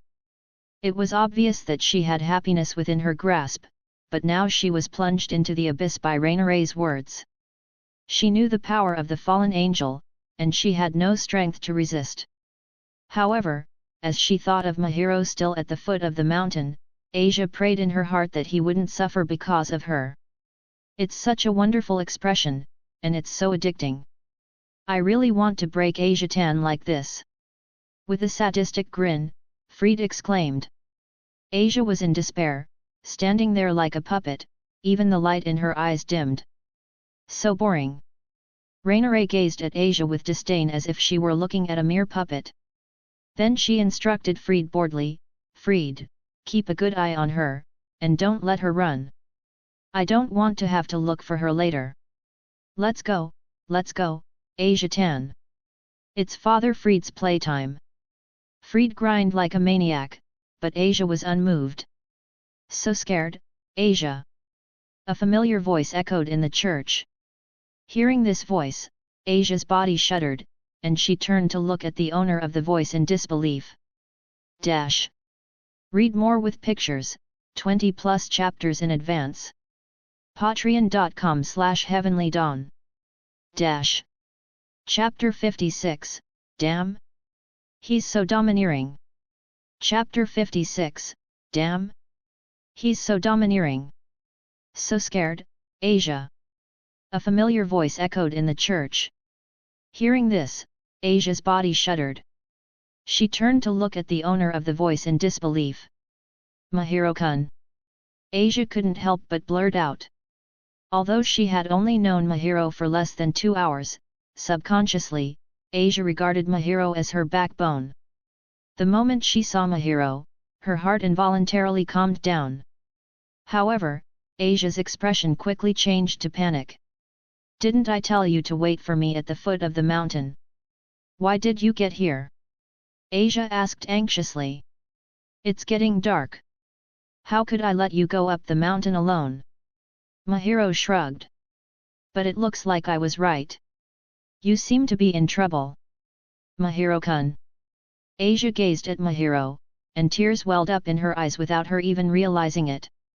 As expected of a witch, to confuse a boy so quickly. It's really amazing. Rainare said jokingly from the side. Is this the one who planned to take you in? Unfortunately, my eyesight isn't good enough to see him. No. No, he's just a kind passerby. I got lost on the way here, and he helped me find this place. Asia trembled in panic. Mahiro watched this scene speechlessly. This girl is so naive. Would anyone believe such an excuse? Clearly, Rainare saw through Asia's words. Do you take me for a fool? Rainare snorted coldly, displeased with Asia's stupidity as if she were being treated as a fool. If I don't punish a witch like you, it'll make me feel sick. But... Rainare turned her gaze to Mahiro and shouted behind her back. You three, weren't you supposed to monitor the church vicinity? How did a human get here without you knowing? As Rainare's voice fell, a helpless sigh emanated from the woods. Afterwards, 3 figures appeared. It's just a human. What does it matter, Rainare-sama? It was Middled who spoke. She was sitting on a branch, her feet dangling and staring at Mahiro. And don't you think this human boy is quite handsome? Since you can recognize me, I'll let you go. Mahiro glanced at Middled. She thought he was handsome, which showed her mentality was different from the other fallen angels. It would be a pity to kill her. Anyway, I could make her my maid. Ha ha ha, boy, you're so interesting. Middled laughed heartily. A human being wants to let her go, and it is like a fairy tale coming true. She couldn't help contain her laugh. This disgusting smell. Next to Rainare, Fried showed a sadistic smile when he saw Mahiro. His eyes lit up as if he saw a new toy. Even from such a distance, I can smell it. Does it have something to do with the devil's side? Seeing the maniac exorcist, Rainare showed a thoughtful look. Never mind, I'll leave him to you. You can kill him after having enough fun. Yes, Rainare-sama. Middled responded excitedly. Rainare-sama, please, let him go. Please, I beg you. Seeing the fallen angels preparing to deal with Mahiro, Asia desperately begged Rainare. Are you qualified to beg to me? Rainare was unmoved, making Asia even more desperate. It seems I'm underestimated. Mahiro chuckled. Asia, there is no need to beg such people. You are mine, and you don't need to bow to anyone except me. Damn! He's so domineering. Middled laughed though her tone was filled with contempt and ridicule. Still showing off. Donazek leaned against the wall and spoke in a low voice. Asia, come to my side. Mahiro said to Asia. But... Mahiro-kun. Asia looked at him worriedly, wanting to hope that Rainare and the others would show mercy. Come here. Hearing this, Asia gritted her teeth and finally trotted to Mahiro's side. She decided that if the fallen angels did something to Mahiro later, she would protect him even if she had to sacrifice herself. Rainare just looked at Asia casually, not stopping her. In her opinion, both of them were as good as dead. Don't worry, these guys are not my opponents. Mahiro stretched out his hand and rubbed Asia's head. Instead of worrying about me, think about what we should have for dinner. That's what you should worry about. Feeling Mahiro's confident demeanor, Asia unconsciously felt at ease. Do you know why I asked Asia to come to the church? Mahiro looked at Rainare with a cold expression. Oh, let's hear it. Rainare seemed interested, like someone watching a movie. First of all, I wanted Asia to see your true face. After all, this naive girl was very grateful to you before she came here. Mahiro said. Before discovering Rainare's true nature, Asia did feel some gratitude towards her for accepting her when she was desperate. Sounds like you know me. Rainare frowned. Mahiro didn't answer directly. By the way, why don't you tell me why you took in Asia before? I don't think you would be so kind. Humph, it's nothing to say. Rainare said with a sneer, this naive girl thought I took her in because of her sacred gear. Rainare laughed, her face contorted with jealousy. How could a sacred gear as useful as twilight healing choose such a girl? I must take it, only I can use the power of twilight healing. How could this be? Asia watched this scene in disbelief. Calm down. Mahiro patted Asia's shoulder lightly. He then turned and closed his eyes in front of Rainare. When he opened them again, his eyes revealed a cross-red symbol. Dash. Read more with pictures, 20+ chapters in advance. Patreon.com/heavenlydawn. Dash. Chapter 57, How Dare You? Chapter 57, How Dare You? When Mahiro's eyes opened again, it revealed a cross-red symbol. Oh! Rainare, displeased by Mahiro's attitude, became interested after witnessing the scene. It turns out to be a magic eye. Rainare gazed at Mahiro and said. No wonder you said those words just before. So is this your confidence? However, boy, you seem to have gotten something wrong. Rainare's tone suddenly changed as she said with great displeasure, do you even know what kind of existence you are facing? The magic eye, like the sacred gear, is a precious thing. However, Rainare herself was a fallen angel who has lived for a long time, and she has seen the power of the magic eye. In the end, whether it's a sacred gear or a magic eye, awakening in mortals only offers them the potential to become supernatural creatures. But Rainare and the others themselves are supernatural creatures, to begin with. Naturally, there was contempt for these magic eyes or sacred gears that appeared weak. But Rainare, you're just a low-class fallen angel. Mahiro laughed. Rainare's character is the same as in the anime, she doesn't have much strength and thinks she can do anything. Nonetheless, using the mystic eye of distortion to deal with a few low-class fallen angels was too much. But in order to prevent these people from escaping, it is better to do it simply. Hearing this, Rainare's face suddenly stiffened and became distorted. She roared. How dare you! Mahiro's words thoroughly angered Rainare, making her face look hideous at the moment. No matter how high she posed, she was only a low-class fallen angel. She wants to obtain Asia's sacred gear and rise through the ranks of the fallen angels. However, being exposed by Mahiro at this moment naturally made Rainare angry. Get him for me. I'm going to dig out his eyes alive. Rainare growled cruelly as she instructed the three fallen angels.